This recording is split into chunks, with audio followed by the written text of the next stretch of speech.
say hello in front of the sign here.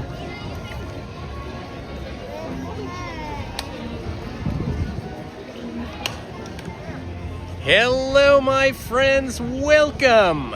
It's Indiana Holmes and Lizzy here on this beautiful Sunday, August 2nd. It's going to be a toasty one. Thank you all for joining me. We're going to get the day started just as soon as rope drop starts.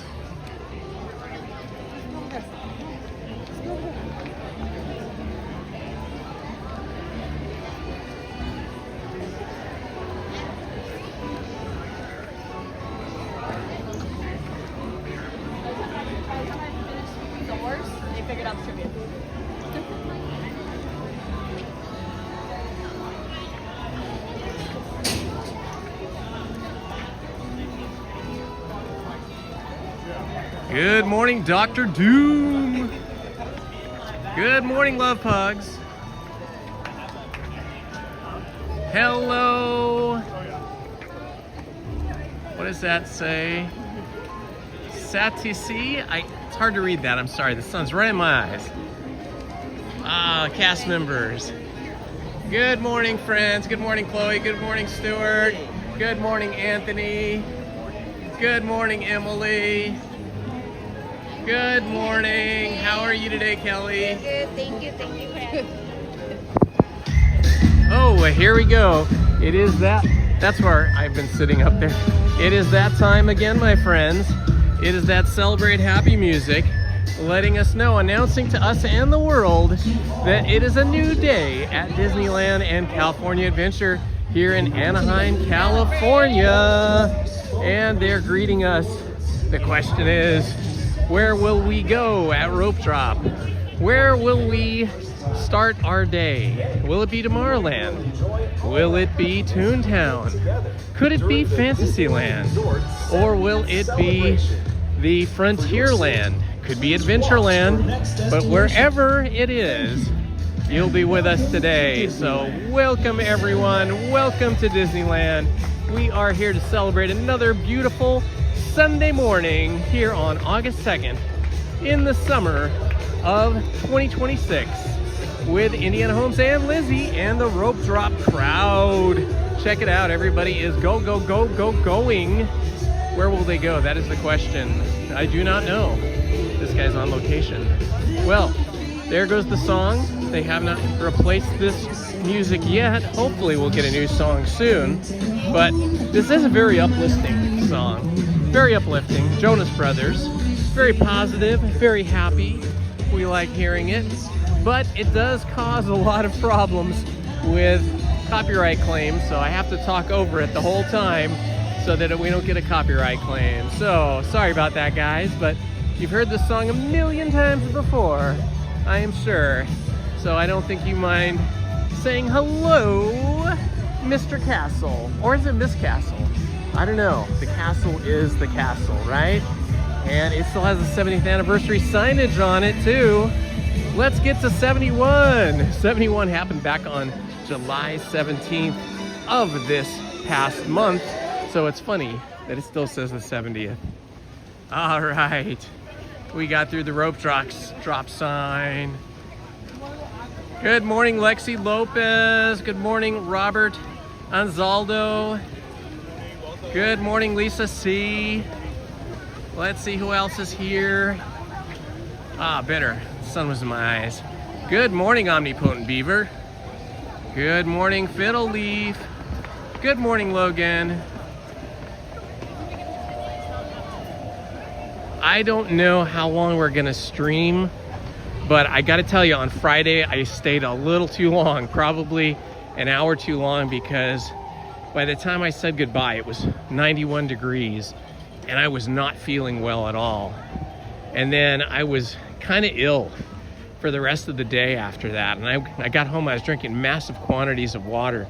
But you know what it is, guys? I think at my age, I think I just can't handle anything over 86.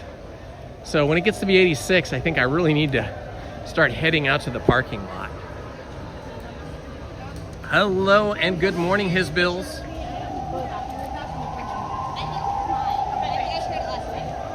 Welcome, everyone. Thank you for being here today. Lizzy is with me right here. She's got her cool Small World ears on. Very fun. I'll show you that better, some more in the sun when we get out there in the sun.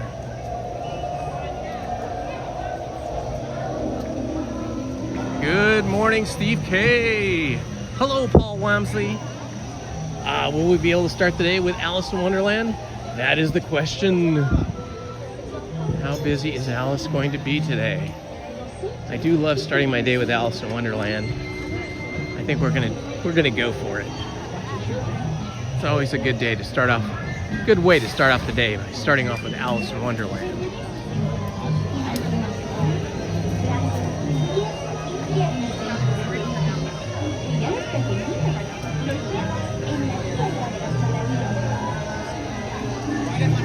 How is everyone this morning? What are you guys up to?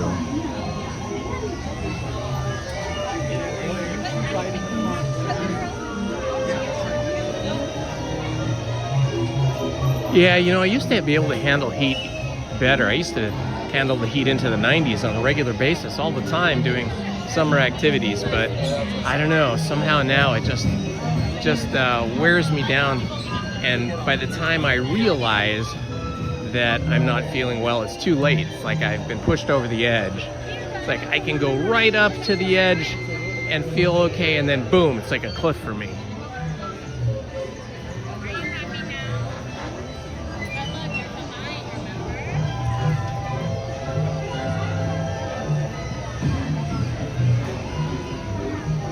Yeah, so I think the temperature is going to be what dictates how long we stay today. Usually I like to stay, if I'm rope dropping, I like to stay until noon, and then it usually really heats up like between 1:30 and 5 o'clock, like really heats up. Yeah, it was pretty brutal heat on me the last couple of hours, I would say, on Friday. I even decided to make a change in clothing to try to stay cooler. You know, I wear this sort of adventure jacket shirt thing, right, with the collar, and most of the time it's fine, but it does keep in the heat, I discovered, on really hot days. And then wearing a cotton graphic t-shirt underneath it was just too much. So I switched to a new kind of t-shirt I never bought before, but I purchased bamboo t-shirts. I have 3 of these black bamboo t-shirts, and boy, I found that as soon as I put one on, I had a, you know, cotton t-shirt on like I normally do, and when I got this yesterday, I took my cotton t-shirt off and I put this on and it instantly felt cooler. So the only issue is that it is black. I wanted to check it out first and wear it and see if I really liked these bamboo t-shirts and if they really are as cool as people say, and then I will possibly buy more different colors. But yeah, no graphic tee today, no Mickey or Donald or Goofy or any of the characters, because those cotton shirts are just too hot now, and I'll probably have to shed this adventure jacket of mine that is so much a part of my sort of Disneyland uniform, but I'll probably have to shed that pretty early today to stay cool.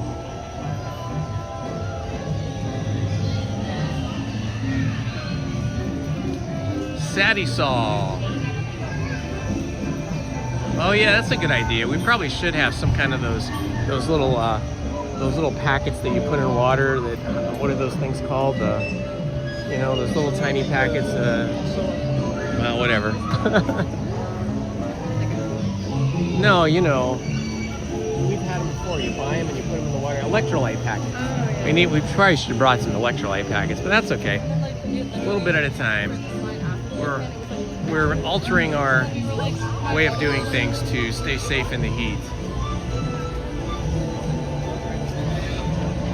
Yeah, that's what they said. That's what they say, that the bamboo shirts are sweat wicking, which helps too, because cotton is not. It just absorbs your sweat and it just stays on you.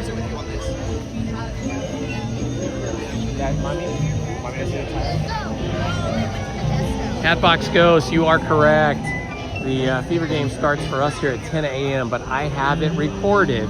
So everybody do me a favor and do not tell me anything about the Fever game, the Fever versus the Lynx today. Do not tell me scores, do not tell me what anybody's doing, because when Lizzie and I get home today, we're gonna turn on the TV and watch the recorded game, and so that way we will be surprised and we will not have any spoilers for the game.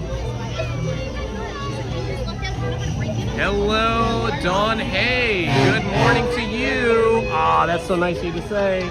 There goes the monorail.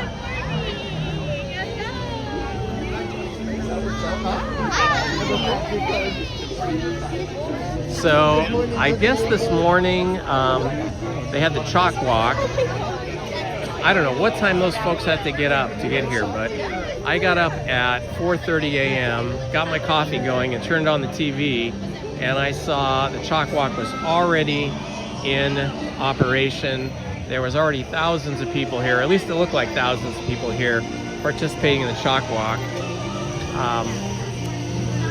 I wish I could do that, but I cannot get up that early and function and be mobile and walking a 5K in the dark and then later in the light as the sun comes up. But props to everybody who did do that. I really think it's super awesome. I have a couple of friends who are doctors that actually work at the Children's Hospital of Orange County and are big supporters of chalk.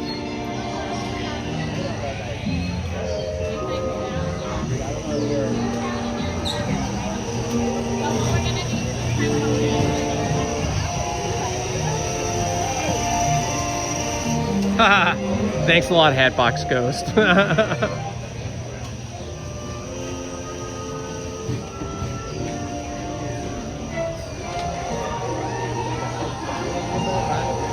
Good morning, AKO Stewart.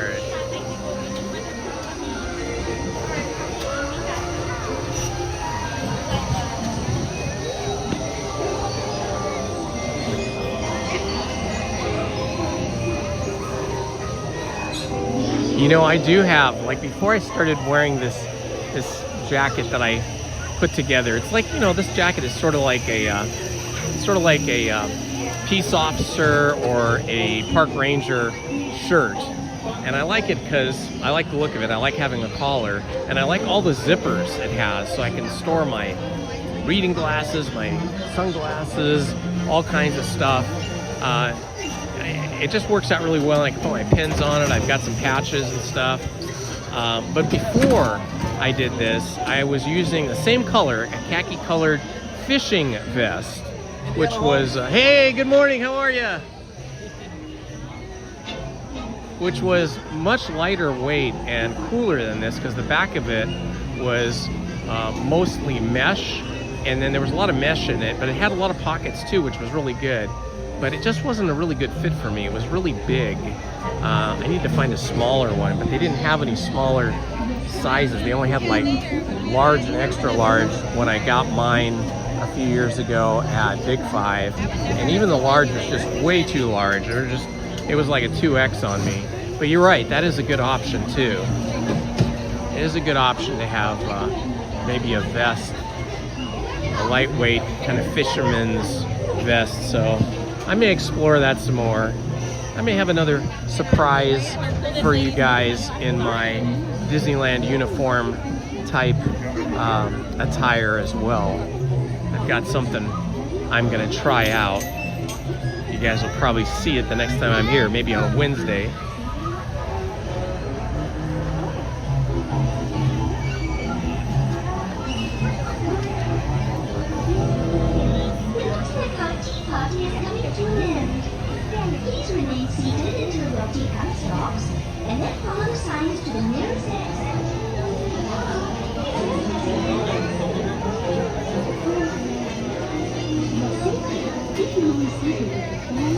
It is 71 degrees now, according to my watch. But boy, it sure feels a lot warmer than 71 already. Part of it is the humidity. It's just we've definitely been experiencing humidity in Southern California that we don't normally have. Lizzie has a theory. She says it's maybe the El Nino effect out in the ocean that is causing it to be more humid here. In just a moment,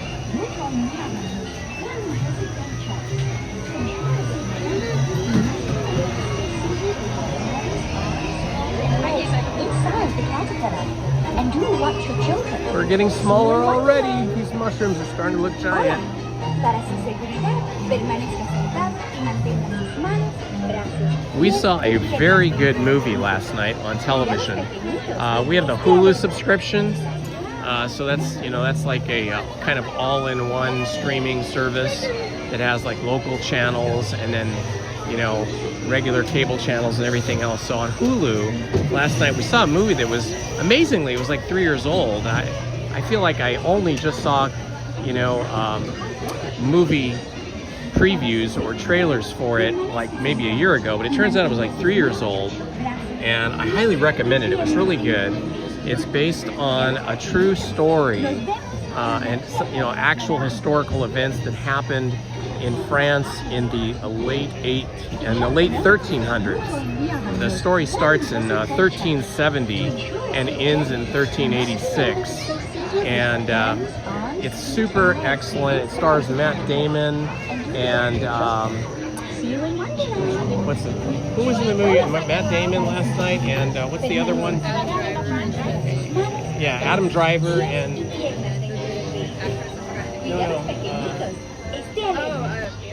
Ben Affleck and who?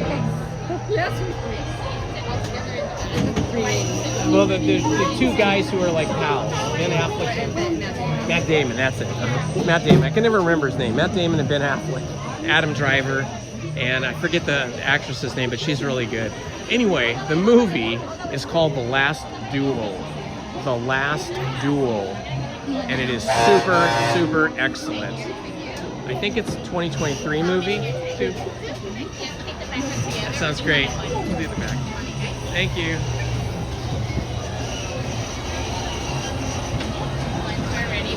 Thank you. Yeah, the movie is about the last duel that was ever sanctioned and approved and fought in Europe. So check it out, The Last Duel. Really good. All right, here we go. Starting our day by going down the rabbit hole. My adventures in Wonderland began when I followed the white rabbit down the rabbit hole. All of a sudden, I fell. Down, down, down. Oh, looking for the white rabbit? Wow. See for yourself. Oh, Mr. Rabbit, wait, please. He went this way. No, that way. Wait, a date. A really important date. I'd like to say hello, goodbye, a date.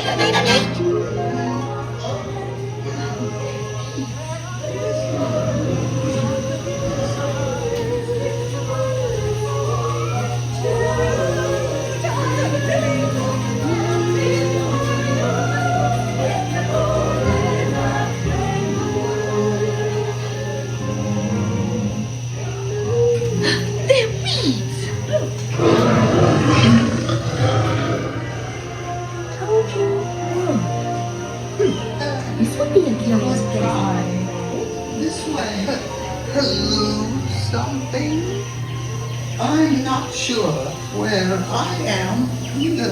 Wait, don't go, please.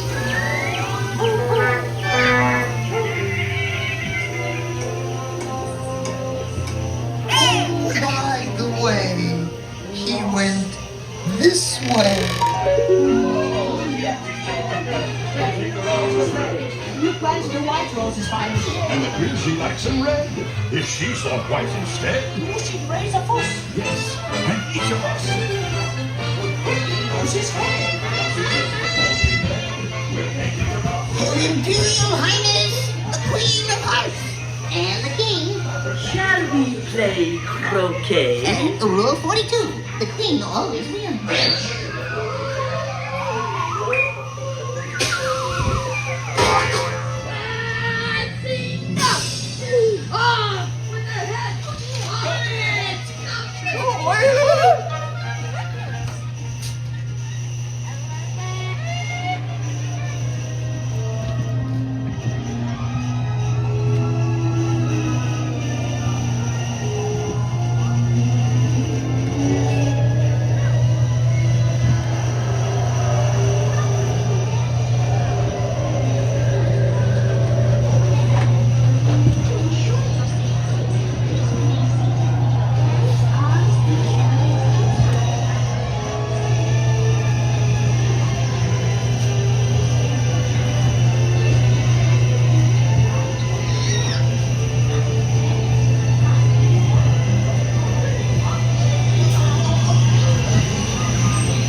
birthday too.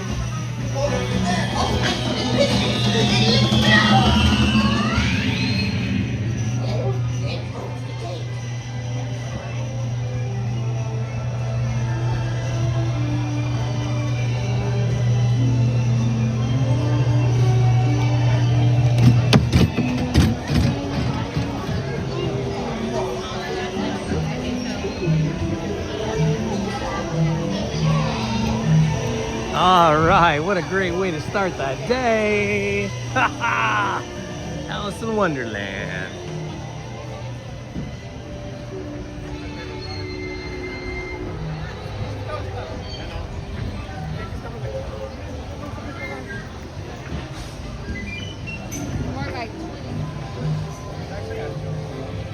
I wonder if the canal boats are operating. I see people standing up there.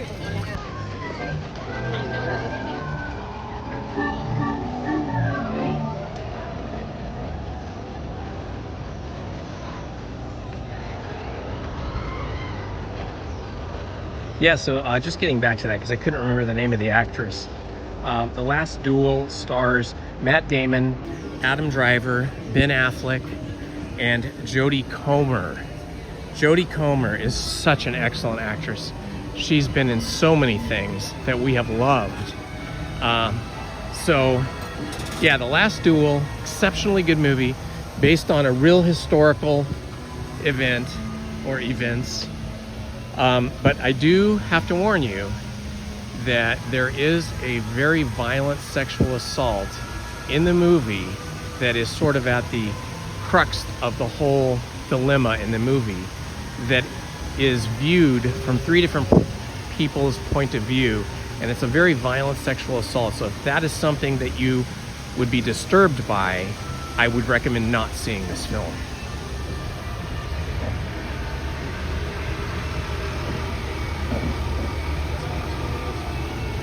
Good morning, Nutsy McLewis. How are you, my friend? We're gonna start off the day here. We just did Alice in Wonderland, and now we will be doing the Storybook Canal Boats. This is the time of the morning where lots of ducks like to hang out and just wake up slowly and chill out. You can see some of them right there on that little piece of, I don't know if that's real grass. I get the impression that that is some type of AstroTurf imitation grass. But anyway, ducks like it.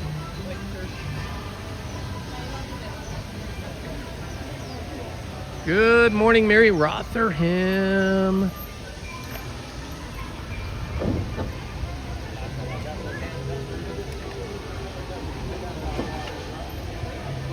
The heat's getting to you. What city or state do you live in, Mary?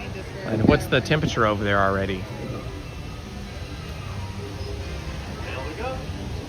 Hello, everybody. Good morning and a whale.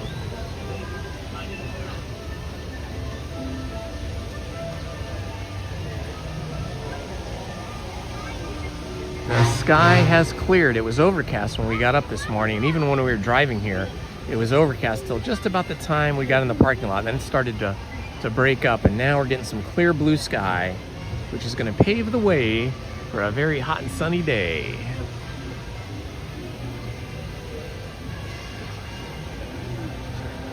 Yeah, the ducks are smart. They know where to camp out. They're chilling over here by the water. Good morning, Laura Boo. How are you?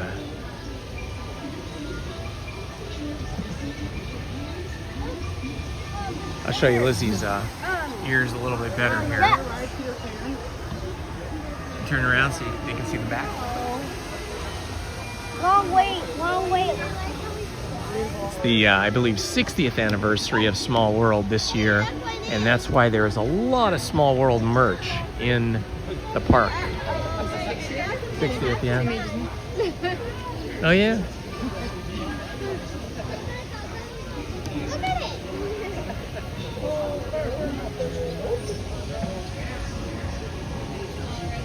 Looks like our boat has arrived. We're going to be on the Alice, which is perfect. You know, each of these boats is named And this is the Alice boat from Storybook Canal Boats. And we just rode on Alice in Wonderland. How amazing is that? What a stroke of luck.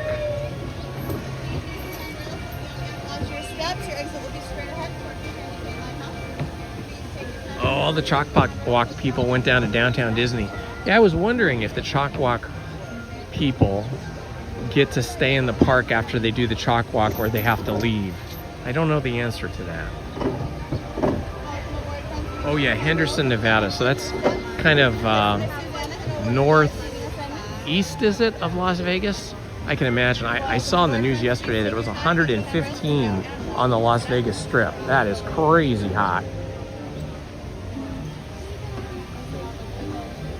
How many? 2. All the way down on that water side, sitting hip to hip, shoulder to You want me over here by you?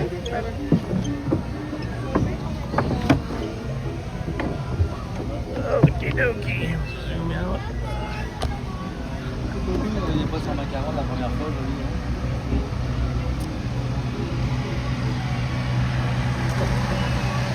Alrighty, everybody on my left side with those hands. Arms and fingers. Over here on my left hand side, take one big scoop back into your seats until you're back to touch the side of the boat. Oh, back.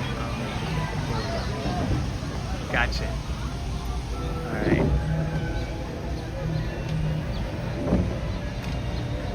And we're off. And away we go. Hello and welcome aboard the Alice. My name is Mandy. I will be your captain and storyteller today. Please, for your safety, remain seated at all times with all hands, arms, feet, and legs inside the boat. Parents and adults, please supervise your children. We do not want any unexpected turns on our tails today. Once upon a time, many people start their adventures into wondrous places through the pages of a book. Those lucky enough to visit in person find their way can be quite magical through a rabbit hole, some pixie dust, or in our case, it's Monstro the whale, who is our magic portal to Storybook Land. Storybook Land is home to many tales and fables, the first of which is the 3 Little Pigs. On our right-hand side, you will see their houses of straw, stick, and 100% guaranteed wolf-proof brick.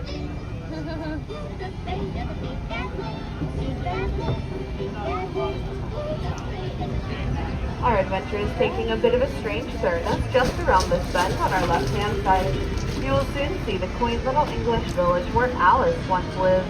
One golden afternoon, she followed the White Rabbit down into Wonderland, where her adventures just kept getting curiouser and curiouser. Second star to the right, we have London Park, where the darling children John, Michael, and Wendy once flew over with Peter Pan on their way to Neverland. One jump ahead, we have a city of mystic and wonder, also known as Agrabah, the very same marketplace where a street rat named Aladdin met and stole the heart of Princess Jasmine. Thanks to true love, they now live in the palace atop the hill, happily ever after. True love shines like our shining, shimmering, glimmering golden archways overhead. These are the same rose and gold archways that Aladdin and Jasmine soared over, sideways and under, on their magic carpet ride into a whole new world. Light and love take center stage in all of our tales here. But like every good tale, we have our dark spot, the Cave of Wonders. Now if you see the genie lamp inside, go ahead and make a wish, because it could come true.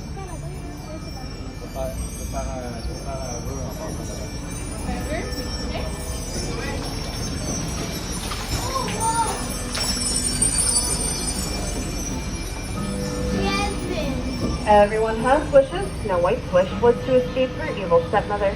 She did so through the help of the 7 dwarves in their cottage on our right-hand side. While Cinderella's wish was to become a mom, when her fairy godmother sent her, she gave her the warning that the magic went off at midnight. It looks like the carriage did not quite make it all the way down the mountain on our left before it turned back into a pumpkin. True love went out in the end, and Cinderella now lives in that very pink castle with her Prince Charming, happily ever after.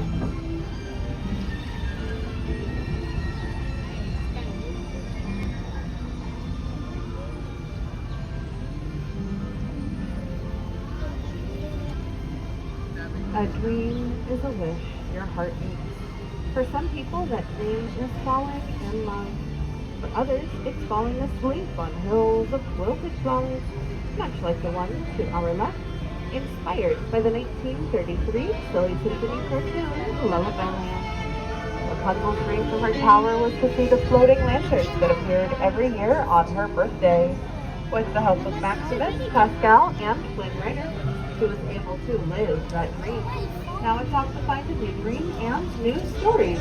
Stories like The Wind in the Willows, where you can find the stately manor of Toad Hall, home to the one and only J. Thaddeus Toad. Now, unfortunately, the second for Toad is not home. Next, we have the kingdom of Arendelle, home of Anna and Elsa, a tale of two sisters who discovered the power of true love. Turns out it was more magical than anything Elsa could have conjured with her icy powers. Up ahead, we have the little alpine village where Woodcarver Geppetto lives with his little wooden boy Pinocchio. He wished upon a star for his little wooden boy to become a real boy, and the Blue Fairy granted that wish when Pinocchio saved Geppetto from the belly of Monstrous whale. As we exit our tunnel on your right-hand side, you'll see the palace where Prince Eric lives with Princess Ariel. That is the beach where she traded her fins for feet. And although that is where her tale ended, her story began in the underwater kingdom of Atlantica, which you can see through the magic waterfall on the left-hand side. As we close the book on all of our tales today, I'd like to remind you all to keep all hands, arms, and fingers inside the boat. And please stay seated until we have come to a full and complete stop. I will then count to 3, and everyone can stand together so nobody has to go under the sea.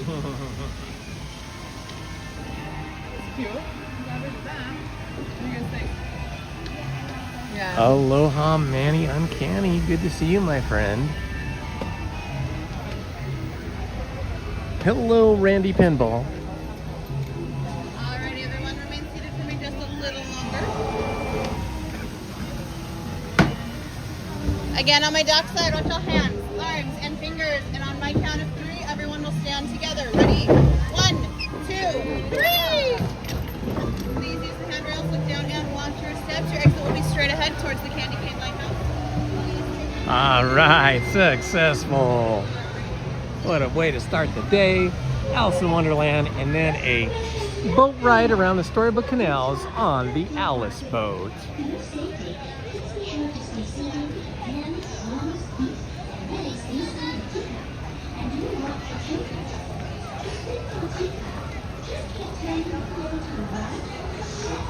Hello, Tim W. Good morning.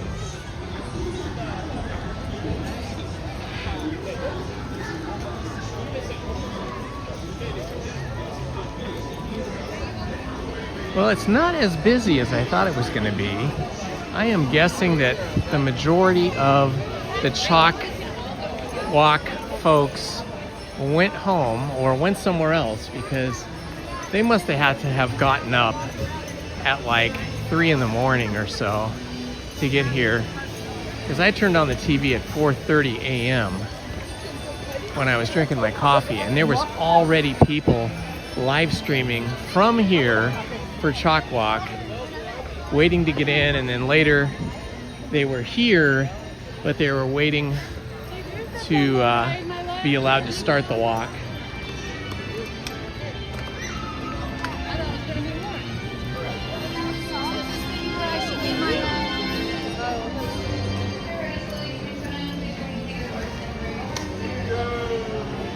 Let's see if we can do Pinocchio's Daring Journey this morning.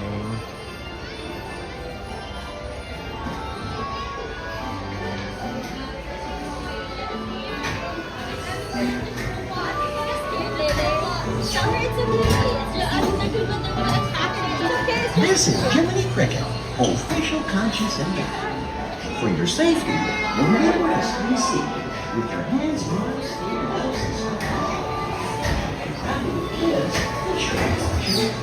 I'll see you under the wishing star. I like this walkthrough here. Not many people in the queue. I love this mural. It's so cute. Look at that. Isn't that great?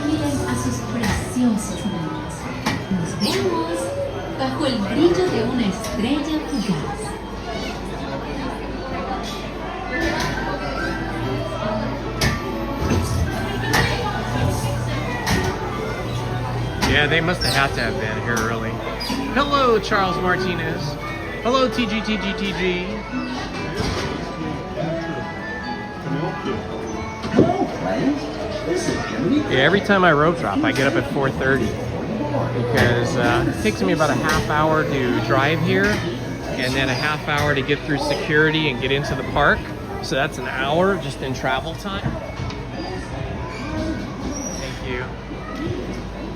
And then I like to have my coffee and watch some YouTube in the morning.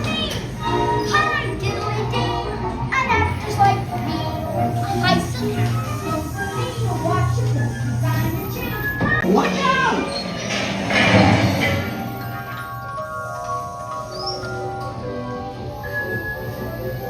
No, this one.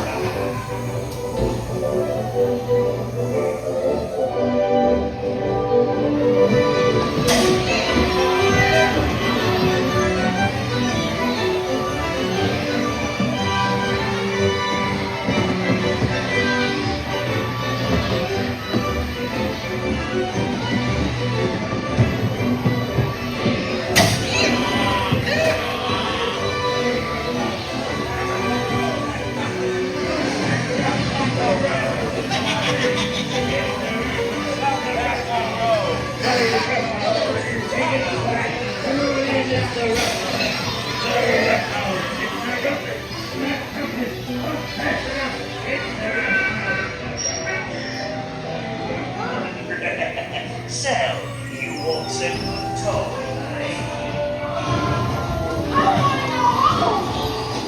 Right then.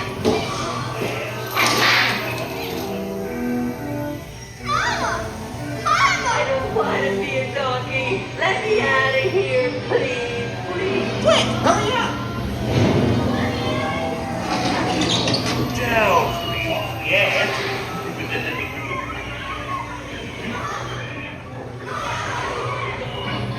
Oh gosh! Monster!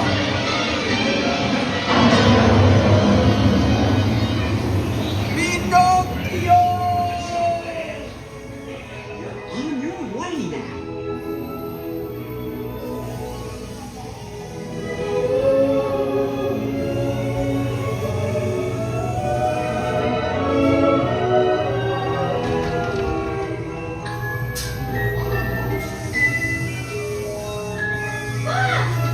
Home at last.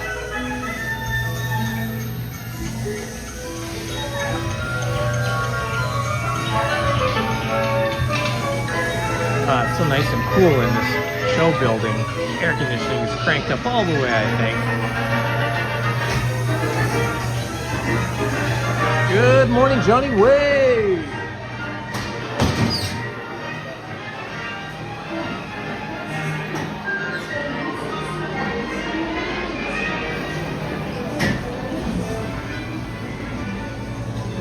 It's so nice and cool in there, right? Yeah. I'm loving the air conditioning. Now, that was pretty cool. We did Alice in Wonderland. Then we went on the Storybook Canal boats where we rode in the Alice boat. And then we were here at Pinocchio, and Monstro is in the Pinocchio attraction. So sort of a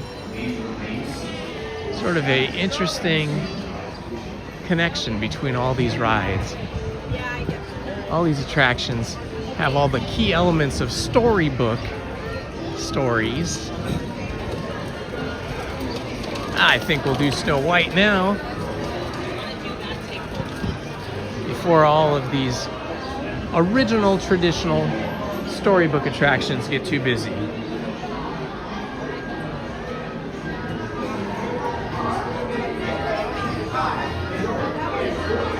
Oh, it's very dark inside Snow White's cell here where she was forced to live.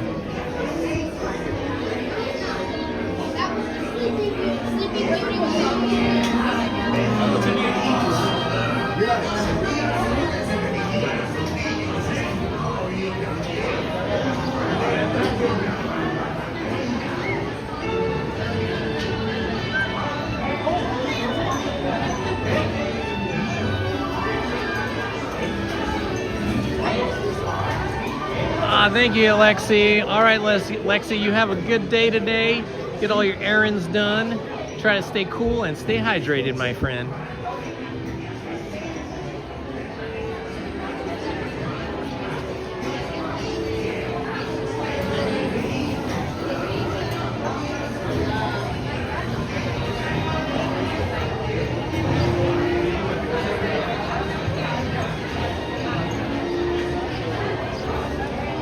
Good morning, Dan. Good morning, Patrick.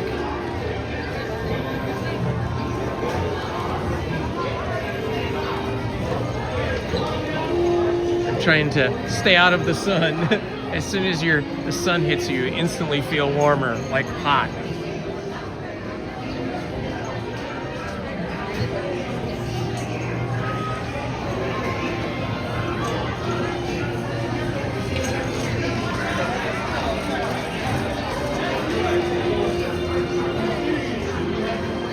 Yeah, so Hatbox Ghost, I saw your message there, but then I couldn't reply. I hope Kaylin Clark plays today. She's on Hatbox Ghost, who lives in Indiana, is telling me that she's on the list right now of possible because her back is hurting her. Hopefully she plays today. I mean, she's been on a heater. She's been on fire, breaking records left and right. Because they're playing the Lynx, that's going to be a tough one. Yeah, I know, and the Lynx are the toughest team in the league. We're talking about WNBA, guys, if you don't know. The National Basketball Association for Women. And Indiana Fever is Lizzie's and my favorite team.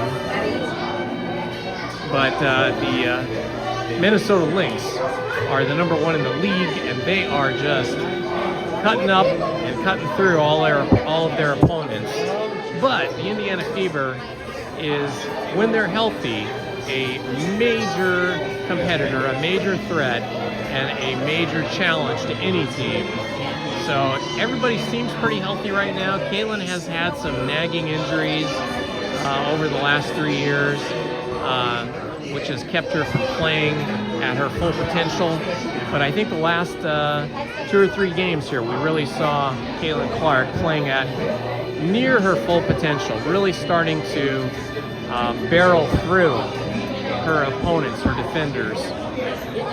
Put up some amazing numbers.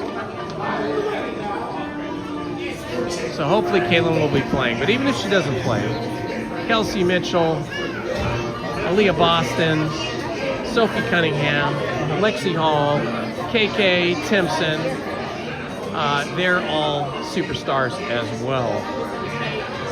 And they should be doing a great job for us no matter what.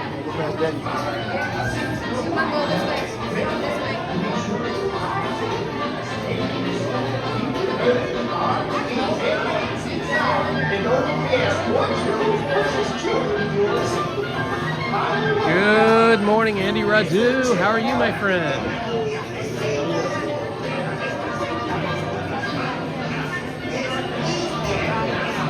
Good morning, Sabrina Molinar. Happy, joy. Glad you could be here with us today.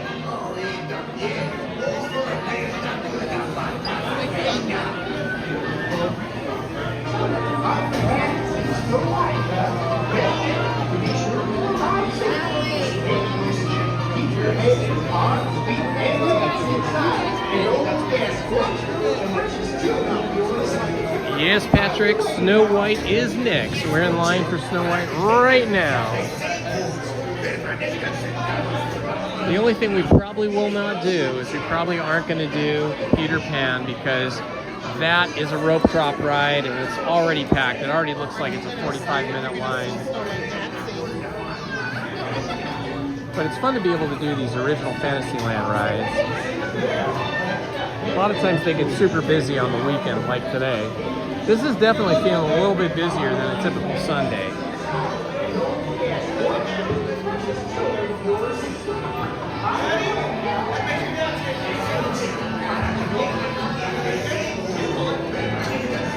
Thank you so much, Andy. I loved what you just posted there, my friend.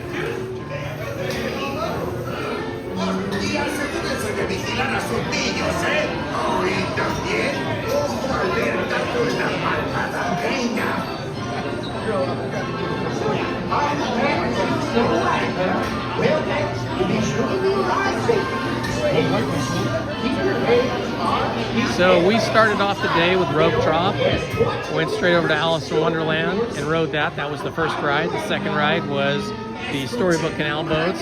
The third ride was Pinocchio's Magic Journeys, I think it's called, Pinocchio's Journey. And then here we are on our, what is that, fourth ride or fifth ride? Fourth ride, Snow White.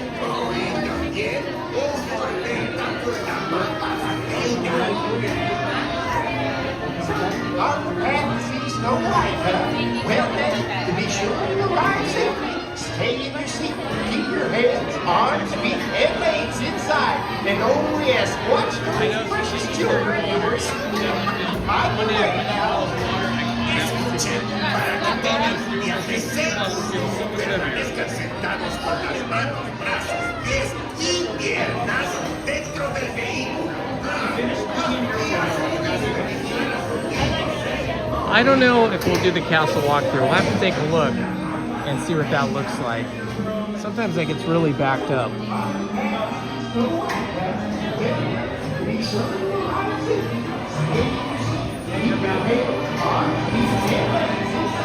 There's Bashful. Wonder which car we'll get. Escuchen, para que tengan un viaje seguro, permanezcan sentados con las manos, brazos, pies y piernas dentro del vehículo. Oh, definitely. Lizzie and I both have a bottle of water with us. We already stopped at McDonald's on the way in. Got a couple of breakfast sandwiches. I drank a bottle of water then. We'll probably drink this other bottle of water that we each have soon. We'll probably have a lot more bathroom breaks than normal, but we got to do what we got to do to stay hydrated. and oh yes, watch those precious children of yours. By the way now. Escuchen, para que tengan un viaje seguro, permanezcan sentados con las Hello, Philip. Good morning, my friend. dentro del vehículo. Up to you guys. All right, we're going to be in the Happy Mobile. We got the Happy Bunnies. That's always good. Well then, to be sure you ride safely, stay in your seat, keep your head. Come on down, watch your step. Two. And oh yes, Thank you, my friend. You have a good day, Frederick.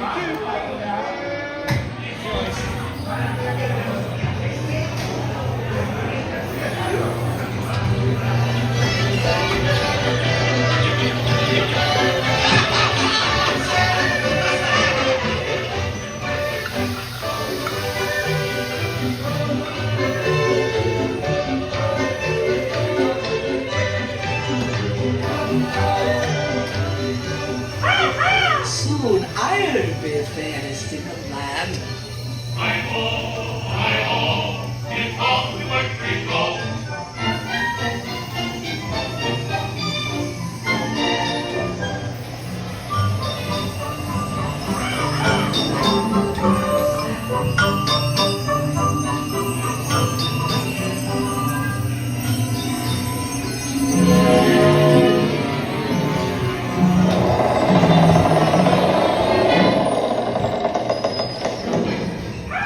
Magic mirror on the wall. In this disguise, I'll fool them all.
you.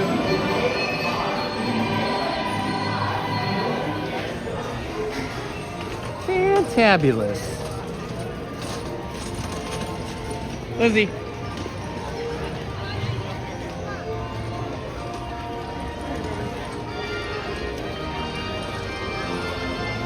Time to get our first train ride in. I think that's going to be Casey Jr. Circus Train.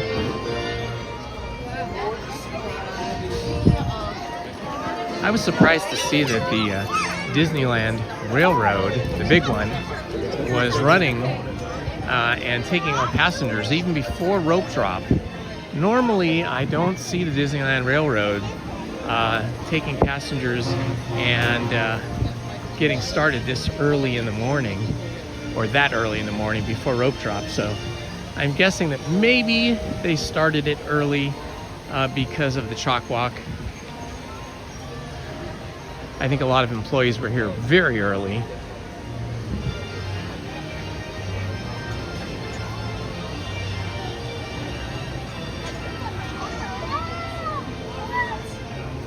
Good morning, Shelley.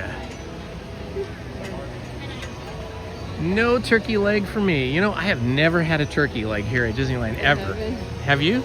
No, me no. No, Lizzie and I have never, ever had a turkey leg. I guess I don't like dark meat. That's why. Oh yeah, Lizzie doesn't like the dark meat. She's like a white chicken meat, white turkey person, white chicken person.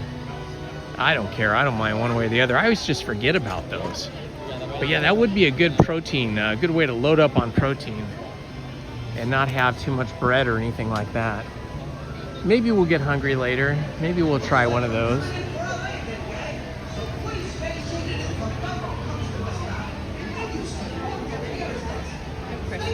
How do you open these? You just pull up on this. I have weak nails. Here. There you go. Yeah, it takes strong nails. It's better than the other system. The other system, you had to pull a little tab like that. It was difficult. Talking about the water bottle safety tabs and how you get them open. And this was a different kind today. Yeah, the turkey legs are massive, Andy. They're huge. Think of a chicken leg and then multiply by maybe 6. Maybe like 5 or 6 times bigger than a chicken leg.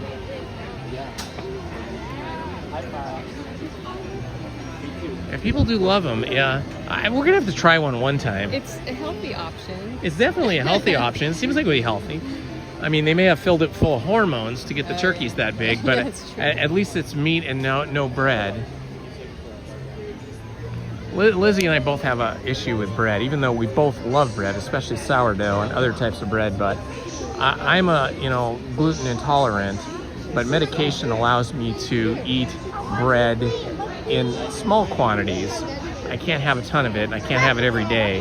And lately, the last few years, Lizzie, when she eats bread, ends up the next day with like a foggy kind of, like she wakes up in kind of a fog, like it gives her like a headache and a foggy feeling and puffiness and stuff. It's like the processed flour. Yeah, the processed flour. Genetically modified. Genetically modified grains. GMO grains. Yeah, corn does the same thing. Corn's the same problem for Lizzie. Luckily, I don't have that problem with corn.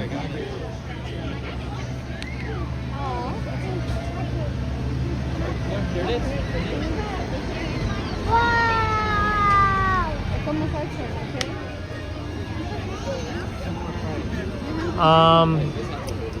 I'm not sure what you mean by Galaxy's Grill, Andy. There is the Docking Bay 7, I think it's called, which is a big restaurant in Galaxy's Edge. And then there is Ronto's Roasters. Maybe that's what you mean. That's where they theoretically grill food. Ronto Roasters. Those are the 2 main restaurants in Galaxy's Edge. The only other one that serves food would be the August Cantina, but they only really just serve little bits and kind of like hors d'oeuvres and stuff. But maybe you mean Ronto Roasters.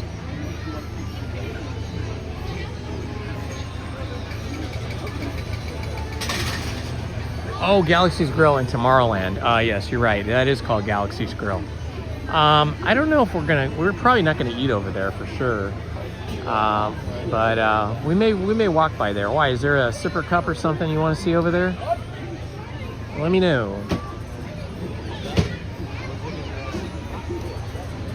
We may go on Mr. Toad's after this, depending on what the line is looking like. The line was very short at Mr. Toad's when we just walked by, but this line was getting bigger, so I thought I better hit this first.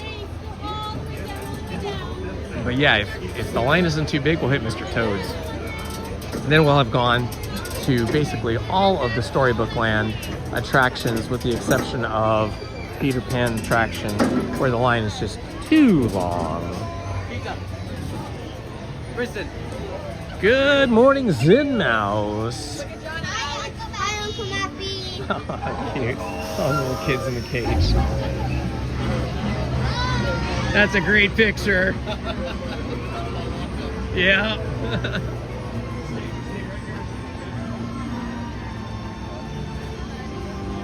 Oh yeah.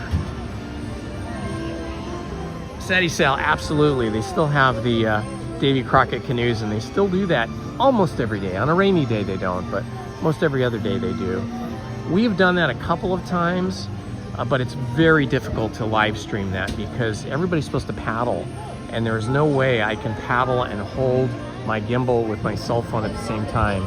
So I end up like kind of holding the paddle with one hand, paddling like once in a great while, and it's not fair to everybody else, and it's just a little awkward. So yeah, we don't really go on that in live stream, but they do have them, and occasionally we'll go over to Tom Sawyer's Island and take the rafts over.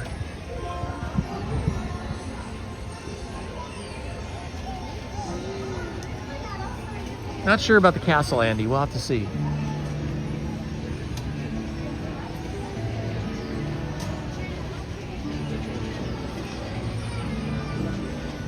All right, and Manny, you have some good breakfast.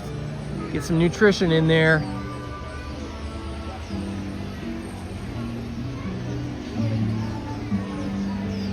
Dumbo. We'll have to check the Dumbo line. I don't usually do Dumbo because that line is like usually the second longest line. Usually like Peter Pan is the longest. Very rarely you get less than a 30-minute line for Peter Pan. So it's really a rope drop. And even then, even if you rope drop, it's usually at least 15 or 20 minutes because it's impossible to get to the front. And then Dumbo is like the second longest line.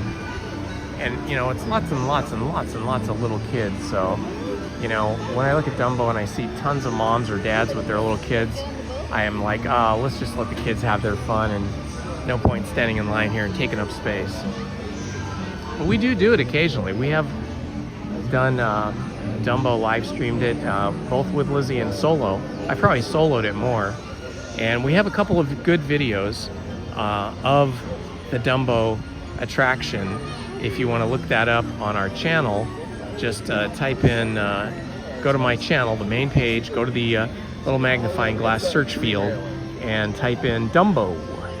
And you'll see a couple of good videos that I've made. They weren't live streamed though, they were actually just filmed with an action camera, I believe. Yes, Dumbo is the flying elephants, absolutely. How you doing? Yeah. You might have to switch to these kind of shirts too.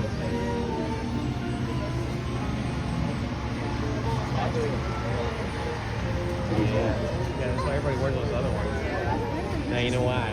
That's why I was trying to buy some for you, to make it cooler.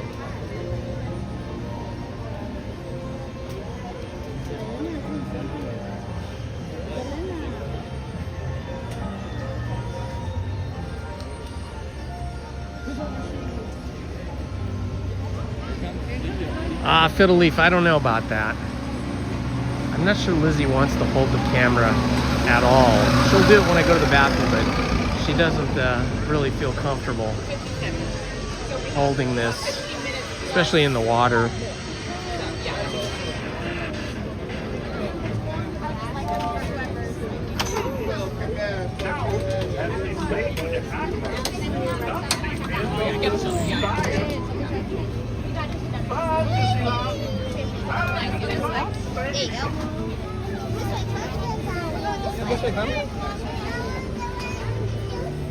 I think we're gonna find here sometime later. Dan, yes, I have filmed and live streamed the Walt Disney animatronic show over at the Opera House. I haven't seen Abraham Lincoln. I don't know if he's back or not. When they came out with the new Walt Disney show at the Opera House, that's all they were showing. But I did hear that they were gonna work Abraham Lincoln back in and they would alternate. But yeah, we usually do, if we do that, we usually do that at the very end of the day. And that'd be like the last thing we do usually, because it's nice and cold in there.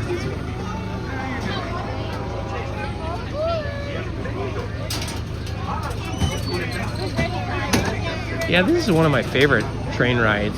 I mean, in terms of like what you get to see and experience, and in terms of like changes in elevation, this for me is really more fun than the Disneyland Railroad. I like the Disneyland Railroad because of the scale of it and because it goes all the way around the park, but it's all basically one elevation. It doesn't really go up and downhill like this does. This is a little bit more thrilling. And there's a lot more to see here that is kind of planned. But the Disneyland Railroad is fun too, but I'm probably not going to go on that too much until they get the Grand Canyon and the dinosaur attractions back open. They've been renovating them, repainting, or doing whatever they're doing in there. So those two dioramas, which are big parts of the Disneyland Railroad loop, have been boarded up and closed and are dark. So the several times that we've gone through there, that part of the railroad ride is not fun.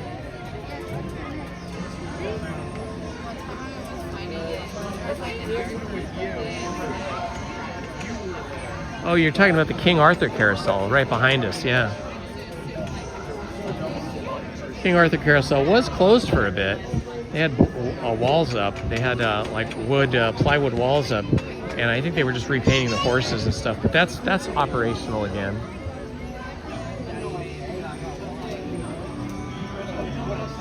Oh yeah, we do ride the monorail every once in a while. That's fun. The only catch with the monorail is that it is not air conditioned. They just have windows, and so it is very hot in there on a warm day. On a warm day, it is really hot in there. It's better to go on the monorail on a cool or cold day. So usually when I go on that, it's early spring or winter.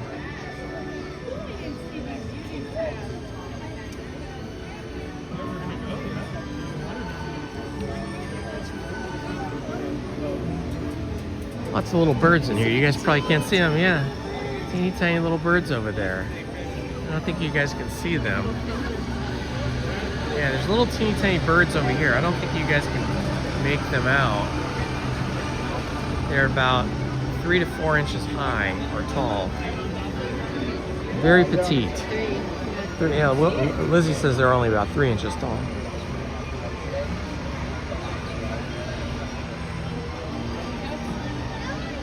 There's a nice little cool breeze here in the shade.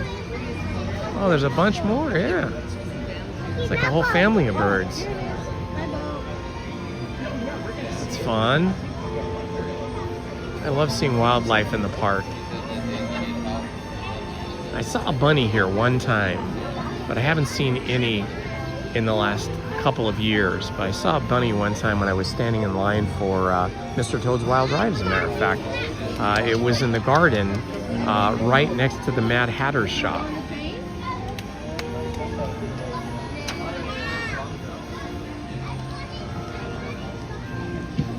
Yes, that's correct. The King Arthur's Carousel. Yes.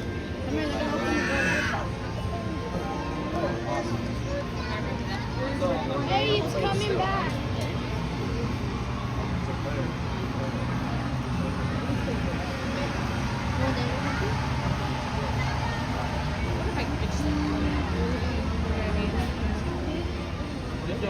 Alrighty, friends. The Casey Junior Circus trains will be back in just a moment. Before we board, make sure all backpacks are off and all food and drinks are stowed in bags or thrown away. We've got 5 cars on the train, 2 cages, 3 open-air carriages.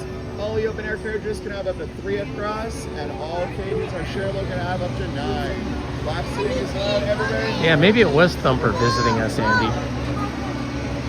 And went back down the rabbit hole. Could have been the white rabbit. Well, it was a white rabbit, actually, now that I think about it.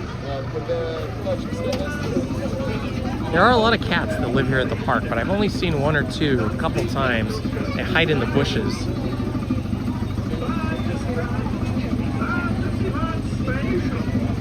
We do see lots of ducks and lots of geese. When the geese are flying south, they stop here often. Should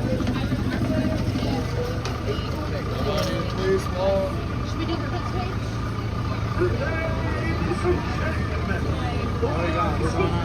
Yeah, choo-choo train. Like my t-shirts. You're like, you know. The old name, Harry Jr.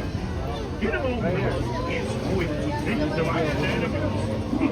That you on a plate. Let's just wait for the next one. Wait for it. On a safe trip. Are we allowed to do that? Yeah, you just gotta tell them. While we're rolling, keep your hands, arms, feet, and legs inside the train. Oh, remember, watch your children. And there you go. We're just gonna wait for the next one.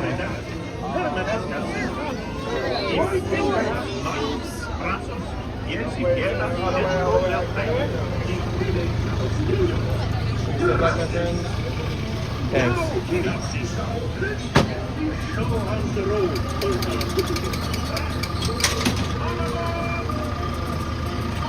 We decided to wait for the next one because it's hard to find a seat there. I don't want to go inside the cages. Hard to get in and out of those cages when you get to be my age. All the way down, friends. All the way forward side. All the way down the stairs.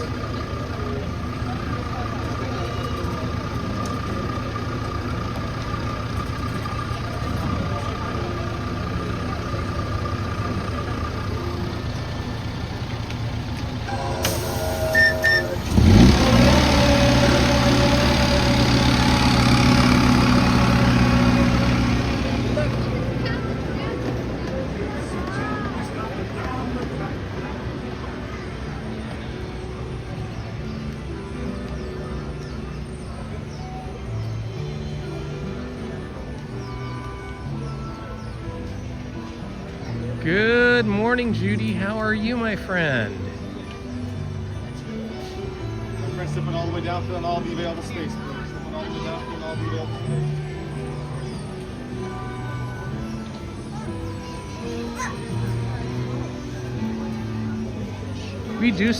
We do still see Snow White out and about occasionally. Usually out by the front entrance. Right after you come through the turnstiles and before you go underneath the Disneyland Railroad bridges that takes you into downtown, that takes you into Main Street, USA. There's usually 1, sometimes 2 princesses there to greet you, and they are usually Cinderella, or they could be Snow White. Occasionally it is Belle. So they definitely do rotate, and usually have at least 1, sometimes 2 princesses out there in the mornings to greet people. And it's usually they're greeting children and taking pictures with children. So we do see those characters, but yeah, we never see the 7 dwarfs. That doesn't happen. Andy says good morning to you. Good morning, Andy.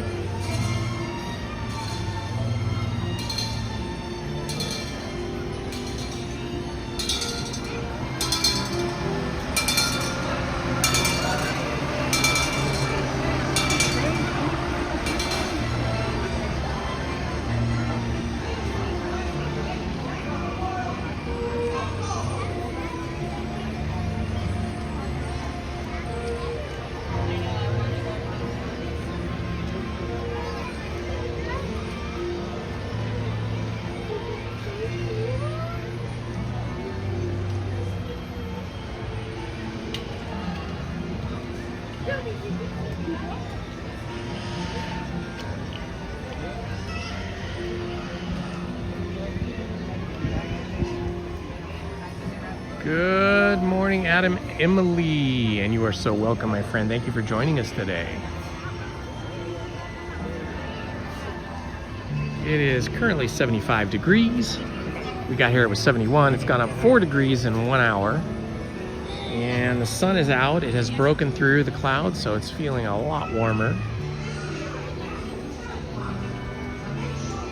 We're at 147 feet above sea level. We have a UV index of 3.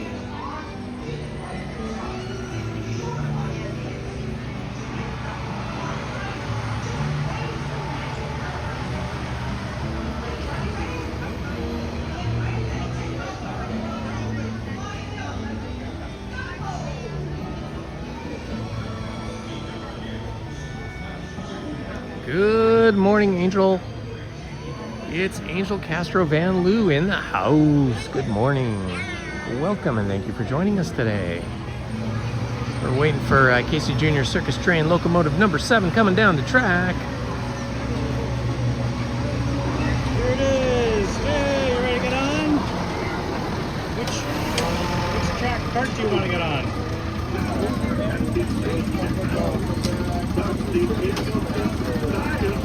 Yeah, he's gonna come by and he's gonna roll his skate back, so just be careful.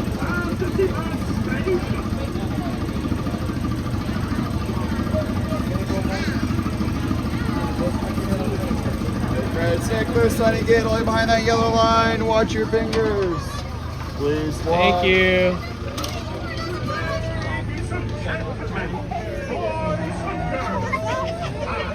Your circus monument now presents for you the one, the only Casey Jr. In a moment, he is going to take the wild animals. All right, my favorite spot. This is why I waited so I could get in the caboose. For a safe trip, please stay seated in your cages and cars while we're rolling. And keep your hands, arms, feet, and legs inside the Ah, Angel, you did the chalk walk. Oh, that's so awesome. Thank you for doing that, and congratulations on a successful chalk walk. What time did you have to get up this morning to get over here for that?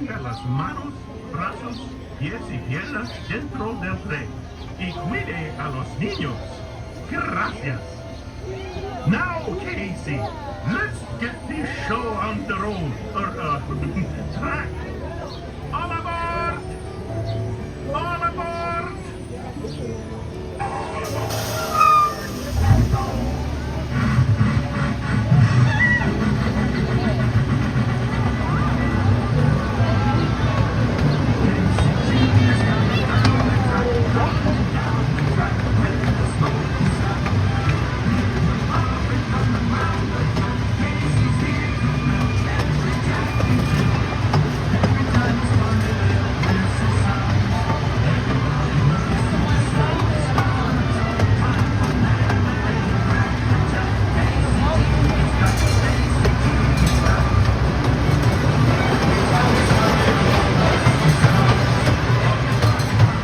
Good morning, LP Rodriguez. How are you today, my friend?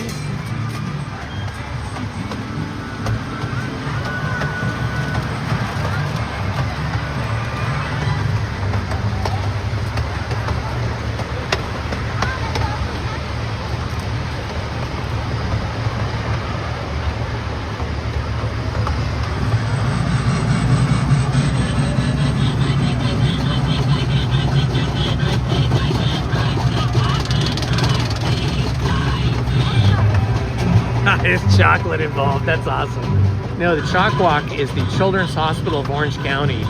And every year Disneyland does this thing called the Chalk Walk, where people get sponsors to sponsor them to donate money for walking the 5K. And they walk all around the inside of the park, and I think the outside too. And they raise money for the Children's Hospital of Orange County.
my gosh, Angela, you got up at 3 a.m. to do the chalk walk. Bless you, my friend. You are amazing.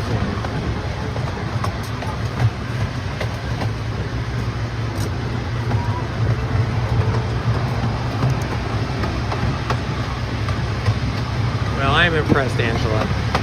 Thank you for doing that.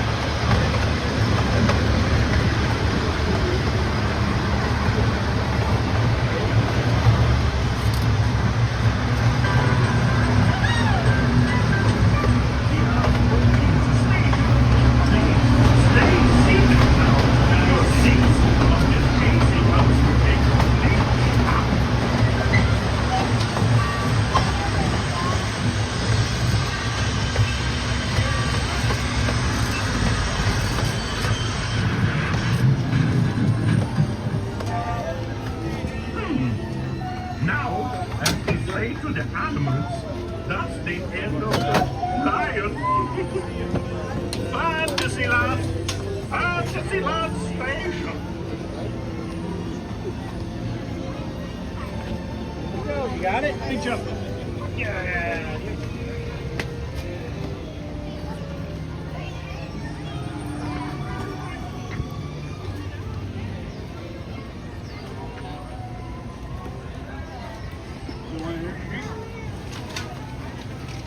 I'm gonna make a quick bathroom break here. So I'm gonna leave you with the chat and everybody. Okay guys, here's your chance. If you wanna ask Lizzie any questions, she will be standing here in the shade waiting for me while I go to the bathroom, and she'll be reading and answering your questions. Well, we'll give it a try. Indiana's so much better at that though.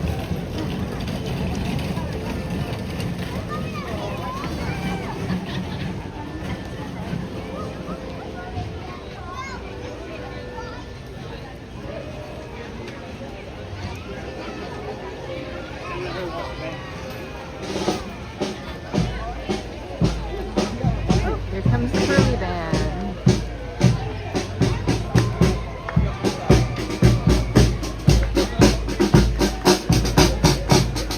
Hi, Angie. And oh, fifth week. We are this one on the coaches.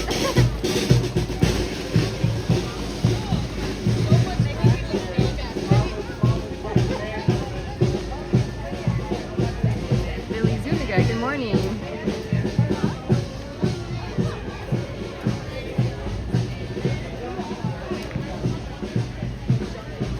Yeah, the days started off pretty fun. We'll see how long we can last in this heat. It's starting to get warm already.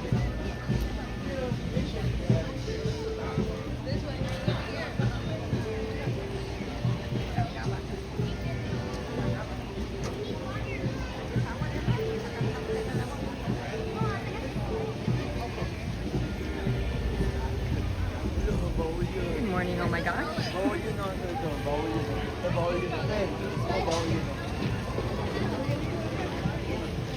Hi, Jessie J.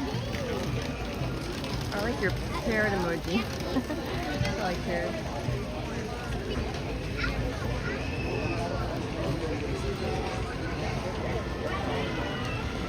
Hi, John. Is it way heat? I don't know. I'm sure you say. We're good today.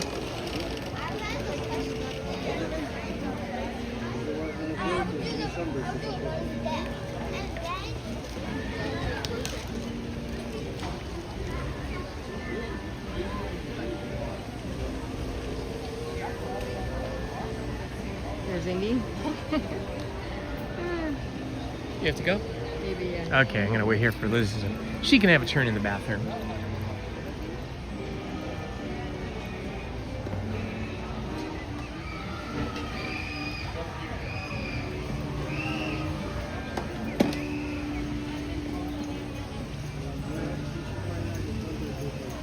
Good morning, Jessie J. How are you today?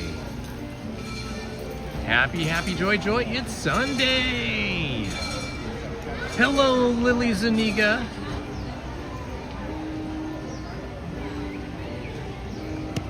I think I've caught up to everybody. If I didn't say hi to you, it's because I didn't see you in the chat. But I'm sure that one of our many wonderful moderators has greeted you. If you are new to the channel, please do me a favor, like, subscribe, and hit that notifications button so you don't miss any of our videos. It would mean so much to me. Let's check here. Our subscriber count currently is 5,880 subscribers. It would be amazing if we got to 5,900 today. We need 20 more subscribers to get to 5,900, and then we'd only be 100 away from 6,000 subscribers. So, all you Ninja Watchers out there, do me a favor, if you have not subscribed, please subscribe. Share the channel with your friends and family. Promote, and together we'll all have a lot of fun.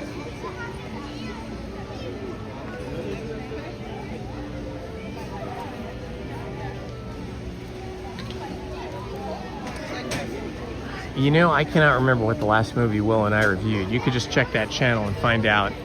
Willow started out with the best of intentions, but, you know, she is a, what, 24-year-old? How old's Willow now, 24? Yeah, 24. She's a 24-year-old, so she is just having the greatest time of her life at this time, and spending a lot of time with her friends and working. So we have not been able to go to another movie or see a movie that we've both seen to do another review. So I don't know what's going to happen with that channel. It may just be me doing the reviews, because it's hard to get a 24-year-old, very sociable person to go see a movie and then do a review with Dad. She wants to, but it's hard to fit me in, you know? Hard to fit me in her life all the time like that.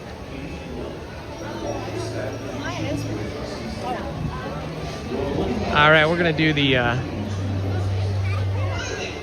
the tour here. We've done Alice in Wonderland, Snow White, Pinocchio, and Casey Jr. here in Fantasyland. So, and the Canal Boats and Casey Jr. So we're gonna have to do Mr. Toad, because look at this. There's hardly anybody here in line. So Mr. Toad's Wild Ride.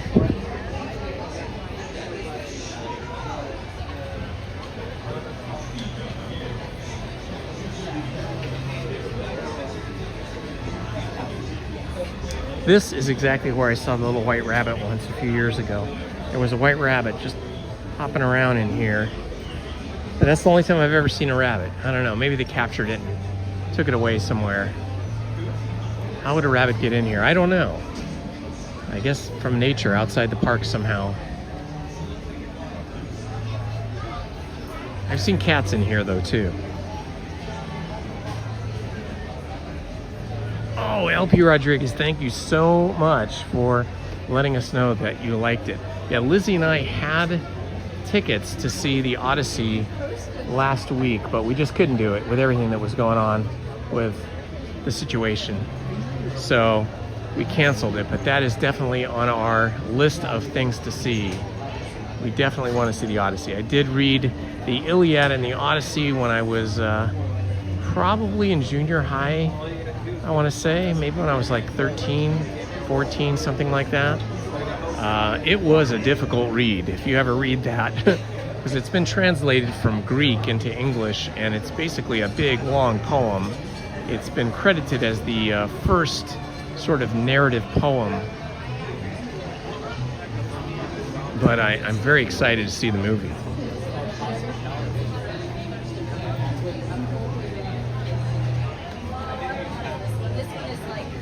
I don't know if we'll ride the merry-go-round. We'll have to see. We'll have to see what the line looks like over there. Maybe. Yeah, I was saying earlier, I think you weren't here yet, LP, that last night Lizzie and I watched a movie on Hulu, the streaming service, but I'm sure you could get it or rent it from other places. We saw the Ben Affleck, Matt Damon, Jodie Comer, and an Adam Driver movie from, I think it was 2023, called The Last Duel, which is a true story from French history. Takes place between 1370 and 1380. 86. Yeah, it starts in 1370 and ends in 1386. Was very excellent, so good. True story about the last official sanctioned duel on horseback and hand-to-hand combat that was sanctioned by the King of France to settle a dispute.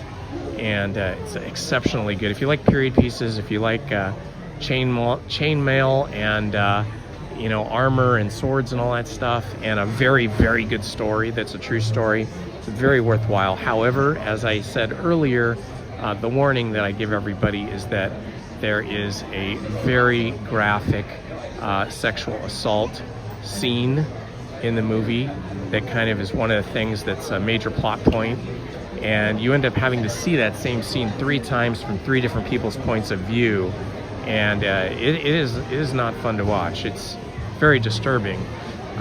Maybe no clothes come off, but it doesn't matter. You still know what happened. So if that's something that would upset you, I would not recommend seeing at the last duel.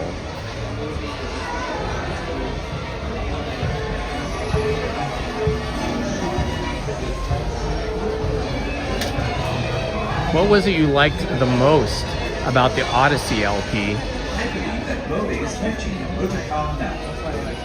To enjoy your safety and nothing, please remain seated with your hands, arms... Thank you, Avon Castillo. Thank you for seconding LP Rodriguez's recommendation.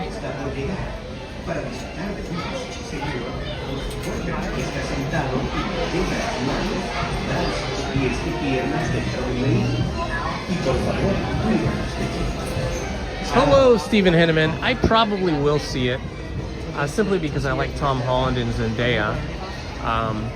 I'm not really a big superhero movie anymore. I really did enjoy the first 2 Spider-Man movies that came out like years and years ago. That one I really liked a lot. Those 2 films, the first 2. And then they kept changing the actors and actresses, and I kind of lost a little bit of interest in it. I am watching, I'm not watching it consistently, but I did start watching the new TV series Spider Noir. That's kind of an interesting one, because Spider Noir, you can watch it in black and white or color. You get to choose, and it's an episodic TV series. It has a lot of humor in it, but it's supposed to be more like a film noir take on Spider-Man. And Spider-Man is much, much older. You know, he's like in his 50s in this TV series. So you can watch it if you want. If you want to watch it.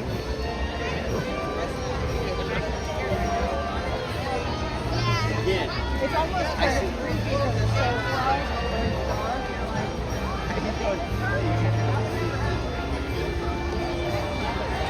Oh, that's good to know, LP. 3 hours went by quickly.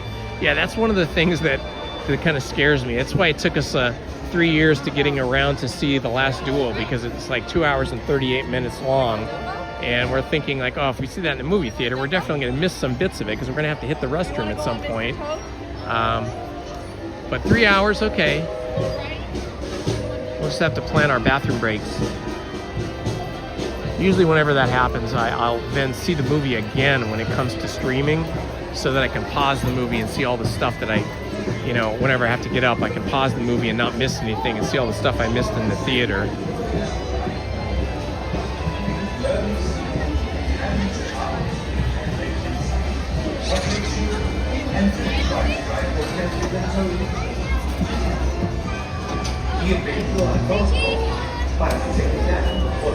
When I was a little kid, I think my 2 favorite superhero comic book hero characters were Superman and Spider-Man.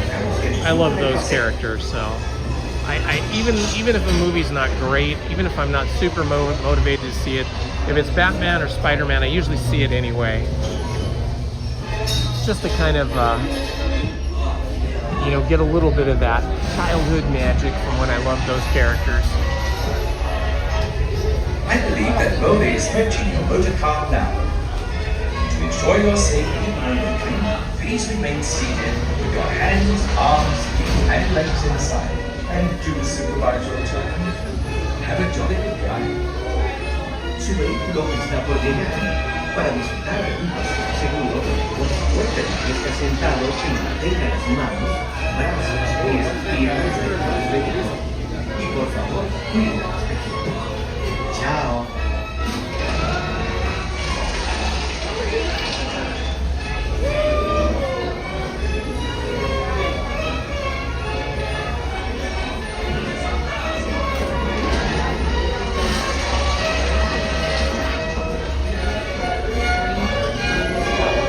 Welcome to Toad Hall. To ensure a safe and glorious drive in your motorcar, remain firmly seated with your hands, arms, feet, and legs inside. Watch your children, and do try to drive more carefully than Toad. Ta-ta. Bienvenido a Toad. I recommend everybody join our Discord channel, the Friends of Indiana Homes. This is the QR code. If you screenshot that, that will take you directly to the Discord channel. The Discord channel is where we chat and share photos and videos and all kinds of stuff when we're not here at the park live streaming. So I usually check on that a couple times a day, once in the morning, once in the evening. I try to respond to any comments and check out people's photos of their pets and their favorite foods they've been eating. We have a section for general chat, a section for moderators, a section for pet photos, and a section for food photos.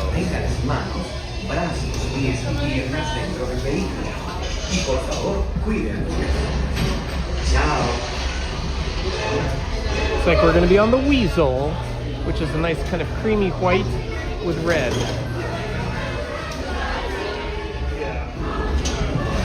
Here comes our car, the Weasel.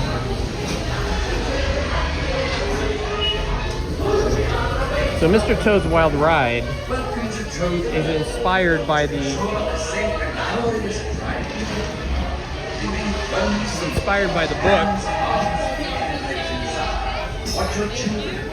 book The Wind in the Willows.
Impression that Mr. Toad gets run over by the train, ends up killed, and then goes to Hades.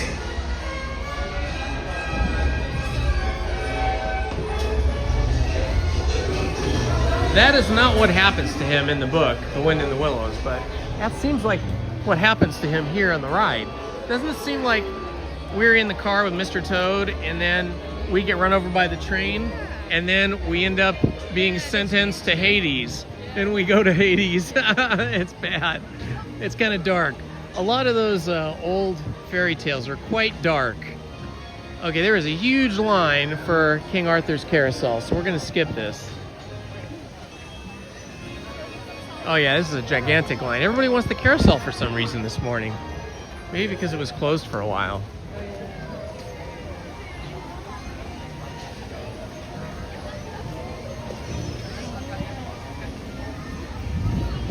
Yeah, they definitely added some elements to the carousel in terms of canopies and shaded areas and things.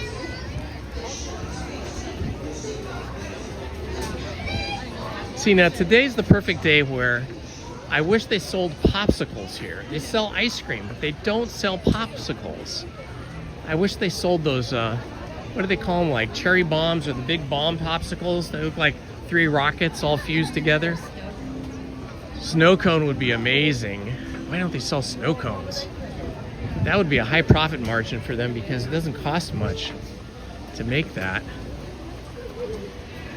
I bet they did have snow cones a long time ago. Back in the 50s, maybe the early 60s. Or one of those big red sticks. What do they call them? They're like red and yellow. Those are good.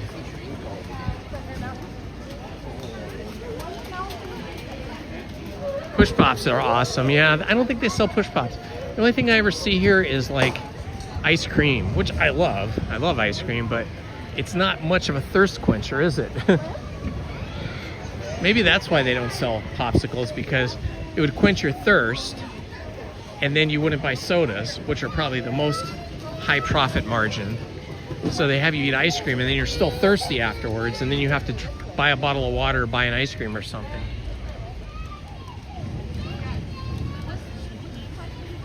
Good morning, Ghoulish Delight.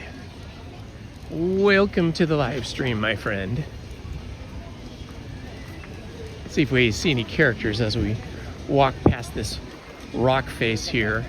Sometimes we see Pocahontas here, and then just beyond this we usually will see Woody and Jesse, but I don't know if they're going to be here this morning. I did notice when I was watching the chalk walk at 4:30 in the morning, once the chalk walkers got to come into the park, there were a lot of characters for them to see, characters that were waving at them. So it could be that there was a lot of cast members that were in their character costumes this morning and now have gone home to go to sleep.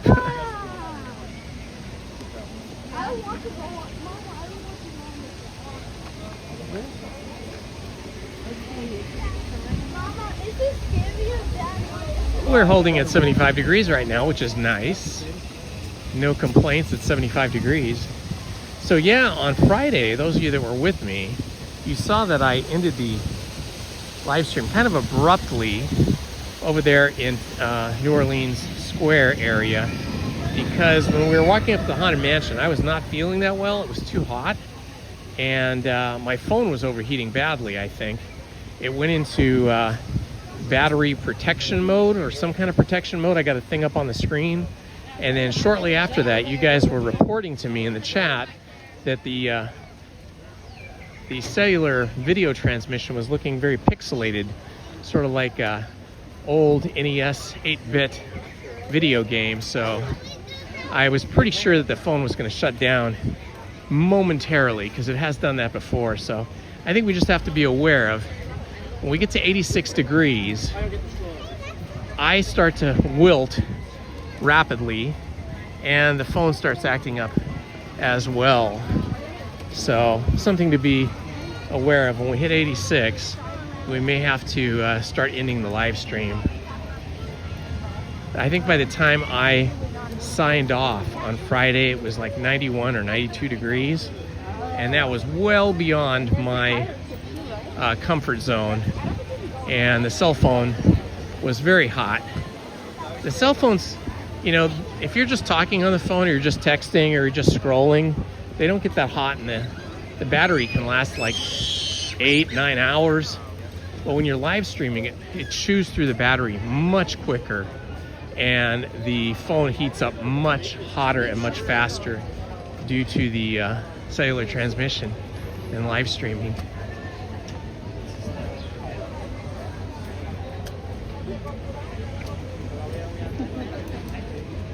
they have fans you can buy that you can hook to the back of your cell phone to keep it cooler. But the problem with that is then A, I can't have it on the gimbal, and B, I think you would hear a really loud fan noise blowing on the phone. So yeah, that's something to be aware of.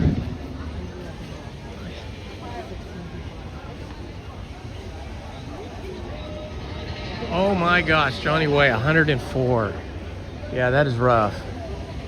Well, Lizzie and I both grew up in valleys. Lizzie grew up in Arcadia, which is in the San Gabriel Valley, and I grew up across and over the hill in Glendale, which is not technically the San Fernando Valley, but it's right at the furthest eastern edge of where the San Fernando Valley begins. San Fernando Valley kind of really begins in Burbank, but I mean it's Glendale's adjacent to it, and it's right up against the foothills of the Verdugo Mountains. And you know, it would get very hot in both San Gabriel Valley and Glendale, probably even hotter in the San Gabriel Valley where Lizzie lived.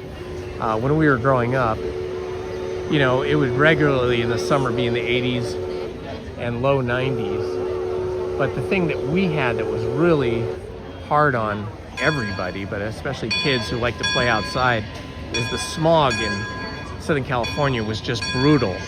It was so bad, even when we were in college, and we're 6 years apart, so it was the same for me as it was for her later. What's that? Does she listen to you all day, just talk? Aw. Yeah. She does. It's true.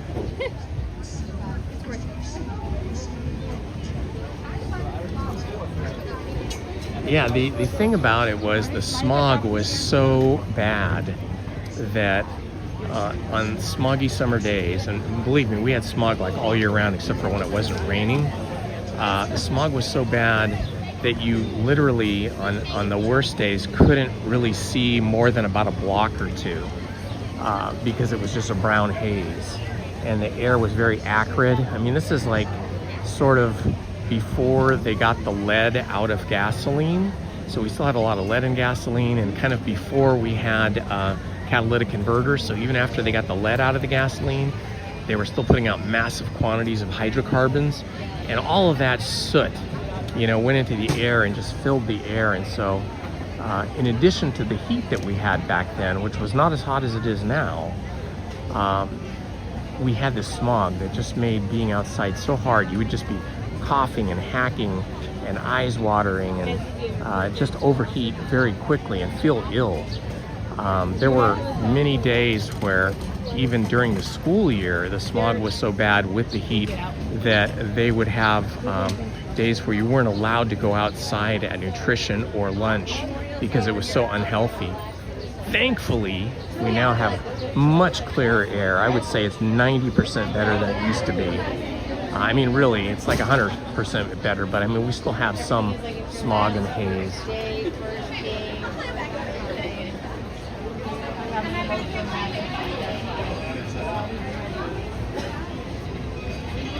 Good morning, Chris. Welcome.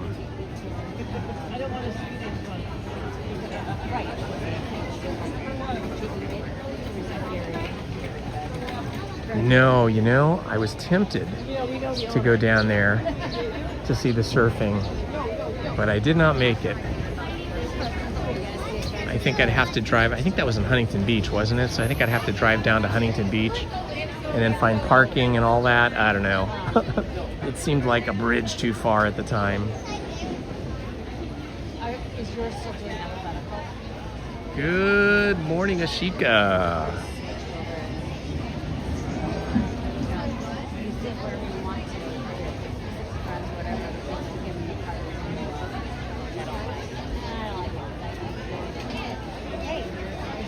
Exactly. Yeah, back in the late 60s and 70s, my memory, and into the early 80s, was there were days you couldn't go out for physical education, you couldn't go out and play, you couldn't do too much, you know? It's probably why Lizzie and I both loved staying indoors and watching old black and white movies, because it was the only way to stay cool and not be sucking in tons of smog. But, you know, as much as a lot of people complain about the California air quality regulations that restrict all kinds of different things with regards to fuel and catalytic converters and stuff. With all that in mind, it still has worked out for us fantastically.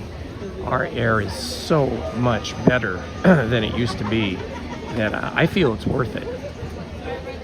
I think, excuse me, I think catalytic converters probably add about $2,000 to the cost of a car, but it's worth it to be able to breathe.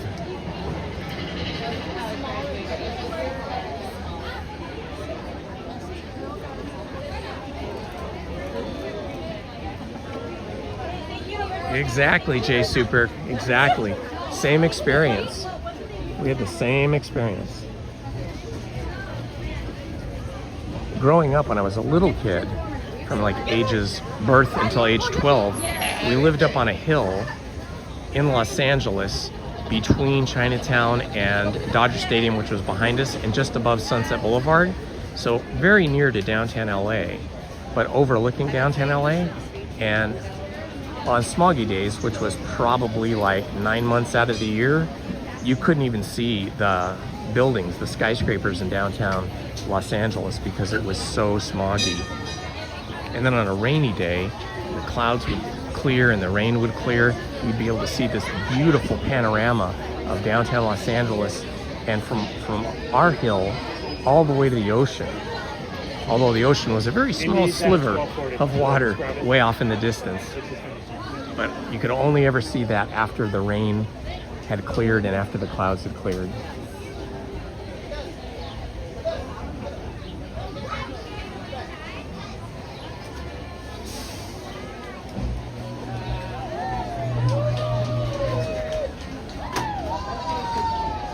Oh wow, I'm sorry to hear that, Emily.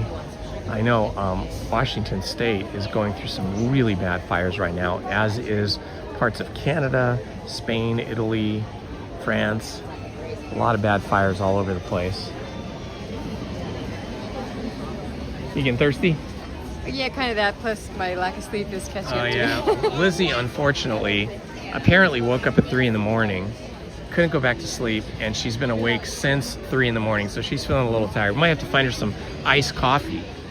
Ooh, remember that I told you over at California Adventure, the PMY Kitchen had this amazing iced coffee? It was a cold brew. They might have that same or similar thing over here next to the Royal Theater and the Royal Hall. There's that cart. They might have it there too. We'll have to check.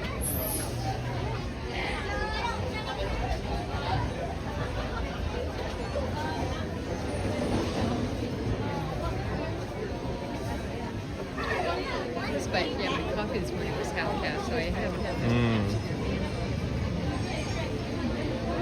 Where can we get a cold brew or iced coffee inside Disneyland? Or the Starbucks, actually. Yeah, it's the light. Market House. So I think that's the Starbucks, right? It says we can get it at Jolly Holiday too. Jolly Holiday Bakery Cafe. That looks pretty good, actually.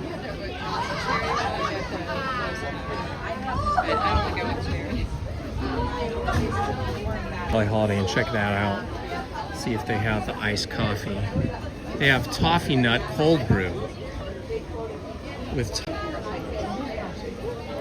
They probably make all the cold brews ones.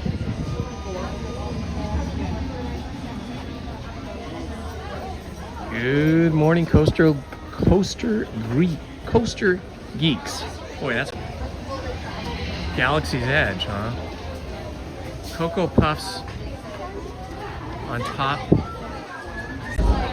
Good morning, Sarah Smiles.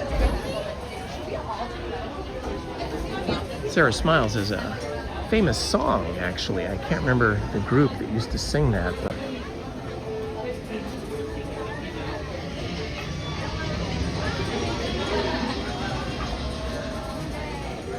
came here in the form of the Spanish, and then later other Europeans, and before the Industrial Revolution, the Native Americans that lived here in Southern California called referred to as the land of the smokes.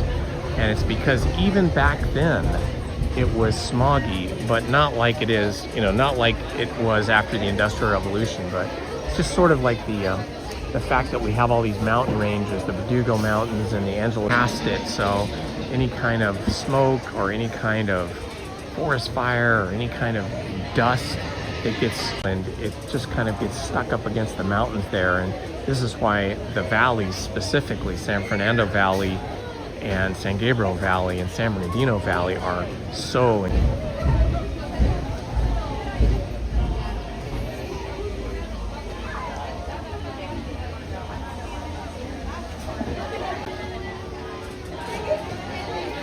Fiddle Leaf, thank you so much. Thank you so much for your $20 super chat donation. That's very kind of you, Fiddle Leaf. We will be buying cold drinks with that.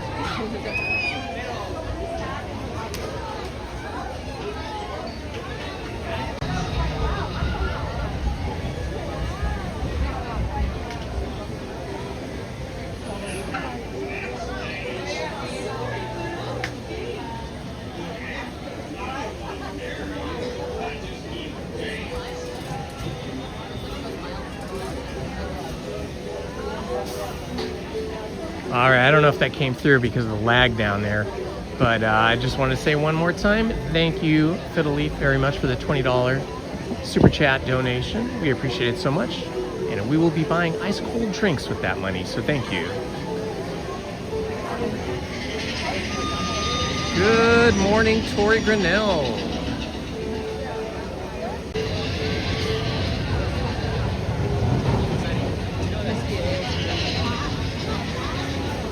Lizzie wants to know if you are a dancer, leg kick. Lizzie's guessing at what people's screen names mean, and she thinks because yours is leg kick, you must be a dancer. Martial artist. Or a martial artist, she says. All right, so we started off the day with Alice in Wonderland. After Alice in Wonderland, we went to the Storybook Canal Boats. After Storybook Canal Boats, we went to Pinocchio, Snow White, the Casey Jr. Circus Train, and then we finished that off with Mr. Toad's Wild Ride, and now we are about to get on Big Thunder Mountain. Oh, very good. Thank you, Andy. Andy just did a ride recap. I just saw it. Thank you, Andy.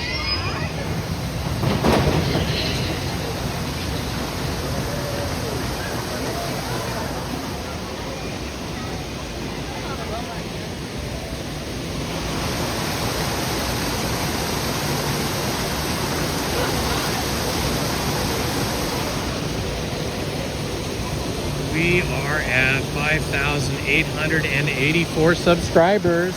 Help us get to 5,900 by subscribing. Thank you in advance.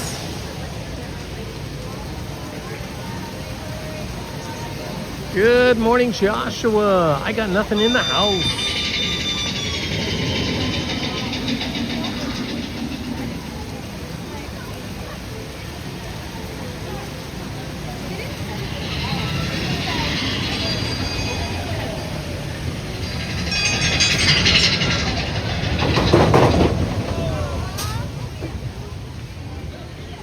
This will be our second train ride of the day. We started off with Casey Jr. and now we're here at Big Thunder Mountain.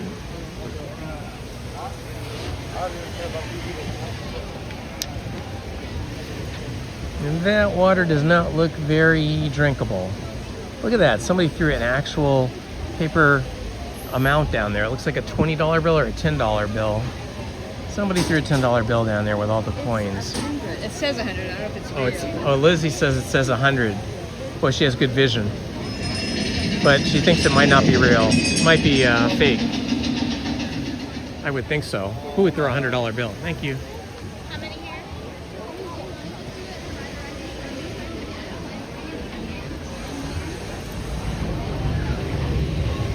It looked real. It did look pretty real. It looked real. It looked pretty authentic. I'm surprised, actually, that they would do that.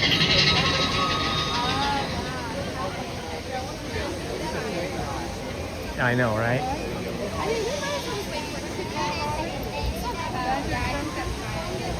we can use the light for other stuff.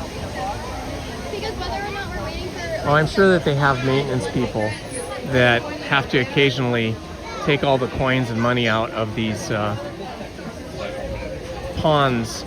There's a few places that they do that. I mean, there's a few places that people throw their money in.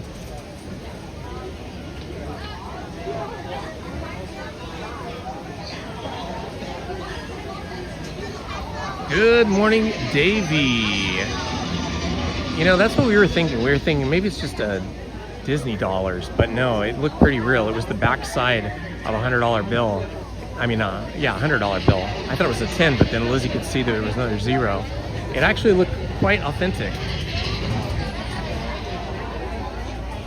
Hello, Squatch. Hello, Cindy. What's good is we are walking and talking and enjoying the day.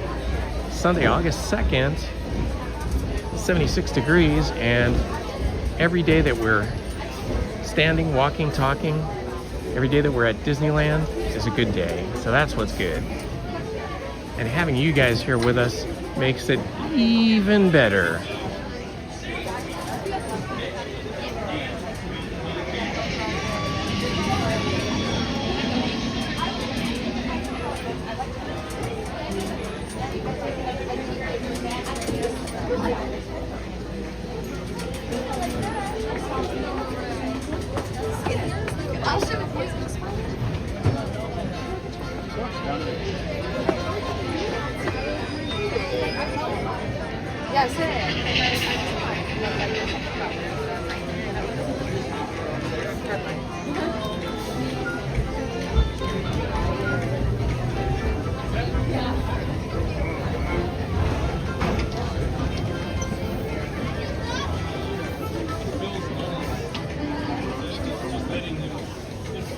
Very good, Tori. Well, let's hope that one was fake as well. It seems a shame to throw $100 away.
Like she, no, she told my mom this. She was like, I know Tori's really mad at me.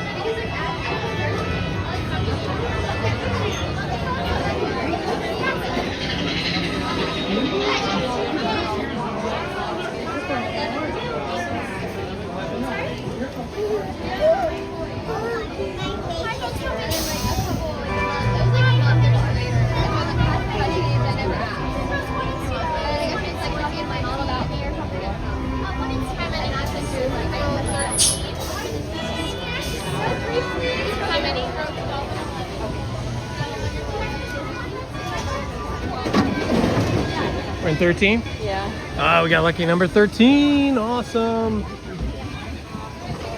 Nothing goes wrong when you're in number 13.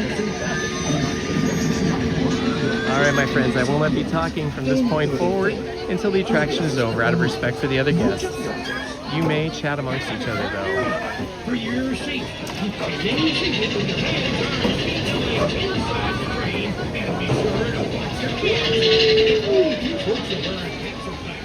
Yes, we're moving, because this here's the wildest ride in the wilderness.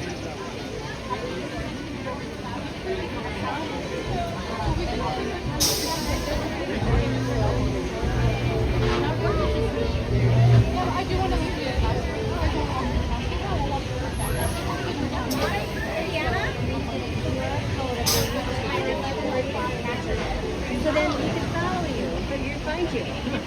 remind me of Indiana Holmes. Indiana. H-O-L-M-E-S. Yeah. I just let it do its thing organically. No, I just love the Indiana Jones like series of movies and then the ride. And so my last name was Holmes. It goes with Jones. And there you go. Not yet. Maybe later. It can be a little bit of a rough ride at my age, so I have to like pace myself. Maybe later in the day. 67 is a little bit, you know, some of the rides like Matterhorn can be a little bit rough. It takes a couple days to recover sometimes.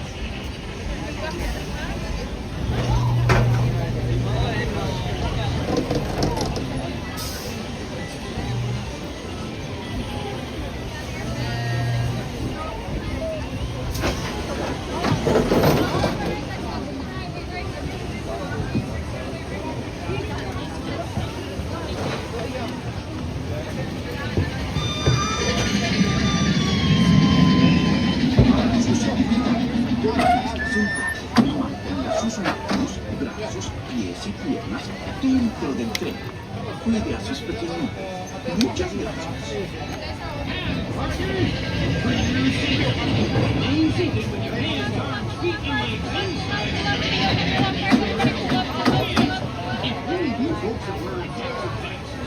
Remove them, because this here's the wildest ride in the wilderness.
Felt faster? It felt normal to me, probably just because you haven't eaten anything yet today and you're thirsty. I had the breakfast sandwich. Oh, that's right. You did have the breakfast sandwich, but still, you're just not used to it. Mr. Toad's Wild Ride felt extra fast to me today, as did Pinocchio.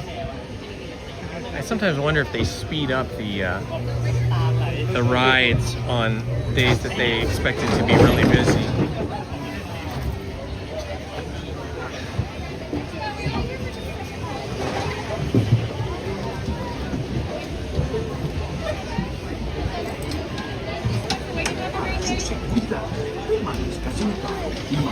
All right, my friends, another successful journey through the spires and mountains and tunnels of Big Thunder Mountain.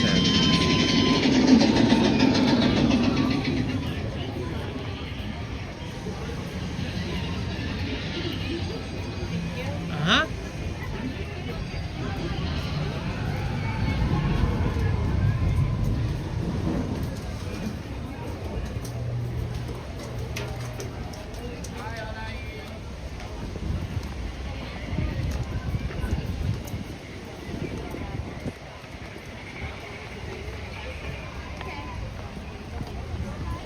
Would you happen to know where around here they would have like cold brew or iced coffee? Cold brew iced coffee.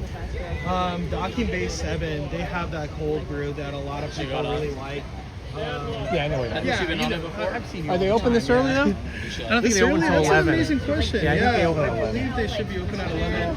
Yeah. Probably Market House. Market House. Market House is your best bet, probably. That's the closest thing to it. Everything else is just like generic coffee and stuff like that. All right. Thanks so much. Yeah, of course. So I talked to a cast member. Yes, they do have iced coffee over Docking Bay 7, which she says a lot of people recommend, but Docking Bay 7, like most restaurants here, does not open until 11 o'clock. So I think we may try Jolly Holiday first because it's closer. And if they don't have what we want, then I guess we'll go to Market House down on Main Street.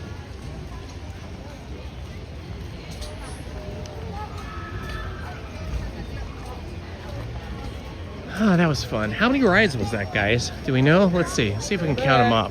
I have a trouble always remembering. But let's see. Alice, Canal Boats. Then we did Pinocchio, Snow White, Mr. Toad, Casey Jr., that's 6. This was 7. I don't know if we missed any in there.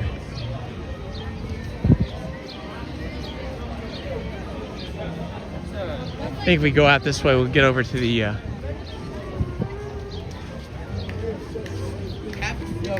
Jolly Holiday Bakery and see what they have. Boy, they've been working on this shooting exposition renovation for a long time. Wonder if they're going to make it any different.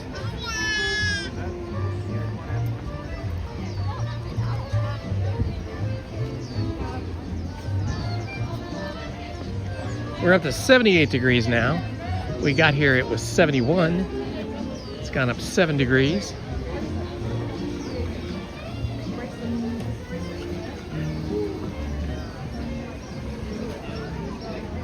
Maybe we cut through here, it's probably a little quicker.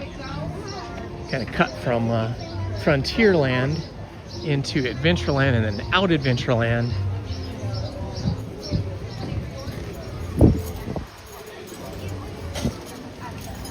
Yeah, Lizzie only had half calf coffee this morning, so she's not fully caffeinated, and the fact that she's been awake since 3 a.m.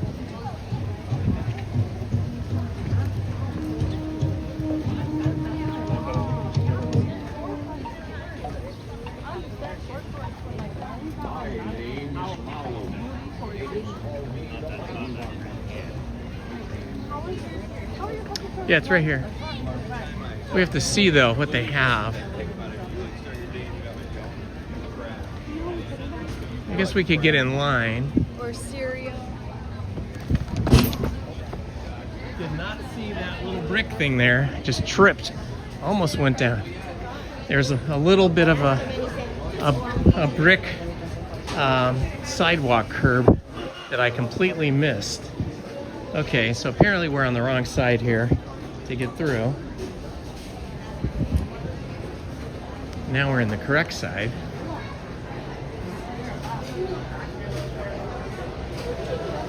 It smells like coffee in here. But do they have iced coffee? That is the question.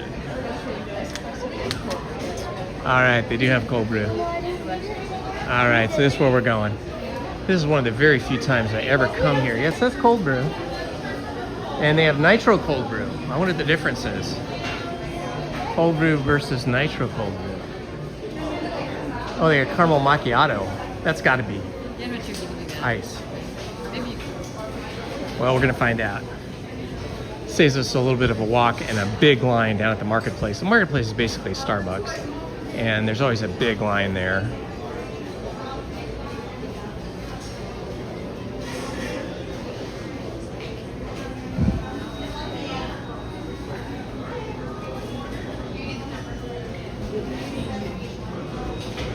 Good morning, backpacking on the moon. Wow, interesting. Hello, Troy. Hello, Dave. Excellent cinnamon rolls here, huh? Tempting, right? We actually brought apples and oranges, or at least I did. I brought an apple and an orange, trying to eat a little healthier. Lizzie, I think, just brought an apple.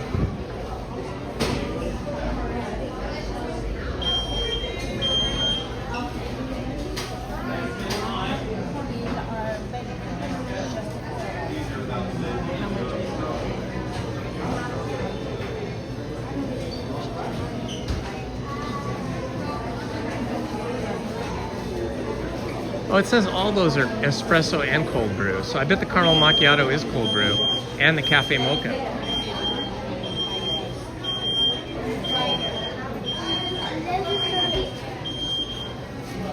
I guess we're gonna find out.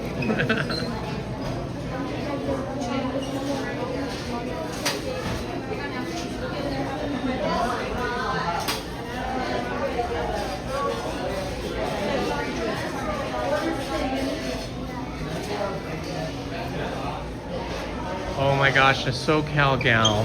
I loved those chocolate covered coffee beans from Trader Joe's so much. I used to buy those when I was still working as a college professor. And when I would teach a night class, I would always bring a box of those and pass them around so that we would all stay alert and awake for my lectures and demonstrations. But you are right. If you eat just one too many, you're going to be awake till 3 in the morning. I discovered that I couldn't eat more than about 6. More than 6, I was going to be awake. And also could give you like heart palpitations too, like caffeine overload, but they are so yummy.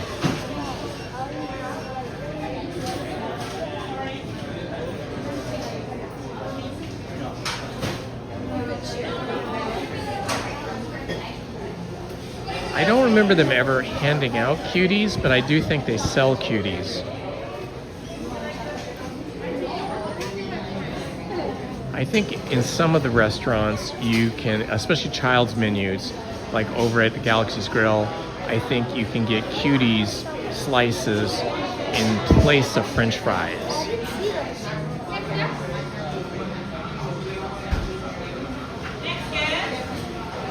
Good morning, Douglas Pendergrass. My favorite Disney character is, of course, Mickey Mouse, but a close second is Chip and Dale. I love those two little guys. Well, they have a lot of sweets here. A lot of sweets.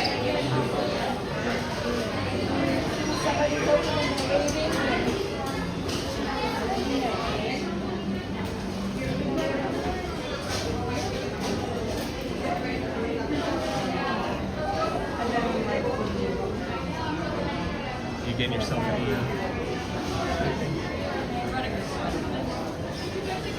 I'm gonna try not to have one. I hear the cinnamon rolls are quite good though, but I'm gonna pass. I mean, we're gonna have the sweet sugary stuff in the coffee, so that's gonna be enough. Whatever you like. We never come in here, so I'm interested in what they have. They've got Jolly Chopped Salad, Garden Grain Salad. Oh, they have Beef Birria Sandwich. That's something I haven't seen before. Cross to see where they're gonna call me.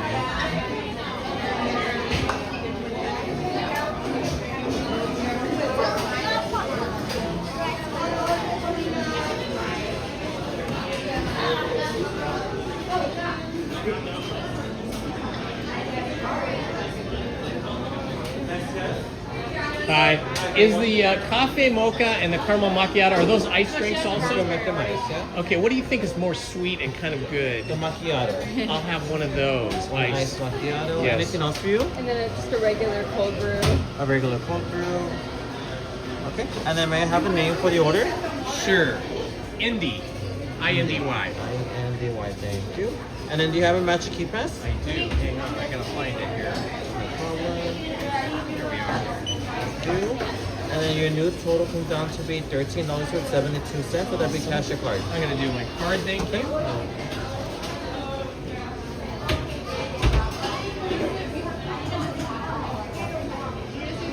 And then would you like your receipt? Sure. Okay.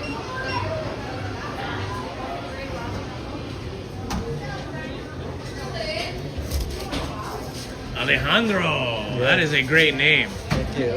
Didn't somebody did a song about Alejandro, right?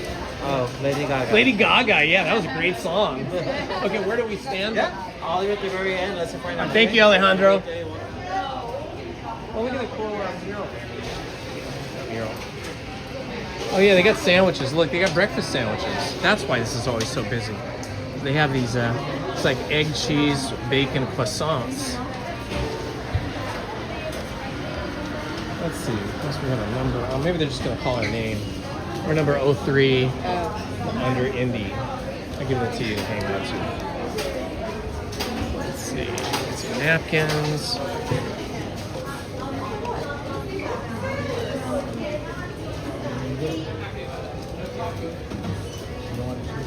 Napkins, looks like they got straws over here.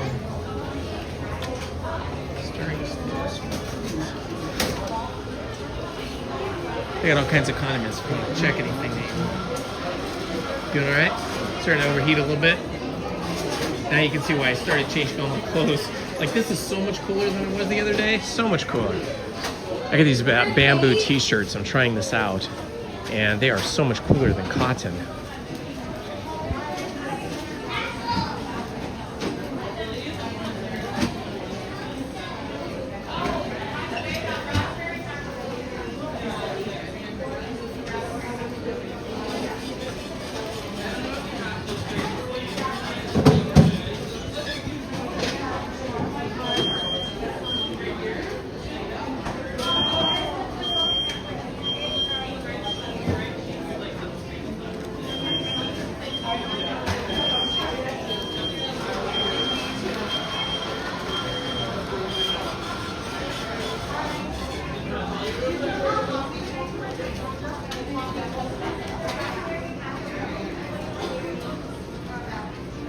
Like our battery's down to 35%, so we're probably gonna have to stop and plug in here.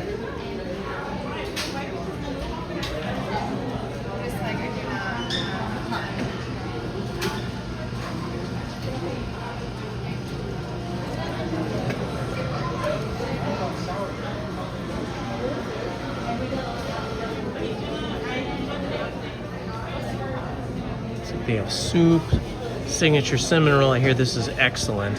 But I'm trying to cut back. I don't want to have to buy larger pants. Chris.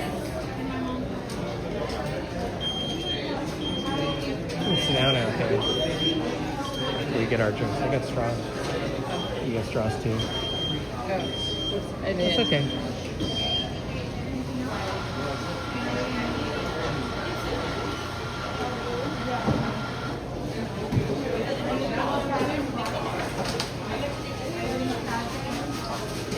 Kids' meals are good. They usually have yummy things in them. And they're smaller portions. You got them, honey? Okay. Awesome. Excuse me, guys. Let's see, where shall we go? A lot of places in the sun. See if we can find any place in the shade. Where? A little bit of shade. Oh yeah, a lot of shade actually.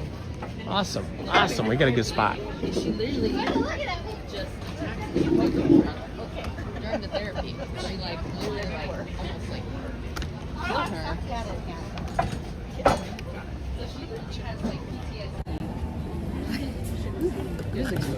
I know, right? There was like something creamy in there. That's why I got the macchiato. Check it out. Thank you, Fiddle Leaf, for funding this. Funding both Lizzie and my drinks. Mine is a caramel macchiato, so it's probably gonna be really sweet. This is probably all the sugar I need all day. Lizzie's, on the other hand, is black. Just straight up black coffee. I have to have more water to it, I think. It's pretty strong, huh?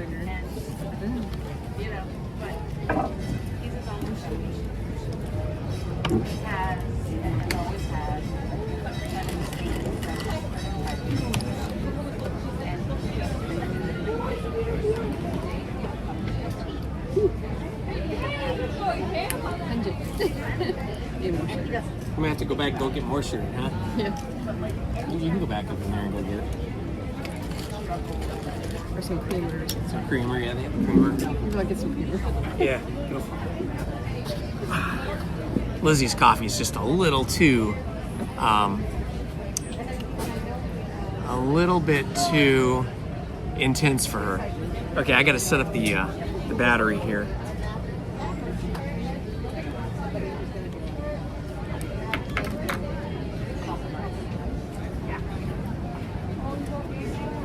Good time to recharge as we cool off and rehydrate.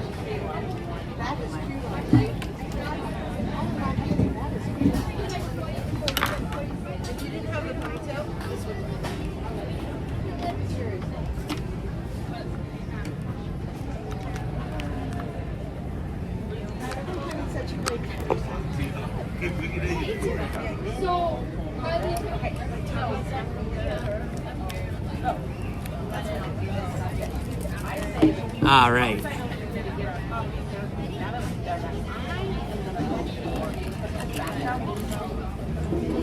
Oh, this is quite good. I should cut that. You want to taste mine? You might not be able to drink yours after drinking mine because mine's so sweet. That's really good. Isn't it? Should have got that. I was trying to be good, but this is so intense.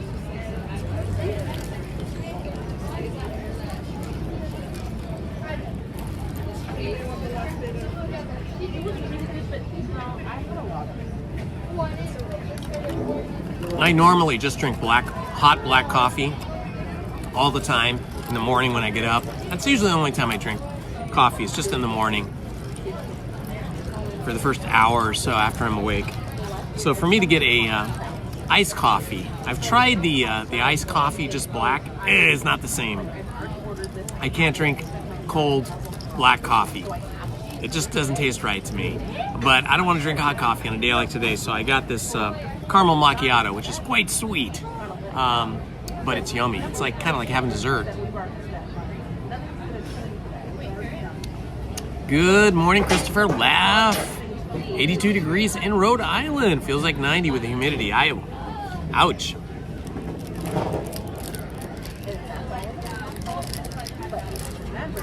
Happy Sunday, and big hugs to you too, Douglas.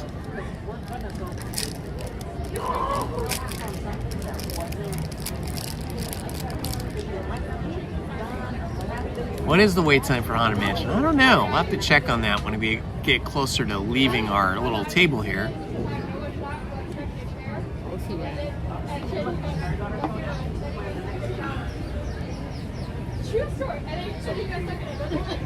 Fantastic! 5,890 subscribers. Thank you guys. Thank you for subscribing. If you're new to the channel, please help us get to 5,900. We need 10 more subscribers. Are the ones we saw online today. A couple of people asked me if we were. Haunted Mansion is 20 minutes. Oh, Haunted Mansion is only 20 minutes. That's pretty good. Hopefully it'll stay that way. Because that queue is hot. It's in the full sun.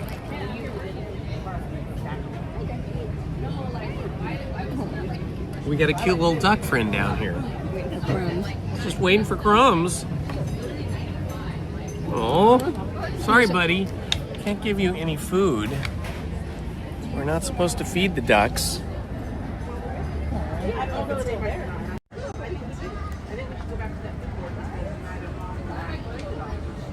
This is a very patient duck, but we are not going to feed it because Ducks are fed by Disney, and they feed them very specific and special duck food kibble.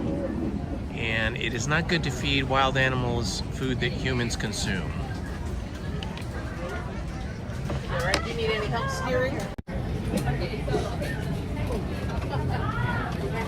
Yeah, coffee doesn't give any crumbs. Exactly. And we wouldn't want to give a wild animal or a duck any coffee. They'd probably go crazy. Yeah, the ducks are well taken care of here.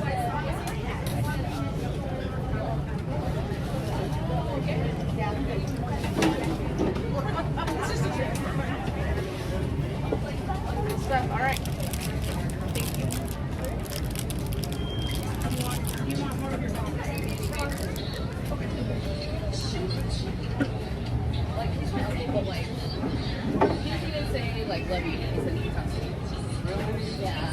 I know, we're not close. Oh. It's like an even exchange.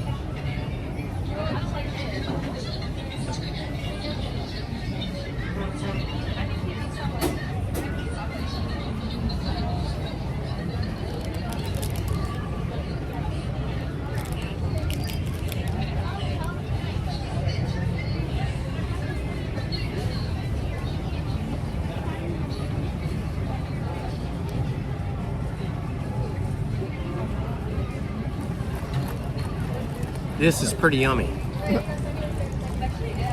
It's like wet dessert.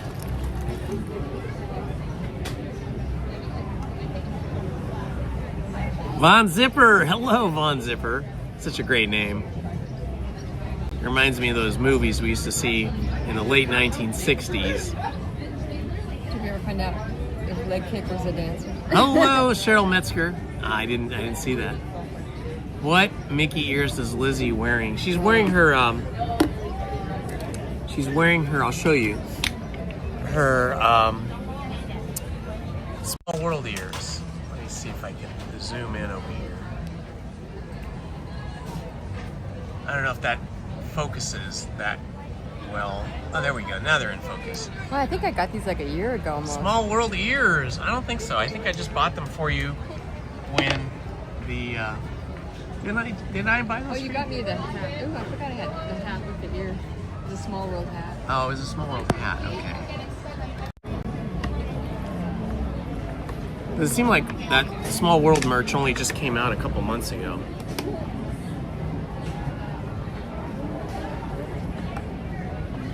There might have been.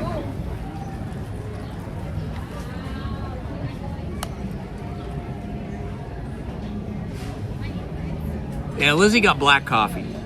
She got just straight up black iced coffee, and now she realizes she made a mistake. She realizes that it was too hardcore for her, so she's pouring all kinds of sugar and coffee mate and water, creamer, and everything she can into the coffee. She should have got this, but you know, Lizzie's really good about trying to avoid sugar, and this thing is loaded with sugar because I think they use like caramel syrup, but in reality, she probably should have got this. Yeah.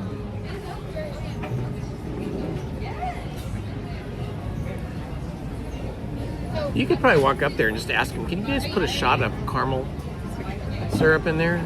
That'll do it.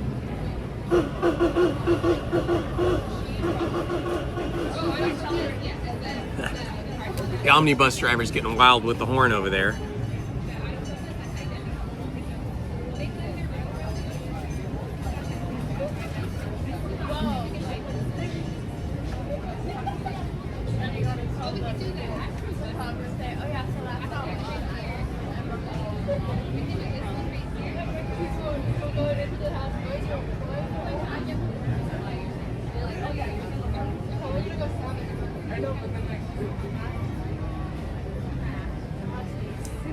Very many steps today. It always says a mile point. Well, because we stayed inside Fantasyland.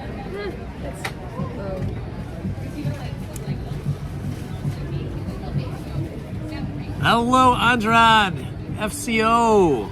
Welcome, my friend from Tijuana. Buenos dias. ¿Qué pasa?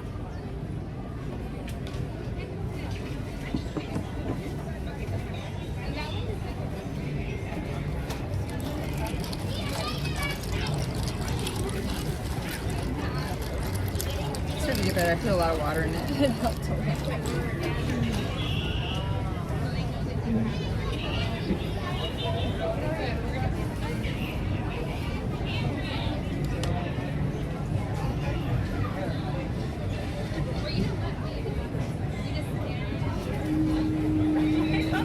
Oh, now he's walking.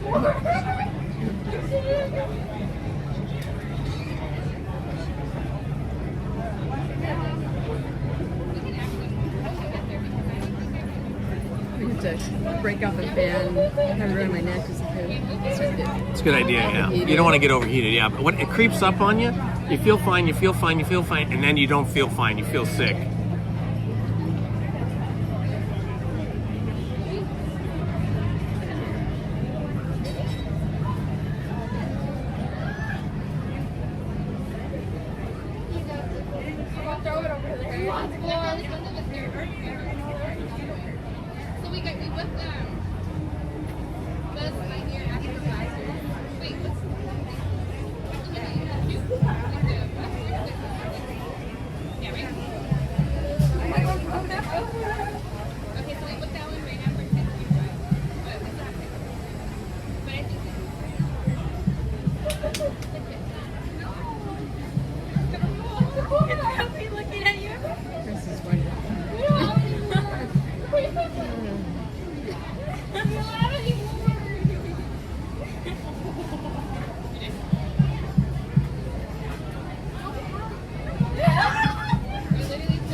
We have not done Winnie the Pooh yet, but we probably will do that today, absolutely.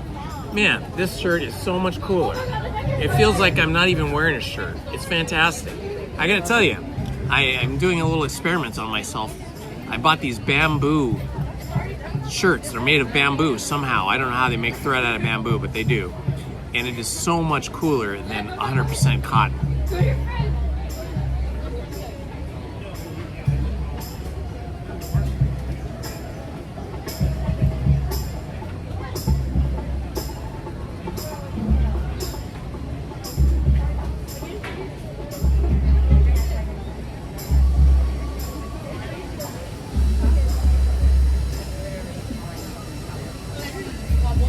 Oh yeah. Yeah, I think there's places that have koi ponds and like public parks that have koi ponds, and they have those like dispensers you stick quarters in, and they give you koi food to feed the koi fish, and then I think they also have duck food to feed the ducks. Zoos have that. Some of the zoos have those.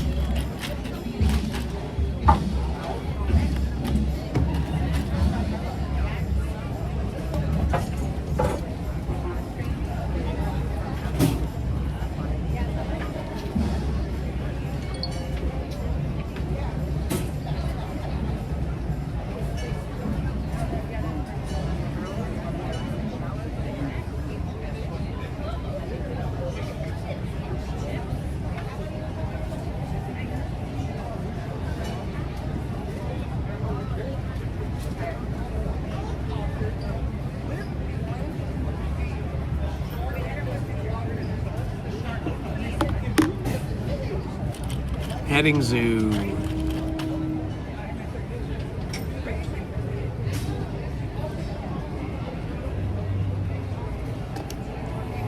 I think the best zoo I've ever been to is the San Diego Zoo. If you guys have not been to the San Diego Zoo, that is one of the premier zoos I think I've ever been to.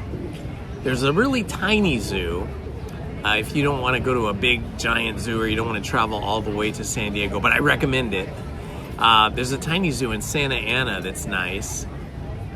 And then the other biggest zoo after San Diego Zoo is the Los Angeles Zoo, which is quite nice, but it is, I think, in need of some renovations, and they're having some financial difficulties right now.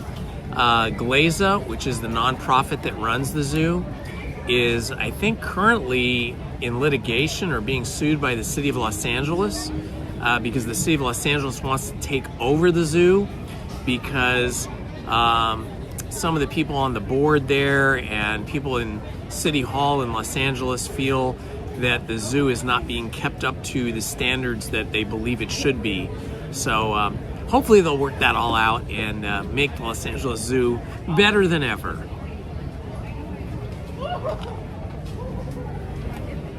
Oh, really? Illinois. The Nabi Zoo?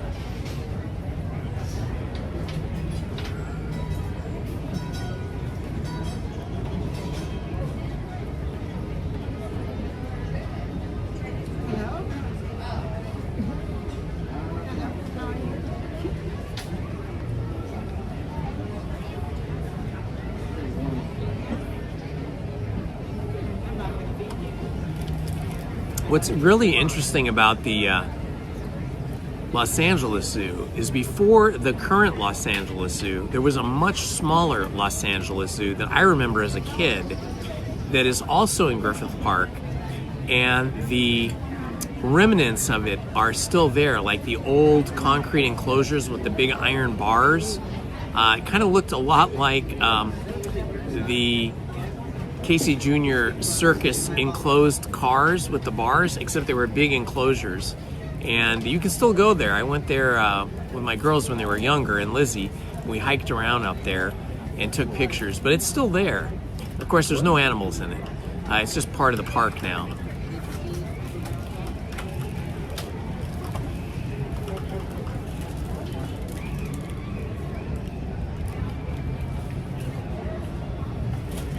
Well, the Los Angeles Zoo is inside Griffith Park. It's right on the outer edges and right across the parking lot from the, what is it, Roy Rogers?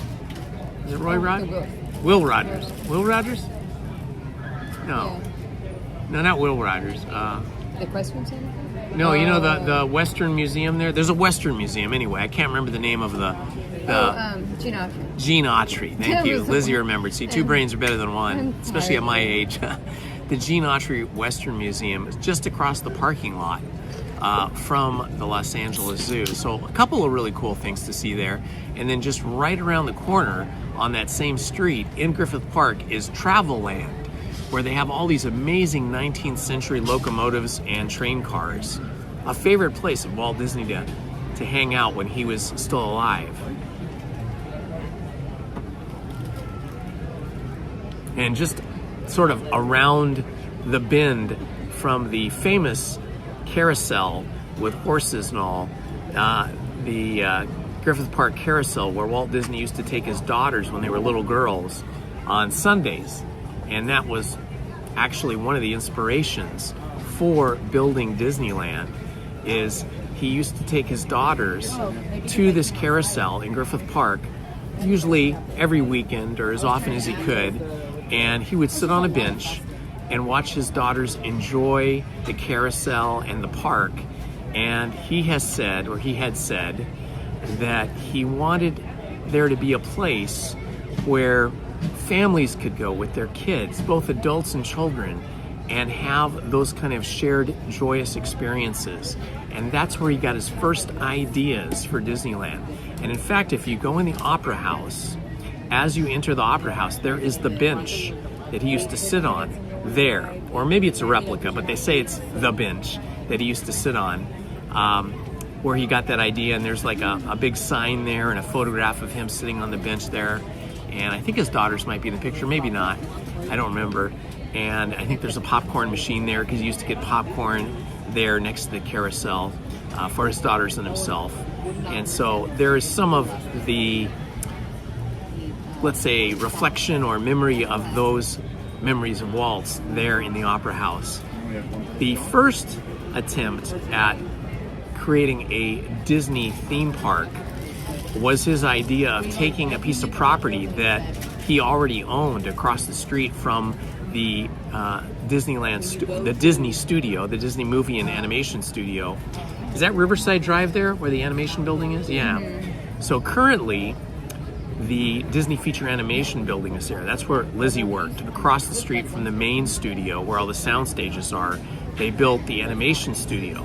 But that wasn't really built until probably the late 1980s, maybe, like right before you went to work there, or was the animation building already?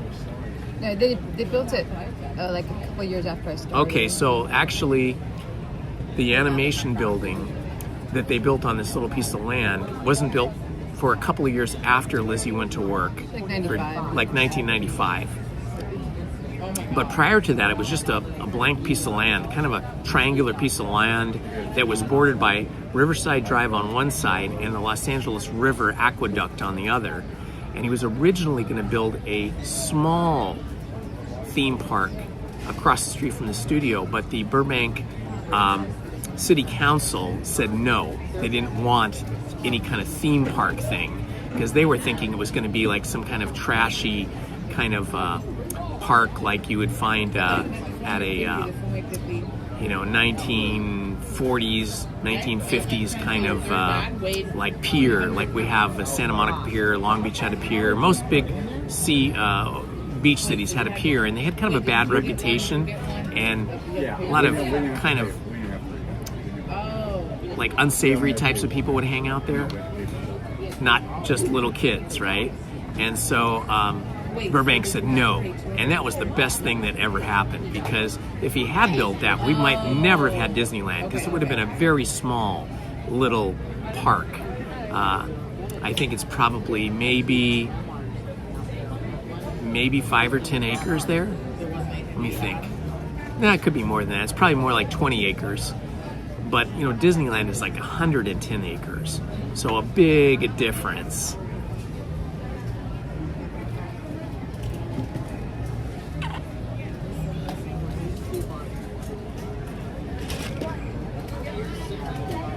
Oh, really? That's neat. Can you remember the name of the park, Von Zipper? Was it Elysian Park?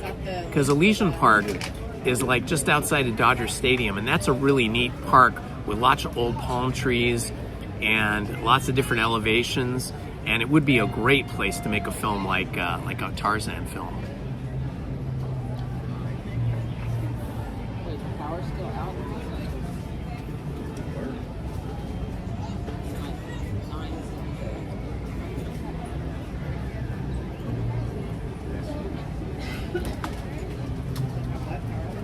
Wendy's powered out.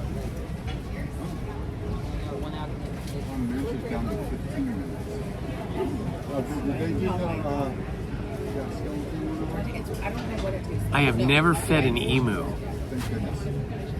I'm trying to remember what an emu is. It's some kind of bird, I guess. Jesus Christ. It's so sweet and I don't know. But is it though? It's sweet. I don't know. I don't drink sweet things, so that's Neverland Ranch is still there, but it's owned by some like investment company now, and they're not doing anything with it. I mean, it's a huge ranch that Michael Jackson owned, and it's about 2 hours north of Los Angeles, like before you get to Santa Barbara, kind of in the lower wine country. But yeah, they're not doing anything with it right now. I would imagine at some point they'll probably subdivide it and make it into a housing development. That's what I would do if I owned it, because the land is beautiful up there, and it's not really close to any big cities. It's like out in the country a little bit. So maybe that's their plan. Who knows?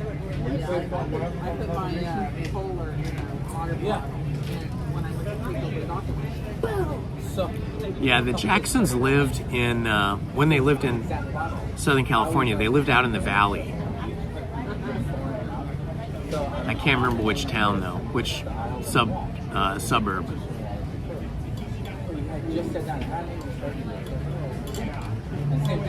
Pirates, 15 minutes.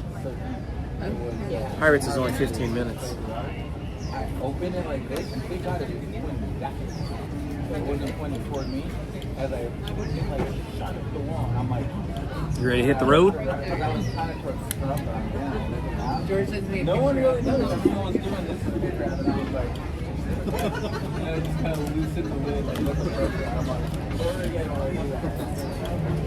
Maybe someone saw, but who knows?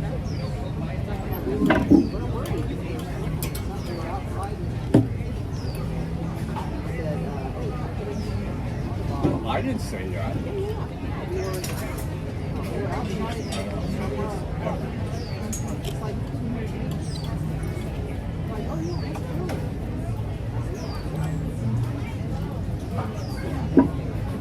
Can you get these, honey? Yeah.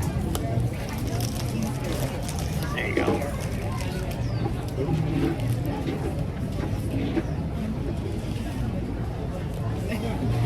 She goes, I got the room with the family. Goes over and gets a sunblock applied by Uncle Lars.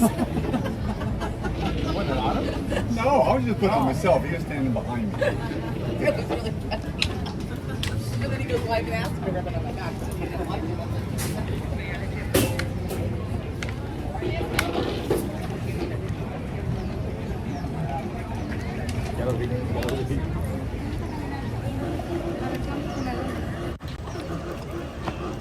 All right.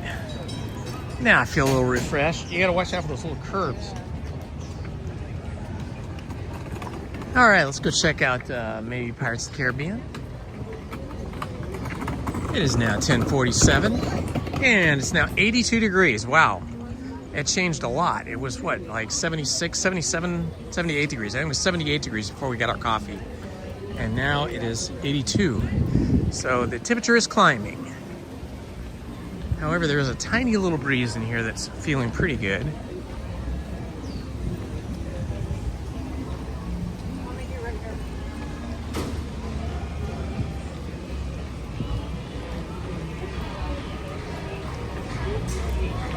Feels good in the shade, that's for sure. Oh my gosh, look at the chicken head. Check out the chicken head. Who would wear this chicken head in the summer? It would be just too hot. It's like Chicken Little. I don't know. That's from Moana. Oh, it's from Moana. It's Moana merch.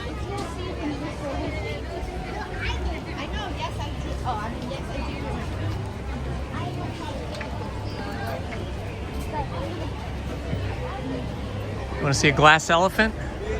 Nobody ever looks up at this. There's our glass elephant right above the stroller parking for the Jungle Cruise, Tropical Imports.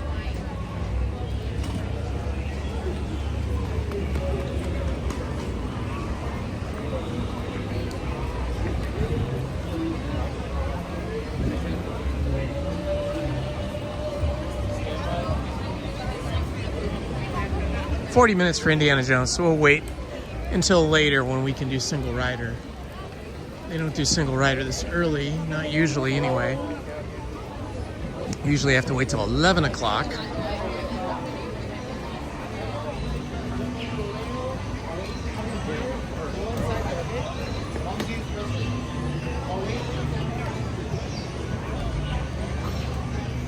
Excuse me.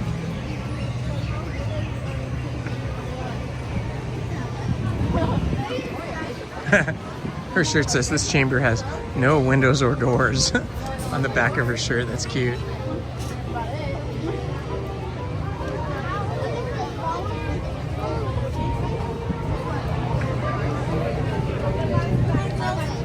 Evelina, walk together. Oh boy, the line looks pretty big. It says 15 minutes. We got a big line here. I'm gonna try to find the end of the line.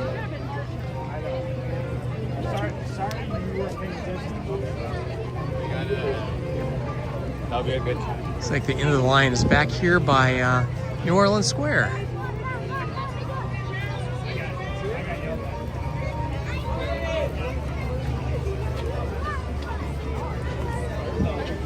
It's like we're going right here. It says it's only 15 minutes, but... Yeah, it probably is. It's probably close to 15 minutes. It's just the line is, instead of switching back and forth like it usually does, it's just all outside right now. They're probably going to make us do the switchbacks over the bridge here in a moment to get people out of the walkway.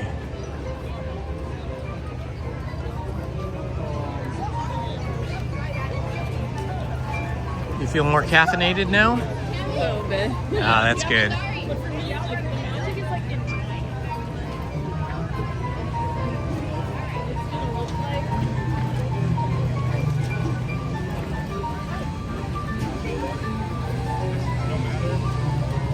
A lot of people with the walk chalk shirts.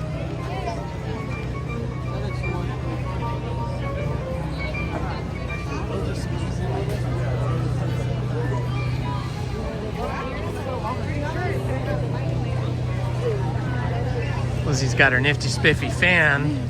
She just crocheted these little lanyards for us last night. I've got one of those fans too.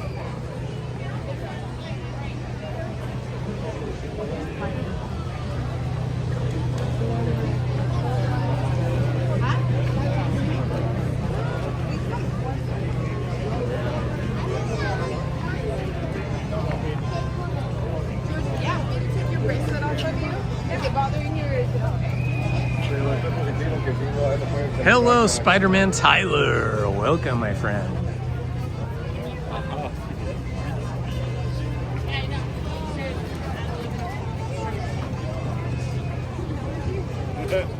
Right time. Thank you.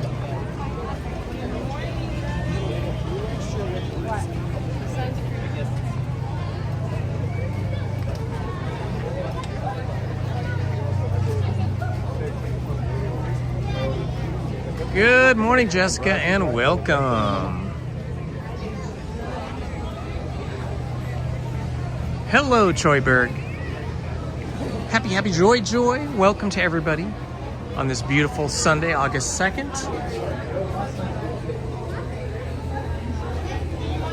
It's currently 82 degrees, 156 feet above sea level, and the UV index is 8.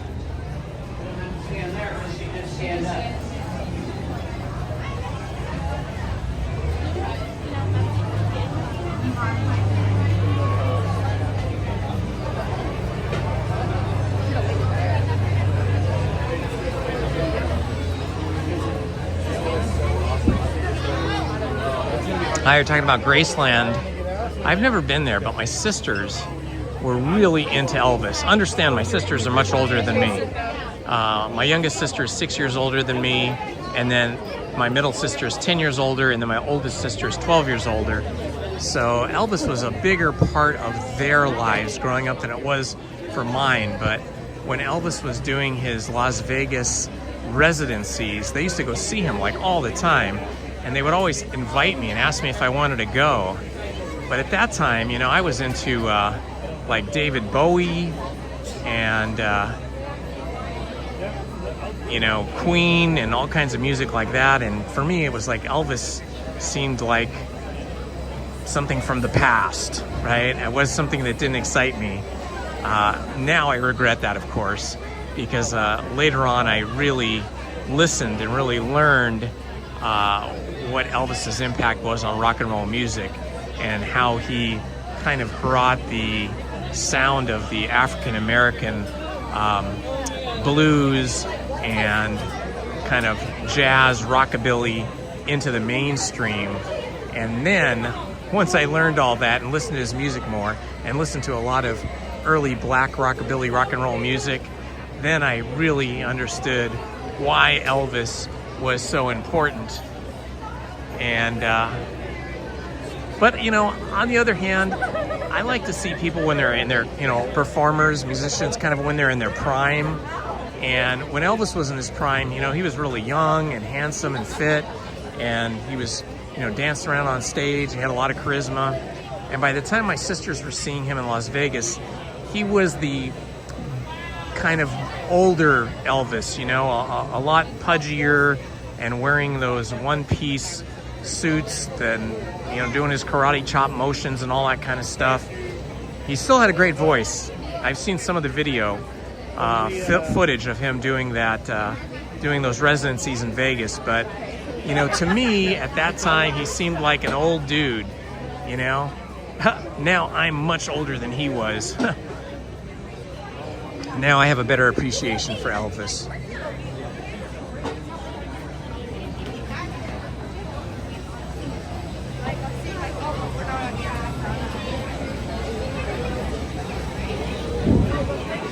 Yeah, you can really, when you really listen to some Elvis's music, especially the slower bits, the slower songs, you can really hear some of that sort of black gospel influence in his music.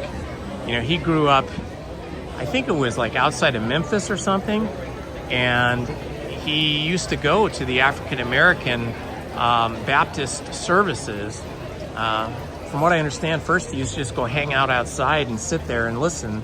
And eventually he started, you know, going inside and seeing the services and listening to the music. And I think, you know, there was such an influence there.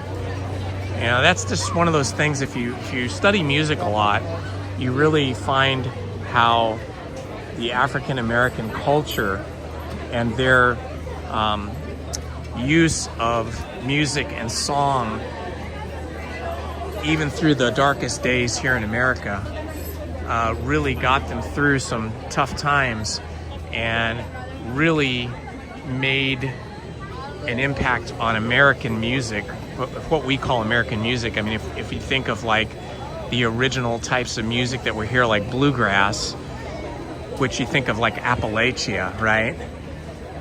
That's all music that basically came from like Ireland and Scotland and those kind of places, and kind of morphed into what we would call bluegrass music. And then the African American culture had their own music that was, you know, a lot having to do with church and singing and gospel, but also, you know, you had the great guitarists and the great beats of their style of music, and it sort of all came together and joined to form a new style of music, that early rockabilly that Elvis and many other people developed.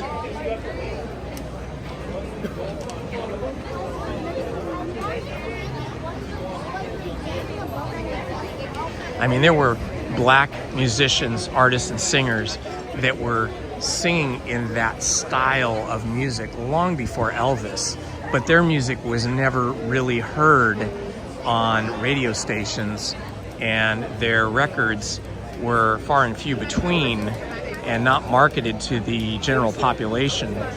So it took right there up until the 1950s before that music kind of broke out into the mainstream.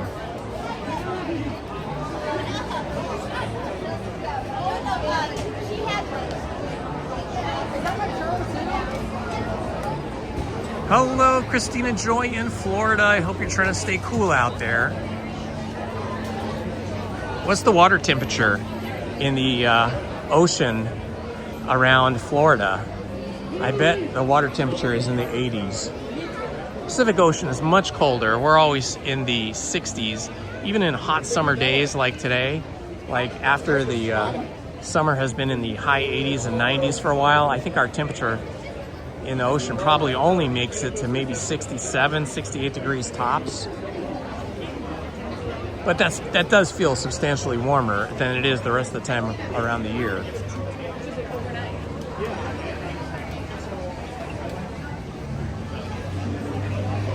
Oh yeah, Louis Armstrong was fantastic. That's pure jazz though. That's like New Orleans style jazz. Louis Armstrong was great.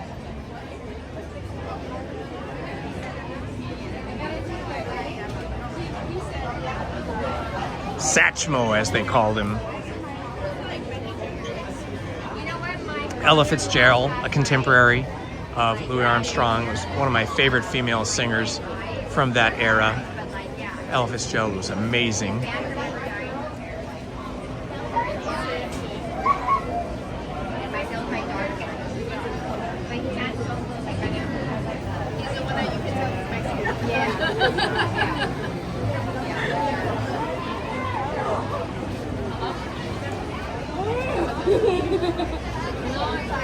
Chuck Berry was amazing. I got to see Chuck Berry in person perform a couple of different times, and he was already quite old when I saw him. I was young, I was in my early 20s, but he had as much energy at whatever age he was, probably in his 60s, late 50s or 60s. He had as much energy as any teenager. He was amazing.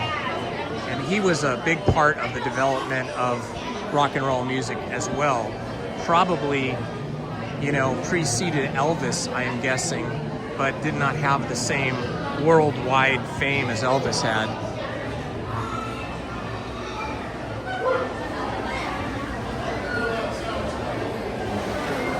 Oh wow, that's really cool, Fiddle Leaf. I'll have to hunt for that on YouTube.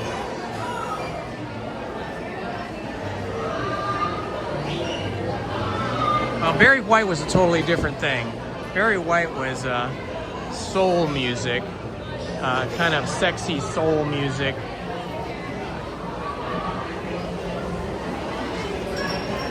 I would say Barry White was more of a disco crooner.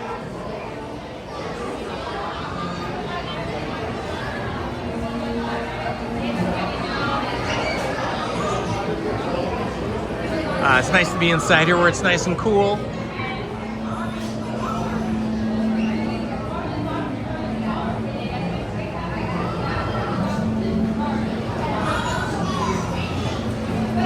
Yes, the air conditioning feels very good in here. That's why I wanted to do those Fantasyland rides early before it got too hot, because there's no air conditioning in the queues for any of those Fantasyland rides. The Fantasyland attractions all have outdoor queues, where the queue parts that are indoors are still not air conditioning. It's not until you get on the ride car and go through the ride that you feel the air conditioning. Good morning, Letitia. Welcome, my friend, and happy Sunday.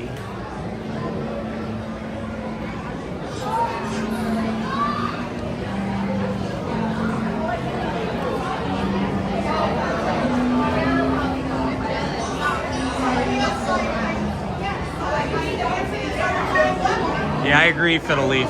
If you ever got to see Chuck Berry perform in person, I mean, he could do a 90-minute to a 2-hour show and be in constant motion the entire time. He was just hammering on those piano keys like no other. I mean, the speed with which he could play piano and sing and be essentially dancing with the piano was just amazing.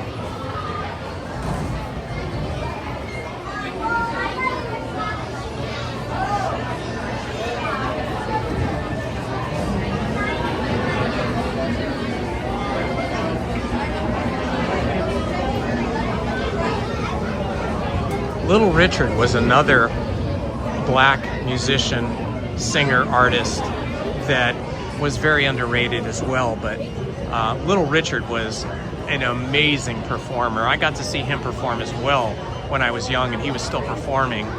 And even at that age, and I would say he had to be, again, in his 50s or 60s when I saw him. And again, he had an amazing amount of charisma, personality, energy, and a hell of a voice. Great performer. Again, another African American that contributed a lot to the sound and the beat of rock and roll. And when I was young, I remember that there were schools, like high schools and colleges around, that would hire Little Richard to play for them. So he was still not so big that he would only play like big arenas and stuff like Elvis. He would still play small shows. Hi, can we be in row 6? 2. Thank you. You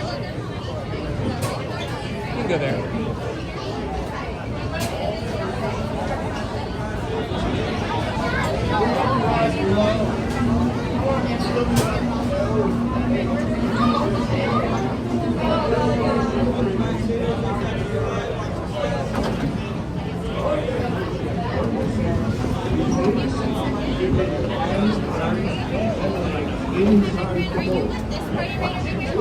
No, I'm by myself.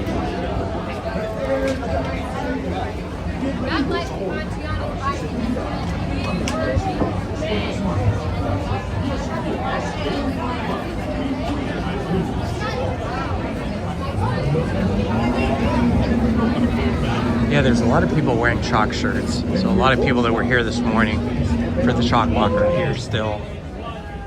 Ahoy, mateys!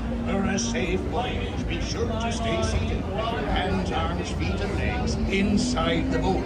And watch your children. And remember, no rash pictures.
And there be plundering pirates lurking in every cove, waiting to board.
Properly warned ye be, said I.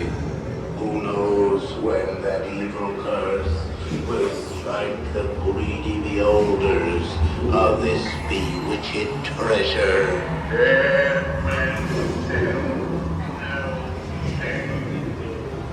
Perhaps he knows too much.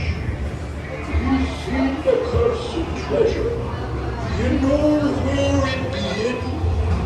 Now to see that your oldest, these are the last only words we hear. You may not survive.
Strike your feathers, dear. Show 'em your flock.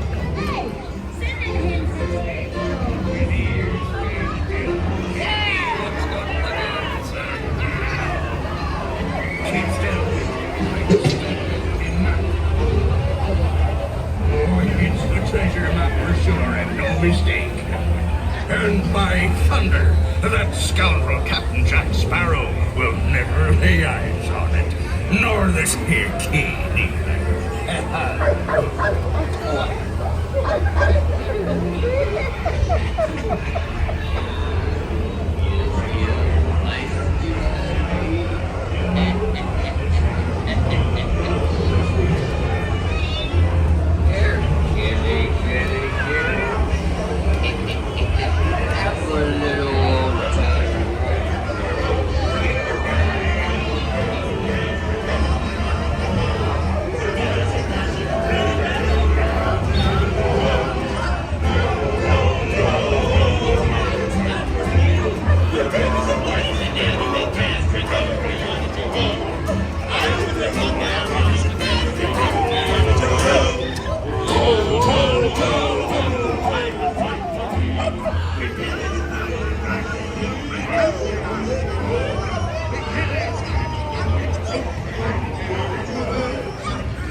anyone among any shipmates lost at sea?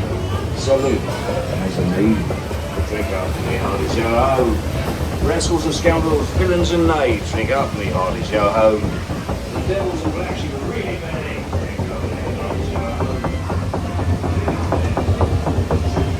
Mark my words. We'll meet again. Cop ourselves for this sea. When next you sail, sail with David Jones. None shall see.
Continuing on our theme of early rock and roll music, if you've never heard of Big Joe Turner, I recommend you look for his music.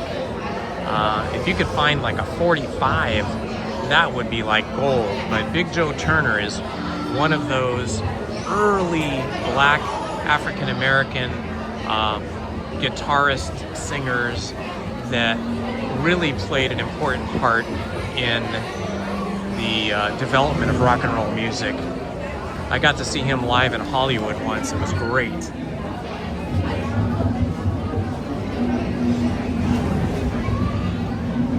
African-American guitarist credited with the early beginnings of rock and roll.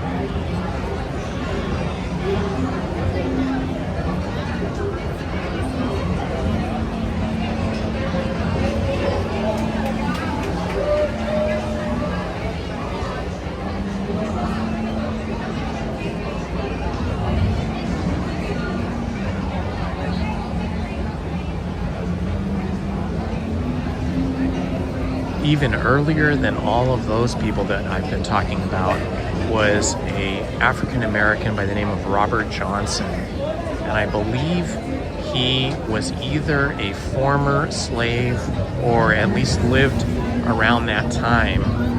And he was probably the most important guitarist.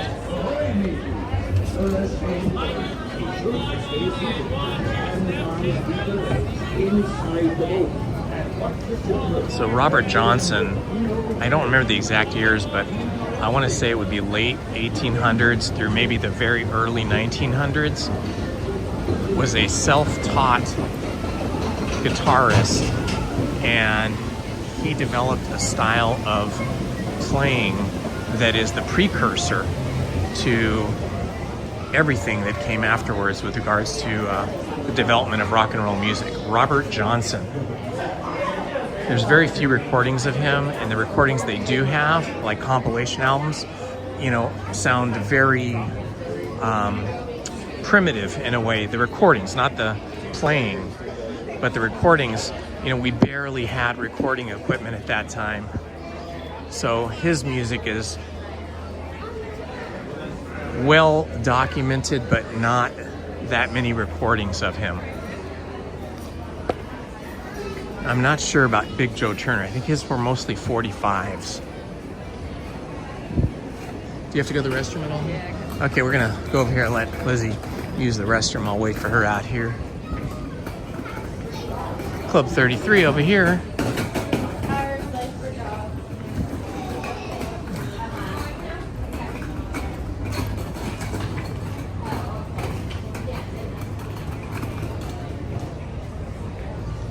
That door over there that is partially open is in fact Club 33. You have to ring the buzzer, and then a cast member comes out and checks to see if you're a member or if you're with a member or you have some special kind of invitation. Hello, TARDIS cakes.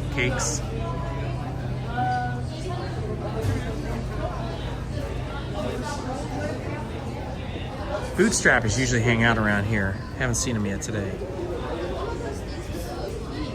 If you want to join the Discord, and I highly recommend you do, here is a QR code that will get you to the Discord. If I can get it to be in focus there.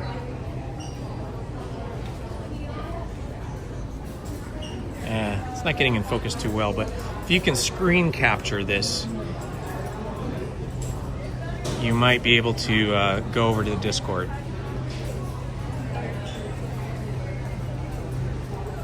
Oh, wow, Von Zipper, you're so lucky you did Club 33 once. I have some neighbors that live down the street, and they have some friends that are members of Club 33, and they've gone a few times. They love it. And they have offered to get us in to Club 33, but it just sounds too expensive. I think I heard it was something like, "Hi, how are you?" We were watching you yesterday. Oh, that's nice. What are your names? This is Caspian. Hi, Caspian. Hello.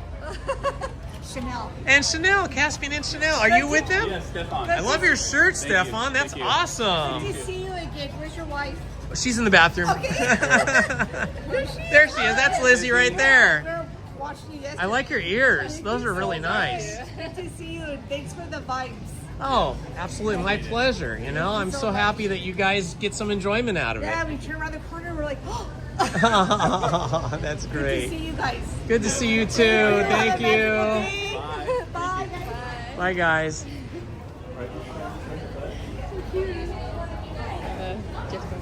I do not have to go. I'm trying to find my glasses though. Let's see. I think they're over here.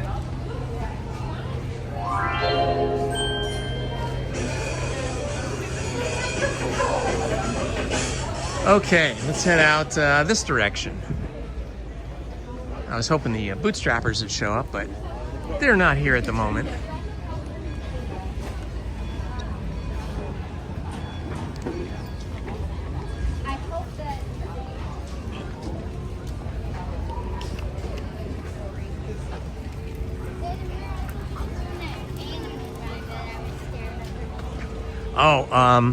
From what I understand, to have a meal at Club 33, you know, and you've got to have all the fixins and probably an adult beverage. Hi, how are you? Yeah, my name is Michelle. Hi, Michelle. How are you? My brother's a big fan. Oh, that's so nice. I was like, tell me where they are. Aw. So let me figure it out so we can take a picture. Ah, there we are. Can we get all of us? So maybe if you hold it sideways, maybe. I don't know. Maybe if you hold your phone sideways. There you go, Lizzie. There we go. Hi. Aw, cute. Cute. Aw, nice to meet you. I found him. I love your ears and the whole purple lavender. Oh, Nirvana too. Awesome. It was nice to meet you. We watch you guys all the time. Aw, thank you so much. All Nice right, to meet take you too. care. Have a wonderful day. Thank you. You too. So, yeah, from what I understand from friends of mine that have gone to Club 33, to have a meal with all the fixins and maybe one adult beverage, it's somewhere in the neighborhood of $200 to $250 a person on the conservative side. From what my friends told me, for the two of them as a couple, it was close to $500. Now, I don't know what they had to drink. Of course, cocktails and, you know, wine can get very expensive. But, yeah, that's just not in my budget right now. One day, maybe. We're going to need to save up for that. That seems like an extravagant expense. You know, for that kind of money, I'm sure that Club 33 is great, and I'm sure they have great food. But for that kind of money, I'd probably rather go to a restaurant in Beverly Hills and have something exceptional. And it probably still wouldn't be quite that much money. I mean, because we're not big drinkers, you know. We're not going to order bottles of champagne and have 2 or 3 cocktails. Probably have like a glass of wine each and a meal. So I think it would be fun to go to Club 33, but you know, they do not let you take video in there, and even photographs I think are discouraged. So it's not like I can even share that experience with anybody. It would just be the experience for us. I think before I ever do that, I want to take one of those private tours that gets you onto the Lily Bell train car on the Disneyland Railroad, because to me, that is history, right? That's historical. The Lily Bell was created by Walt Disney for his wife, and she played a big part, from what I understand, in the decoration of that car.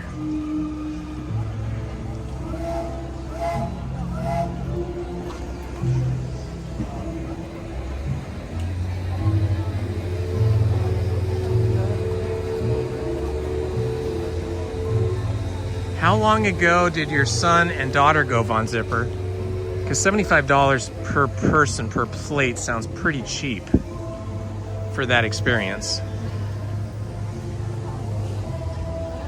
Yeah, and then you forget about tips. So if you spend like $500 on a couple, your tip's got to be at least $100. 20% would be like the minimum at a fine restaurant. It'd be more like 25%. It is getting toasty, Andy. 84 degrees. So we're about 2 degrees cooler than my phone can handle. So another 2 degrees and my phone will probably start getting all pixelated again, go into emergency mode. Look at Lizzie's using her awesome fan here. Can you get my fan out of my backpack? It's in the top pocket.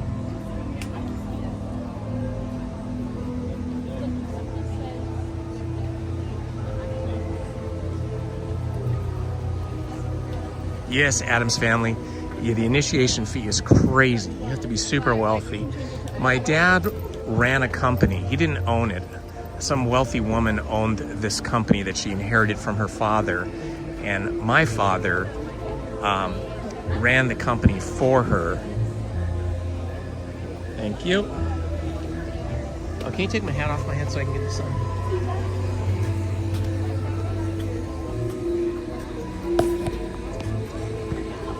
And the business he was in, business my father was in, was import-export custom house clearing. And so he had to entertain a lot of clients, you know, like presidents of big companies like Boeing, TRW, Raytheon, a lot of, you know, military contractors, as well as civilian aircraft builders like Lockheed, Boeing, etc.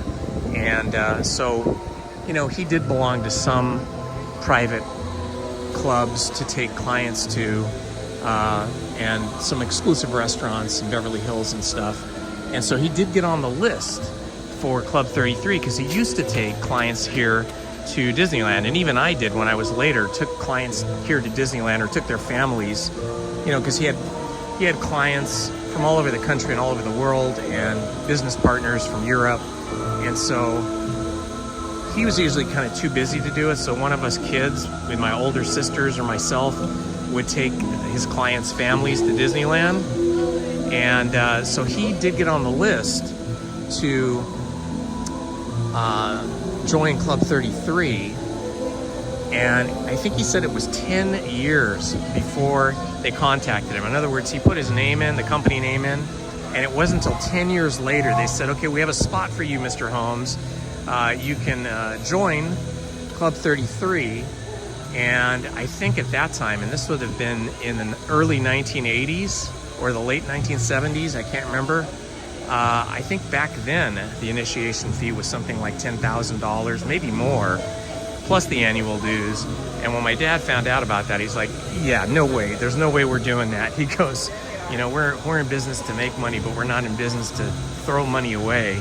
And he said, we'll just pay the tickets for people to come and take them out to really nice restaurants in Beverly Hills and Los Angeles. So yeah, even for my dad, who ran this big company, it was an international company, and he ran the United States branches of it, even he felt it was too expensive. So, you know, I think if you're a multi-millionaire or a billionaire, or you work for a big corporation like Sony or you know, one of the big companies like that, and you have a giant expense account, then yeah, maybe it's worth it. But for the average Joe or a smaller company or a conservative, financially conservative company, like my dad's was, it's just too much.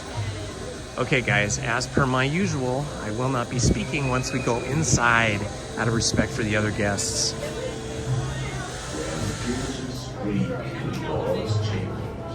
And strange, frightening sounds echo through the halls. Whenever the candle lights flicker, where the air is deathly still, That's when ghosts appear. Oh, a present. I got the words wrong. with ghoulish delight. Ghoulish delights. It's funny to think that ghouls would have any delights.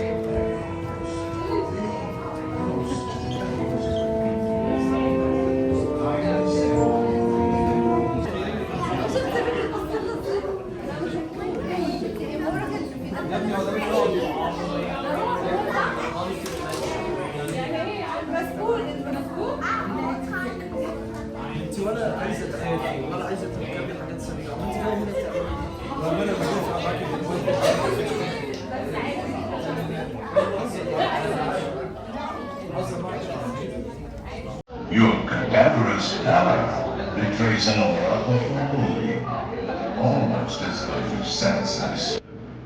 And consider this dismay out. This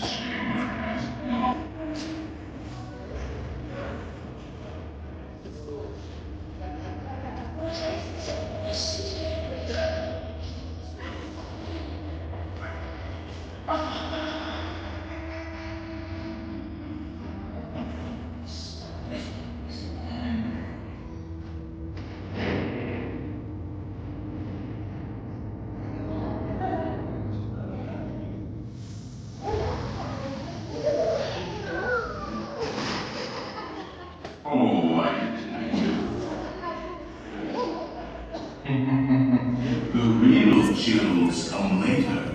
Now, as they say, look alive, and we'll continue on to. And let's all stay together, please.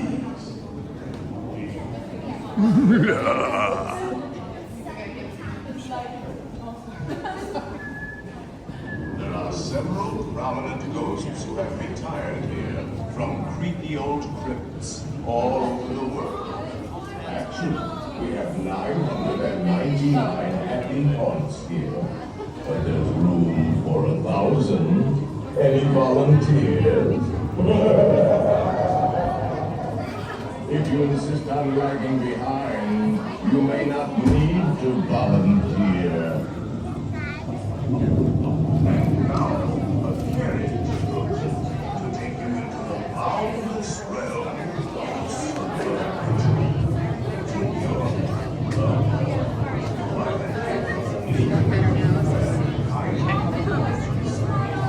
Oh yes, and no flash pictures. Drink some water. You can drink water while you're on the ride.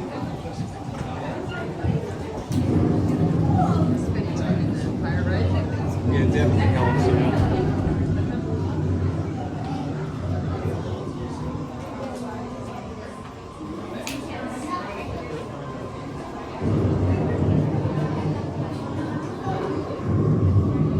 It's like a giant X-ray machine. Lights up and it shows everybody's bones.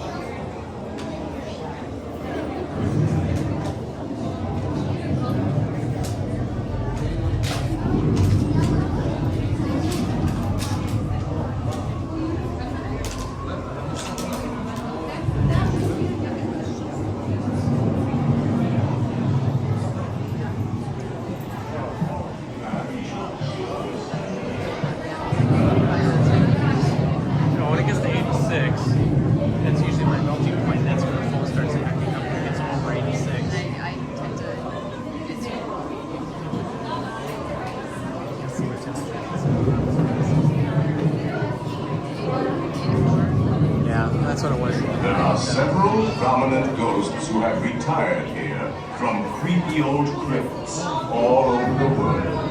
Actually, we have 999 happy haunts here, but there's room for 1,000. Any volunteers?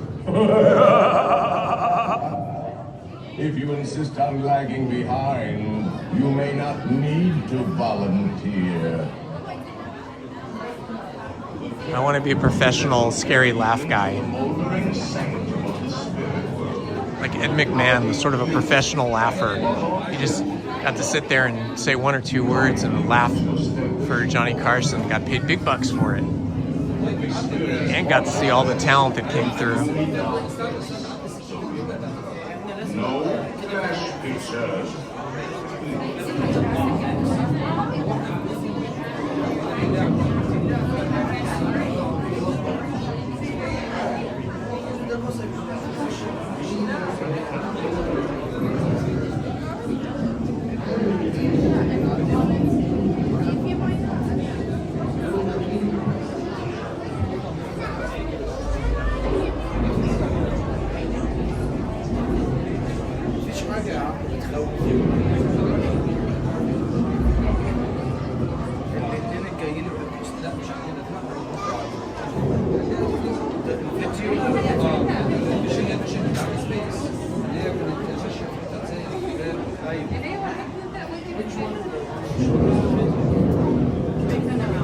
دي عملناها اكسبرس لين الساعة 1.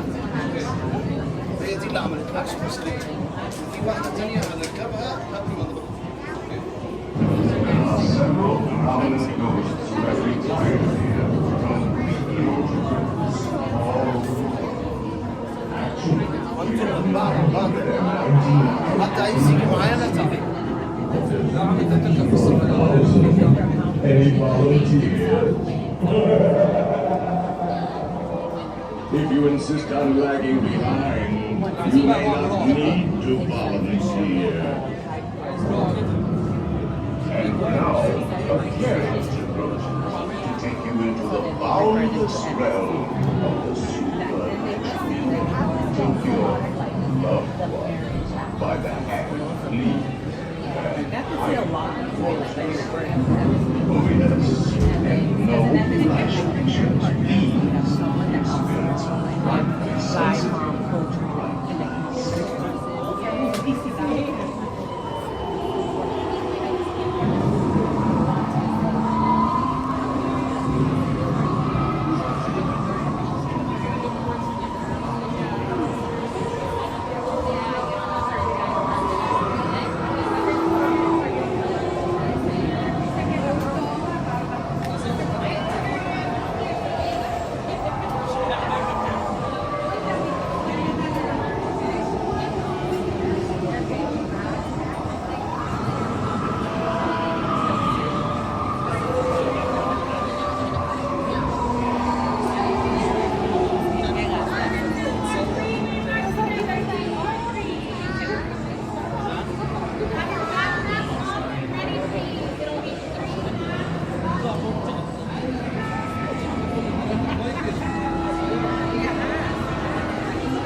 down on the safety bar. I will no report. And heed this warning. The spirits will materialize only if you remain safely seated with your hands, arms, feet, and legs inside and watch your children please.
have interrupted our tour.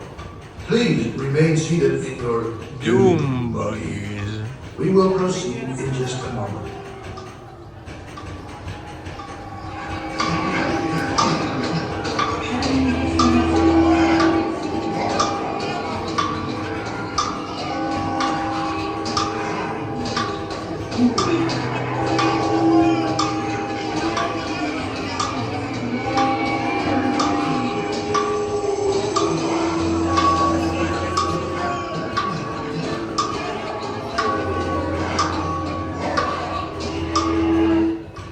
We have been unavoidably detained by Frankie's spirits.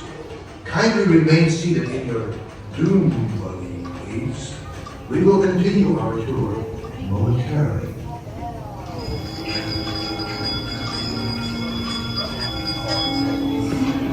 Serpents and spiders, tail of a rat, call in the spirits wherever they're at. Rat on a table, it's time to respond. Send us a message from somewhere beyond. Goblins and ghoulies from last Halloween, awaken the spirits with your tambourine.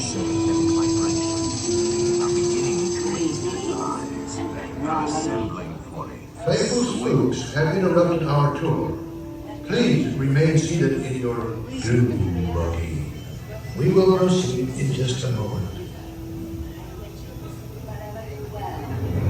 Give us a hint by ringing a bell.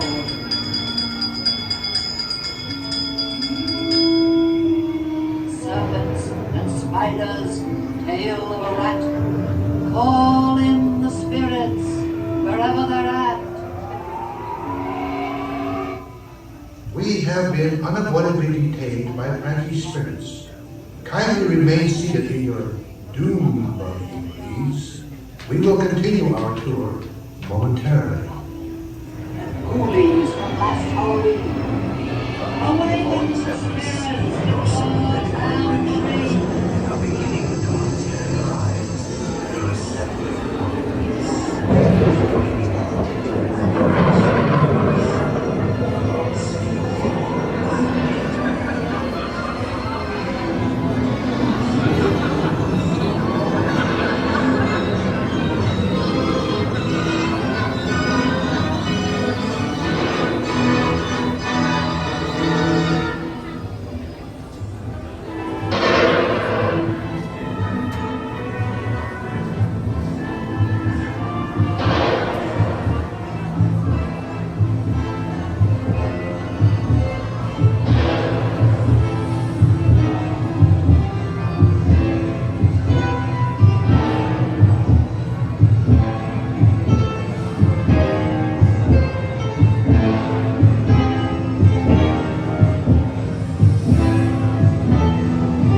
And doors creak and the tombstones quake. Spooks come cowboys wing and wake. Happy thoughts materialize. I will begin to vulcanize. Grim-grinning ghosts come out to socialize. Now close your eyes and don't try to hide for a silly spook makes a part or side. Shrouded in a disguise. Every day to terrorize. Grim-grinning ghosts come out to socialize.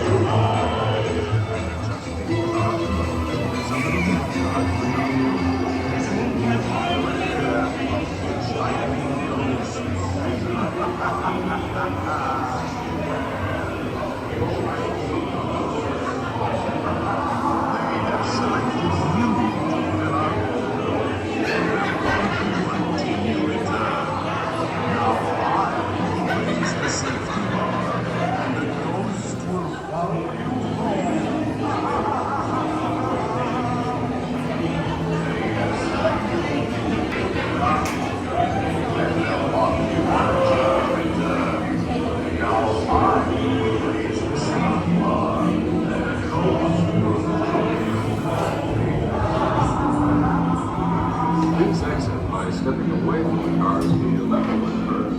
Step out and stand.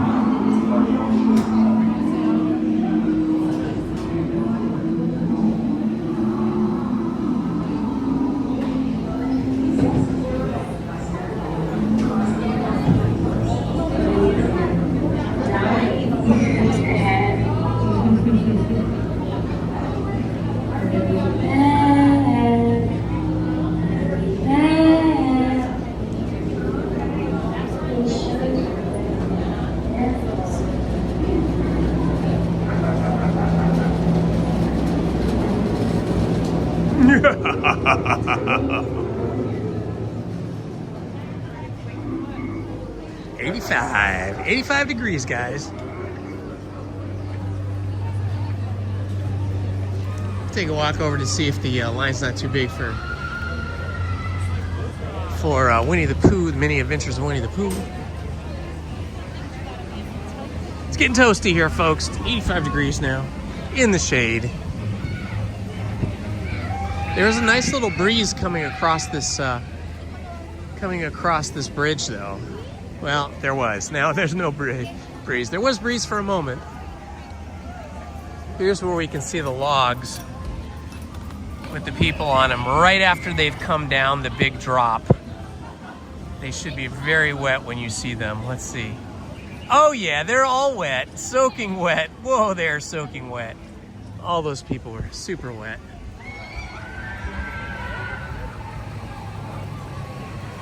It's a lovely day in the neighborhood at Disneyland.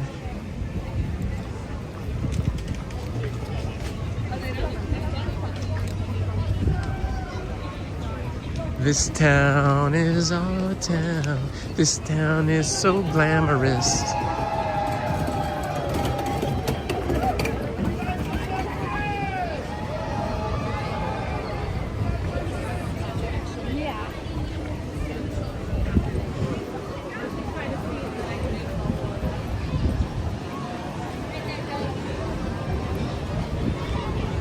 All right, let's see what the lineup here is for Mini Adventures of Winnie the Pooh.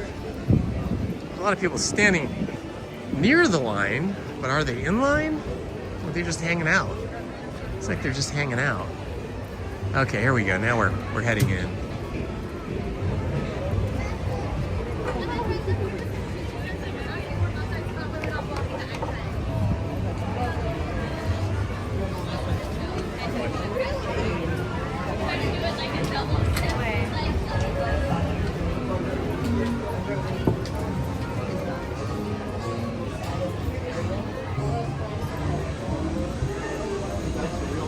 All right, we are in line for the Mini Adventures of Winnie the Pooh. Turning on my super fan here to cool off the phone and myself.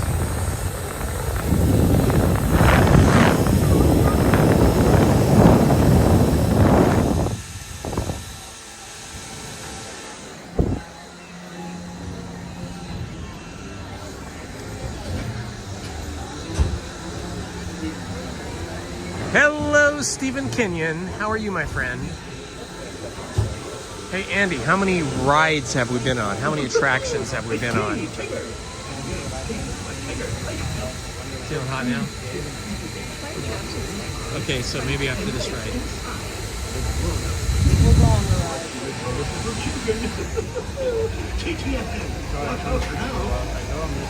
Such a delicate flower. It's okay.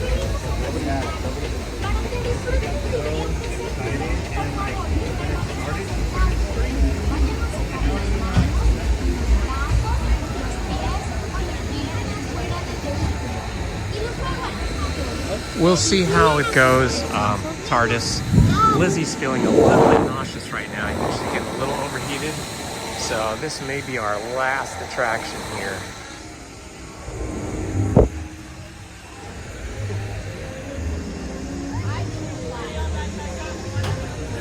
Now fanning her with my fan. She's fanning herself with her fan. Trying to keep her cool.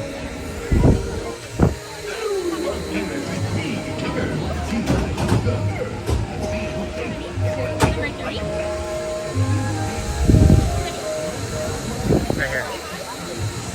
Always been there?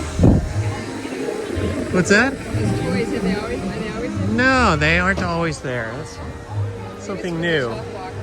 Maybe, huh?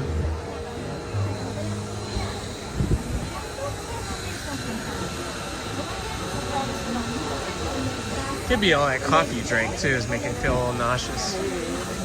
Yeah, she does have her water. She's drinking it.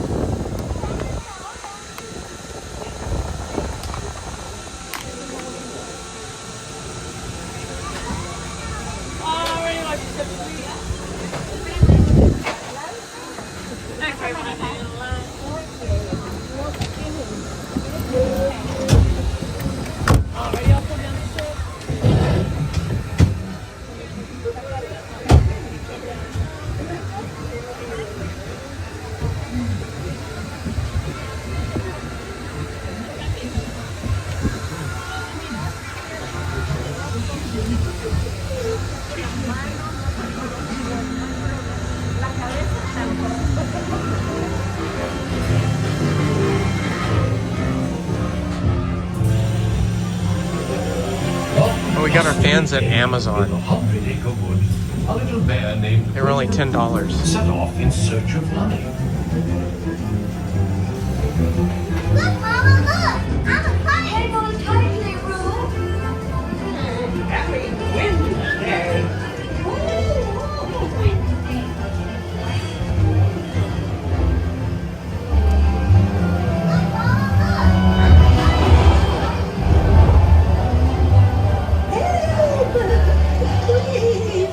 Well, thank you, Piglet. First the wind, and now this. Hey, this is fun! Goodness gracious! Hey, Piglet. Right this way.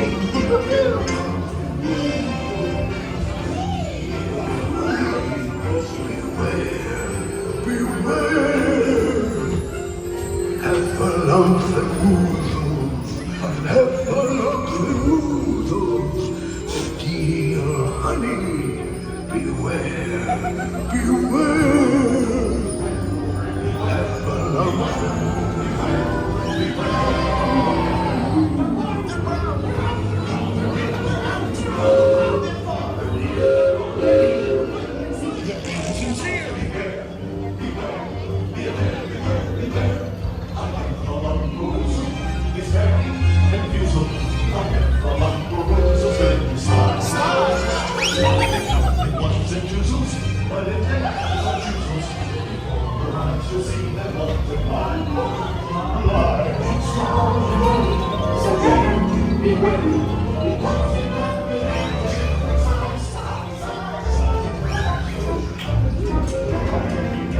What a wonderful dream.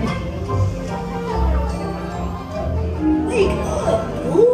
Wake up. Wake up, Boo.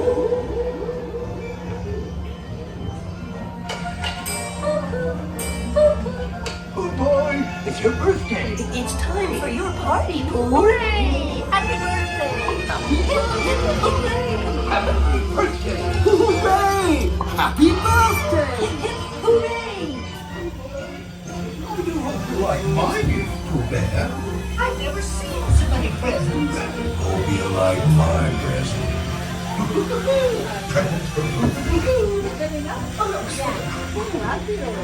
sure you'll find mine.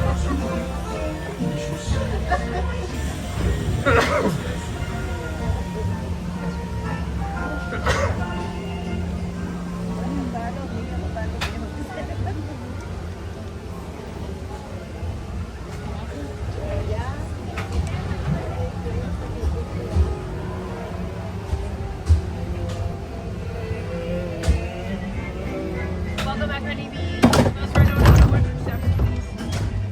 Have a great day, everyone. Thank you. Have a uneven day. We'll Thank see you. again. You too, Paula. Take care. You take care.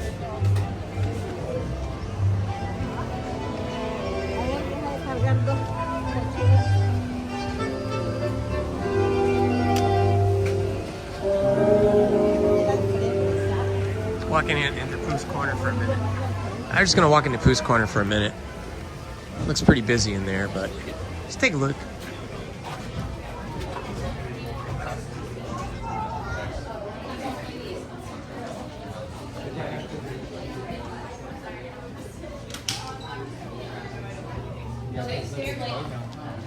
Oh, they probably did it in red. Looks like they're making pink Mickey heads. Yeah, they're like Mickey Pops. They're Rice Krispies. They're probably Rice Krispies, I'm guessing, huh? And look, Raven has that job of meticulously squeezing the bottle and decorating it. How cute. She's doing a great job.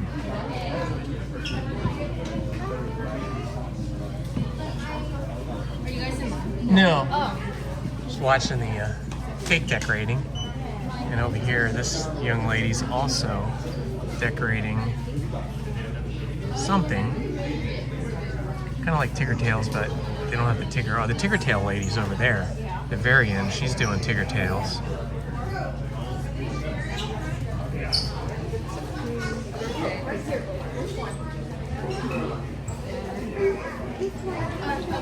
I think that's always up there.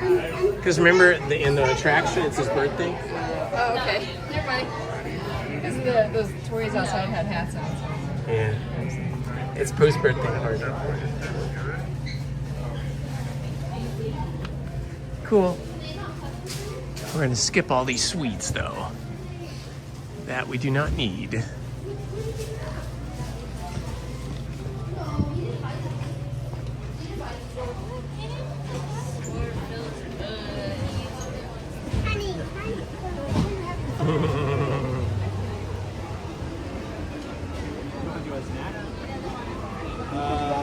We are at, hold on a second here. We are at 5,899 subscribers, guys. We need one more. If you're a Ninja watcher or a new watcher, please subscribe and help us get to one more subscriber. 5,900. Who will be the 5,900th person? That is the question. If you subscribe and push us over the top to 5,900, you have to put a comment down in the chat letting us know that you're the 5,900th. We've done 10 rides. Thank you, Andy, for keeping track of the attractions, because I always forget. While I'm walking and talking and reading the chat, I get a little lost and forget how many things that we've been on.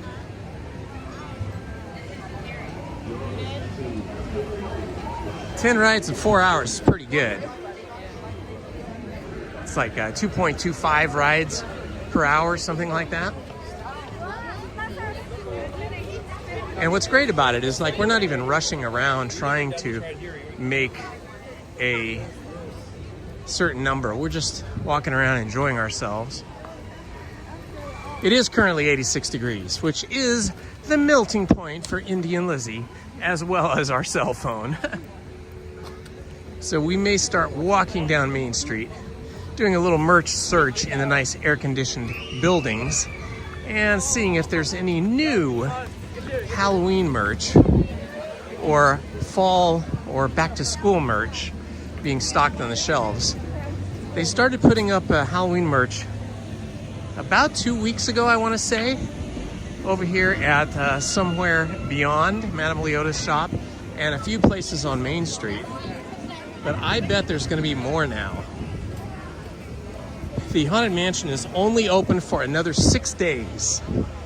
And then I think the last day is August 8th. It's scheduled for closure either on the 8th or right after the 8th. And then it's going to be closed for about 2 weeks while they refit it and redecorate it for the Halloween season with the Nightmare Before Christmas overlay.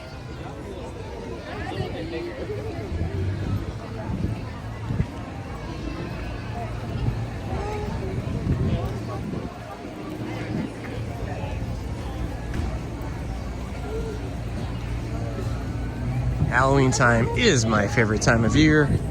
One of my good friends always has a blowout costume party at his house. It's quite the bash. He is a self-taught and very, very talented DJ. And he has all the DJ equipment and all of the sound systems and speakers and computers and all that stuff.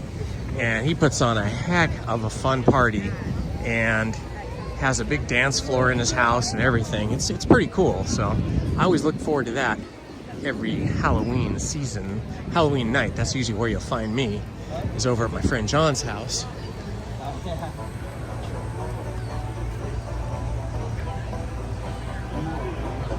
Diaz a 310, thank you so much, my friend. Thank you for the $5 super chat. Very generous and kind of you. Appreciate it so much.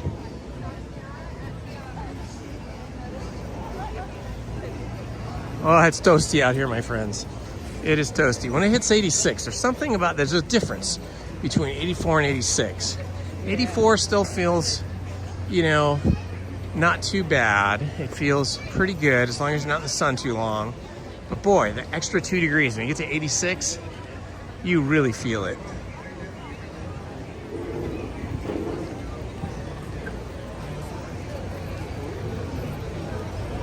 Time to turn the fan back on. Turn it on to its highest setting. You're on the highest setting, right, honey? Yeah, you just hold down the right-hand side there. Big difference, right? When you turn on high. You guys can probably hear that. Sorry about the fan noise. Just keeping myself and keeping the phone cooler. At your temple, yeah. It does feel better up on your forehead area. I thought I already had a cool brain. Yeah. Lizzie says the fan keeps our brains cool. And here all this time I thought I had a cool brain. But sometimes a hothead, huh? Yeah. All right, I think we're gonna skip Indiana Jones and the Temple of the Forbidden Eye. I think, you know, Lizzie unfortunately woke up at 3 in the morning. She's been awake ever since then. And as she said, not me, she said she's a delicate flower. So we don't want her to wilt and fade away. So we better start heading down Main Street.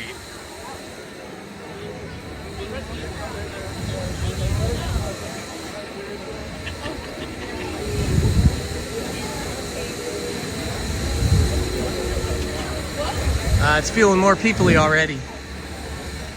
This usually happens after 12 noon. It's just barely after 12 noon, 12:09.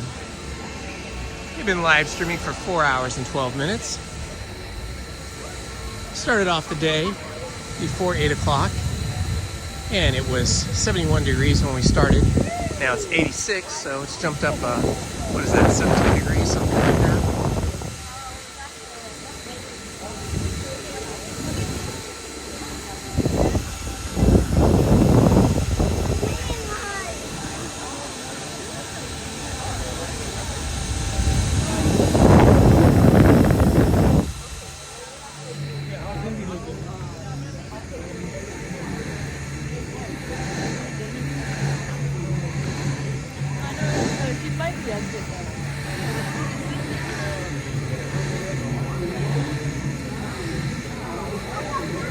Did you see that girl that just walked by with the crochet balls?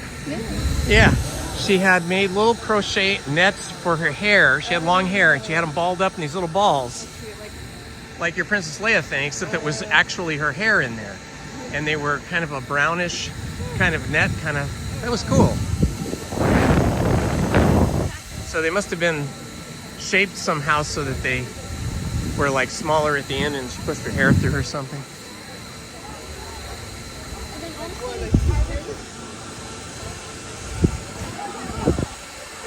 I'm going to resist the ice cream, but I may have to buy some popsicles on the way home or sometime soon. Popsicles at home would be amazing.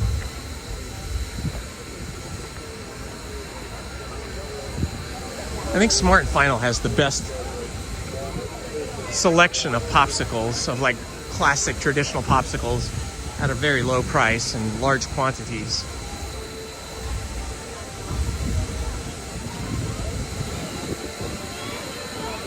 Watch out for that, don't step on that. All right, we got to stop over here at my favorite shop, the Castle Brothers. That's the shop that always has the cool shirts that I like. But they don't change their stock all that often. Ooh, I can feel that nice icy cold air coming at me. Okay, what do we have here? This is like a classic Disney employee jacket from back in the day.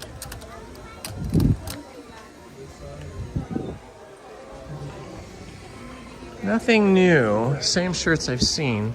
Oh, this is a new color though. This Disneyland, oh, it's a Donald Duck color. That's cute. It's Donald Duck. Yeah, the color's really cute. Donald Duck on the front, Donald Duck on the back. That's a pretty cool one. 80 bucks, that's spendy. Ooh, I like this side patch though on the side. That is really cool. Let's see if I can get a different lens for you guys to see. Pretty nifty, huh?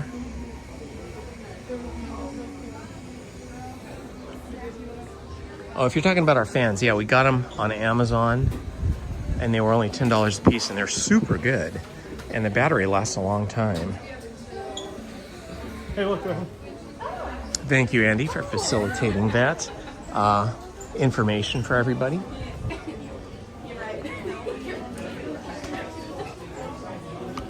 Oh, look at these cute Minnie Mouse Loungefly backpacks. Those are cute. Oh, it's so nice and icy cold in here. I love it. And they got the big bags over there. Similar. Oh, the air conditioning is amazing here. Yeah, like these cute shorts. Little Minnie Mouse inspired shorts. Okay, not too much else new here. It looks like they're promoting Donald though. Look at the cute Donald sweater. With the D and it says Donald. Oh, and then here he is over here. He's like embroidered. That's pretty cute. Nothing on the back though.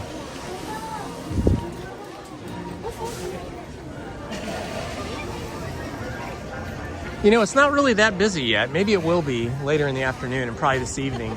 But I think the heat is keeping a lot of people away. And then maybe there's a lot of people that went and did the chalk walk and then went home and went to sleep.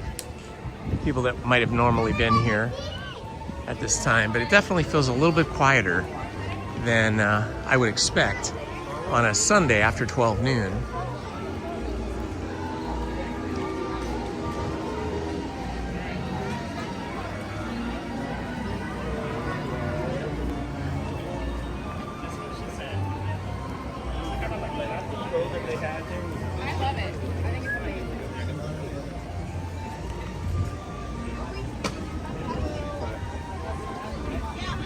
Let's see if there's anything in here that's new.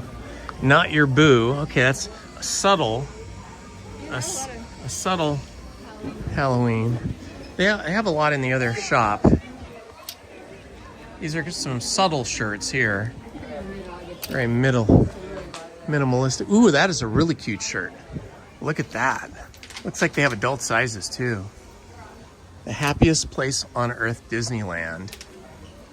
And it's got the dancing Mickey on the front. That's really cute.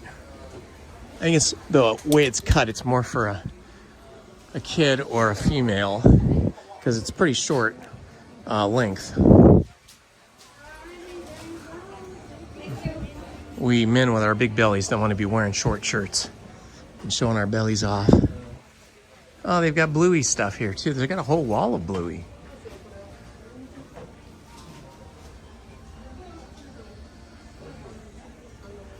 There's the Bluey family. Cute. That's super cute.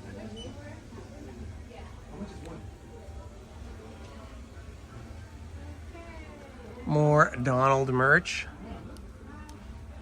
And even some Daisy merch. Pretty cool.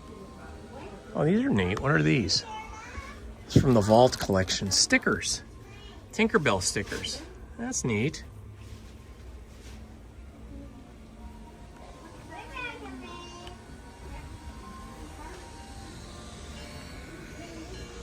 This is the room where they usually have stuff on sale. Stuff they're trying to push out, but I don't see any sale merch right now. Here's a lot of Halloween stuff. Bougie. That's cute. Disneyland. This is a great one here. The Headless Horseman and Mickey looking kind of scared.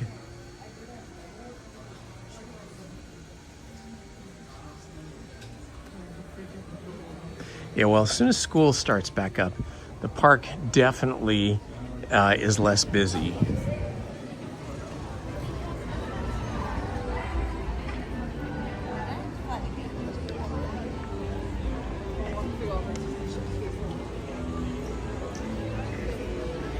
Let's see if they have any new hats here at the Mad Hatter store.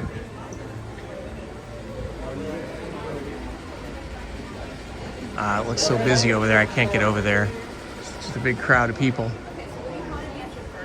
So earlier I was talking about how Walt Disney was inspired to create Disneyland while he was sitting many times on the bench in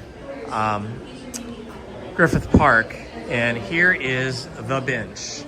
The actual park bench from the Griffith Park merry-go-round in Los Angeles where Walt Disney first dreamed of Disneyland. Hi. Hello. Indiana Holmes. It's Hi. been a minute. Michelle D. Nicola. Hi, Michelle. How are you? Good to see you. This is my wife, Lizzie. Hi, Lizzie. I'm not normally here in the morning, but you know, it was a special day today. Yeah, did you do the chalk walk this morning? Yeah, we blazed right through it. You must have got up pretty early. What time did you get up? 2:30 a.m. Oh, man. Well, props to you. But I got about 3 hours of sleep this year. Last year, no sleep. Oh my Oh. God. Just pure adrenaline and love for the kids. How long are you guys staying? I don't know. We're just... Your we battery's kinda got to dispersed. start going down at some point. This year it was Silas' Spooky Squad, so led Aw. by Living Dead Family, and they're floating around, you know. I gotcha. Very nice. Well, thank you for doing the chalk walk. That's awesome. Yeah, it's amazing. And I did my first, I guess, real stream on Thursday. Yeah? This past Thursday, because I needed to raise more money. Okay. And my repeat runs were Smuggler's Run, and, you know, and then Barry Place 28, he has a friend who's amazing. Yeah? Or I think it's a friend or a person in the chat. I don't know. Okay. And she donated. Living Dead Family was doing rides on Tiana for fundraising, and one of them asked me, what would it take to get me in the front row? And I'm like, well, $100 donation, and it came in. Oh, that's amazing. That's so cool. Props to Fire Dragon. Right. I'm like, yeah, because I don't really like heights. Oh. And I will always... Well, no, I like Tiana's, but in the front, that's a different I know it animal. is. We went on. I went on It's it. a tidal wave. Yeah, I went on it. I it like was, row 6. Like last Wednesday, I went on single right, and they stuck me in the I wrote- front. Oh, yeah. And I went down, and it was a wave Yes, of water. yes, It just came over it the is. top, and I was completely drenched. Right now it's also summer level. Poncho Yeah, is a little higher useless. water level, huh? If you wear a poncho, it's purely for fashion purposes. I wore a poncho basically. on Friday, and like a dummy, I put my hands up, went down, and the poncho went up over my face, and I still got soaking wet. It was like I wore the poncho for no reason. I mean, I had Crocs. I was a little prepared. Sure, but, yeah. You know, it's like, I'll do it for the kids. Exactly. But Wow. I still can't believe it's over. I'm like, how did we blazed through, Wow. you know? Did you go to California Adventure too? Was it? Yeah, it started here and wove through the whole park basically, and then crossed to DCA and Wow. through downtown Disney to the finish line, and we're still like, wait, what happened? Yeah. Well, that's awesome. Amazing. That's great. Emotional, but good. Yeah, absolutely. Yeah.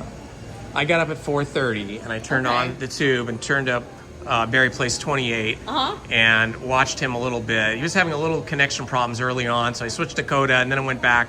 Oh yeah, and we saw Coda. So I saw you guys a little bit, but I was just waking up. I had to have my coffee and stuff. Oh yeah. Yeah, we were all out there. Donnieland was streaming, Living Dead Family, Slim Devin's Adventures, and then from the other team, TPC, Barry Plays Cordy. Yeah. Yeah. Sure. And whoever else. I don't know. Yeah. I wasn't streaming. I was just trying to do a few videos because last year I tried to film all of it. Yeah. And that was a monster to edit. Oh. Like, it was a beast. So Yeah. just trying to do highlights and, you know. It's a lot of work. Yeah. Streaming is a different animal. It was fun, but I was like really nervous. Oh yeah. And stressed out that people would enjoy and that we wouldn't meet the fundraising goal, and then just somehow people showed up. You know? That's great. That's great. So it's a beautiful cause, really. Yes, it is. Absolutely. I have a couple of friends that are doctors that work down there, and yeah, it's a special place. The more I learn about CHOC, I'm just like, I have to. I mean, because it's not just the kids in the treatment; it's the whole family. That Yes, they support. absolutely. So I wasn't treated there. I was treated elsewhere for my cancer treatment because my mom worked there, but I'm happy to support it. You're all clear now? Everything's all good? Oh, yeah. Last year was my 30th cancerversary. Woohoo! Congratulations. And I'm like, but I'm only 29. So you had it when you were a child? Yes. Okay, little gotcha. Well, I'm happy that it all worked out for you and you're good and healthy now. Yeah. You look amazing. Thank you. But I haven't seen you in forever, and I'm like, that's Indiana Holmes, isn't it? Yeah, I usually come on Wednesdays and Sundays. Lizzie usually comes with me on Sundays. I usually go Wednesdays and sometimes Fridays. Yeah, by myself. And I like your ears. That's my favorite. And see, I said if I stream, I want to do runs of Small World for my challenge. And Living Dead Dad was like, but is that challenging for you? It's like, how about Smuggler's Run? And I'm like, okay. Yeah, you feel that a couple days later after all. I love it. Yeah, I had to take a break. I'm like, let's walk around Batu and, you know. The one you don't want to do is you don't want to do the Matterhorn challenge because you'll end up in the can't. chiropractor's office a couple days later. Oh, left side is hard. Yes. Tomorrowland side. Yes. But I'm not comfortable either filming or streaming yet on roller coasters. I'm afraid I'm going to drop something or my phone. You got to have it strapped up. See that? I have a strap on my case and I put my hand through it. That's what you need. That's what you got to do. That way, if it flies out of your hand, Can I it'll take still a picture of that? Yeah, sure. Oh my gosh. You can see there's a case. Well, and does your gimbal charge your phone? It can, but I don't do that anymore because the gimbal, the phone uses so much battery. Am I taking a picture of the stream? No, they can't see me. No, they could see you actually. Yeah, the gimbal will charge the phone, but then the gimbal runs out of battery because the gimbal doesn't use much energy. If you plug the gimbal in, will it charge your phone from the gimbal? It might, but this is just easier. Oh, See, I just have a giant battery back here in my backpack. Oh, that's smart. And so this battery never wears out. Okay.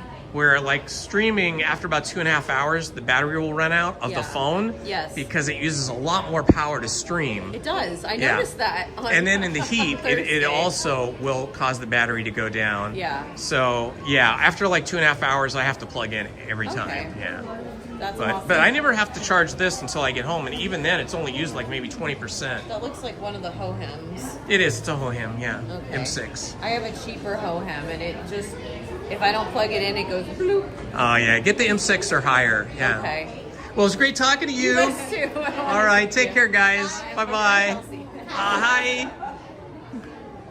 So that was fun meeting them. But so this is a representation of what was the inspiration for Walt Disney.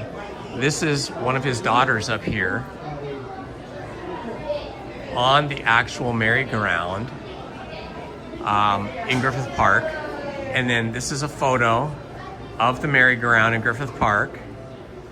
And this is the actual bench. It has a plaque here. It says this is the actual bench that Walt Disney used to sit on in Griffith Park. So he must have purchased it from the city of Los Angeles to do this.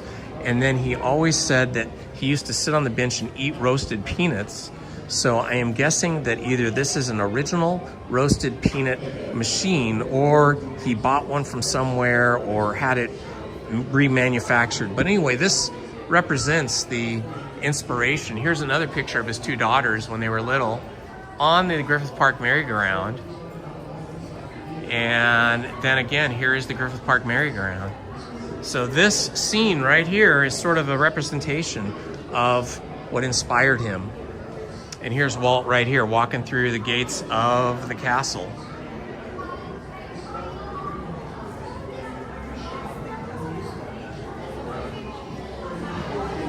Yeah, it does look like her dad, huh?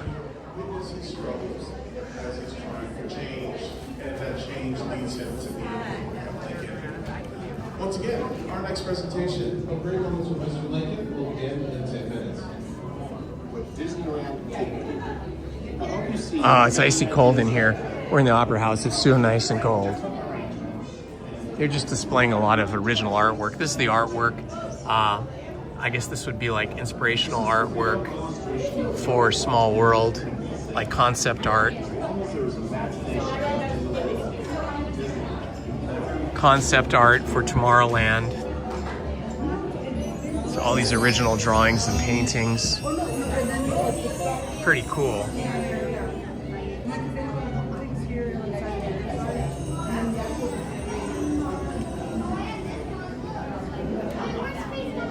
Alrighty, in the art gallery here, I always like coming in here and seeing if there are new artists that are presenting work.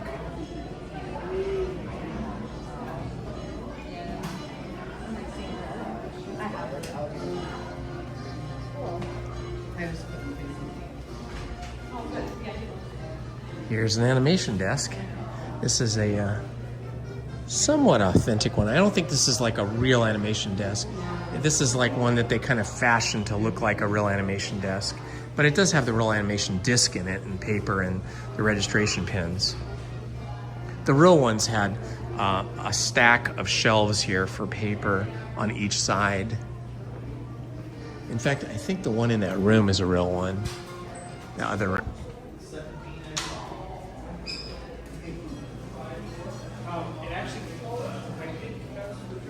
It's wooden Yoda and Grogu. Or no, that's probably not Yoda, that's Grogu. And Groot. Grogu and Groot.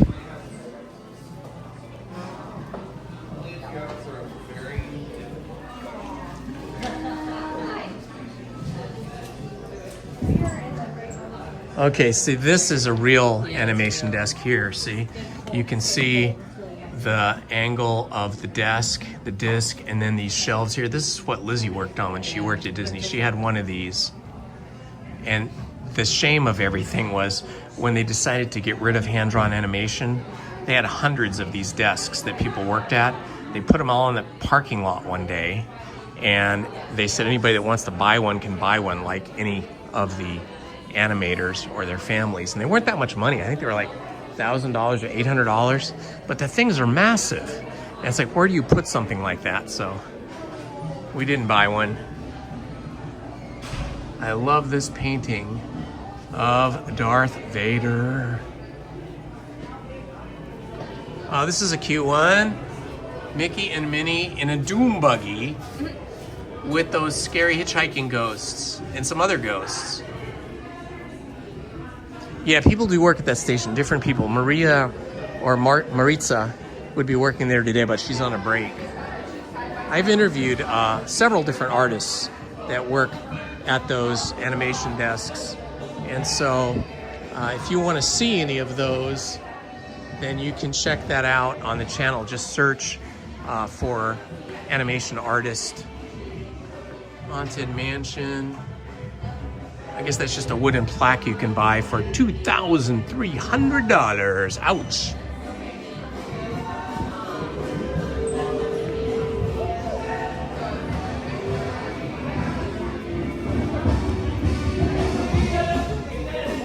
Oh boy, his toasty. After being in the nice cold, icy cold art gallery there, coming back out here in the sun is very, very warm.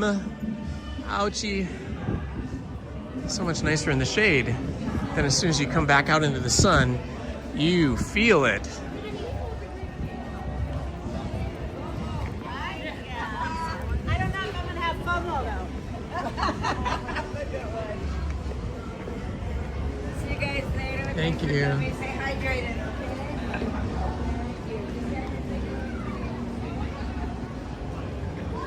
Woo-wee. 87 degrees now. We're getting into the danger zone for the cell phone and for Indy.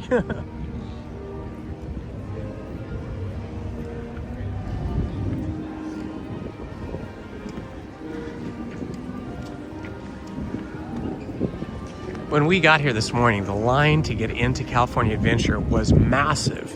It was so much bigger than the line to get into Disneyland. I don't know what was going on, but yeah, it was a huge line.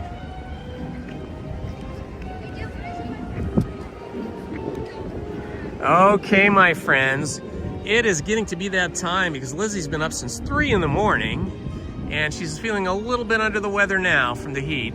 So I want to say thank you to all the moderators that helped today, those that are here and those that aren't here.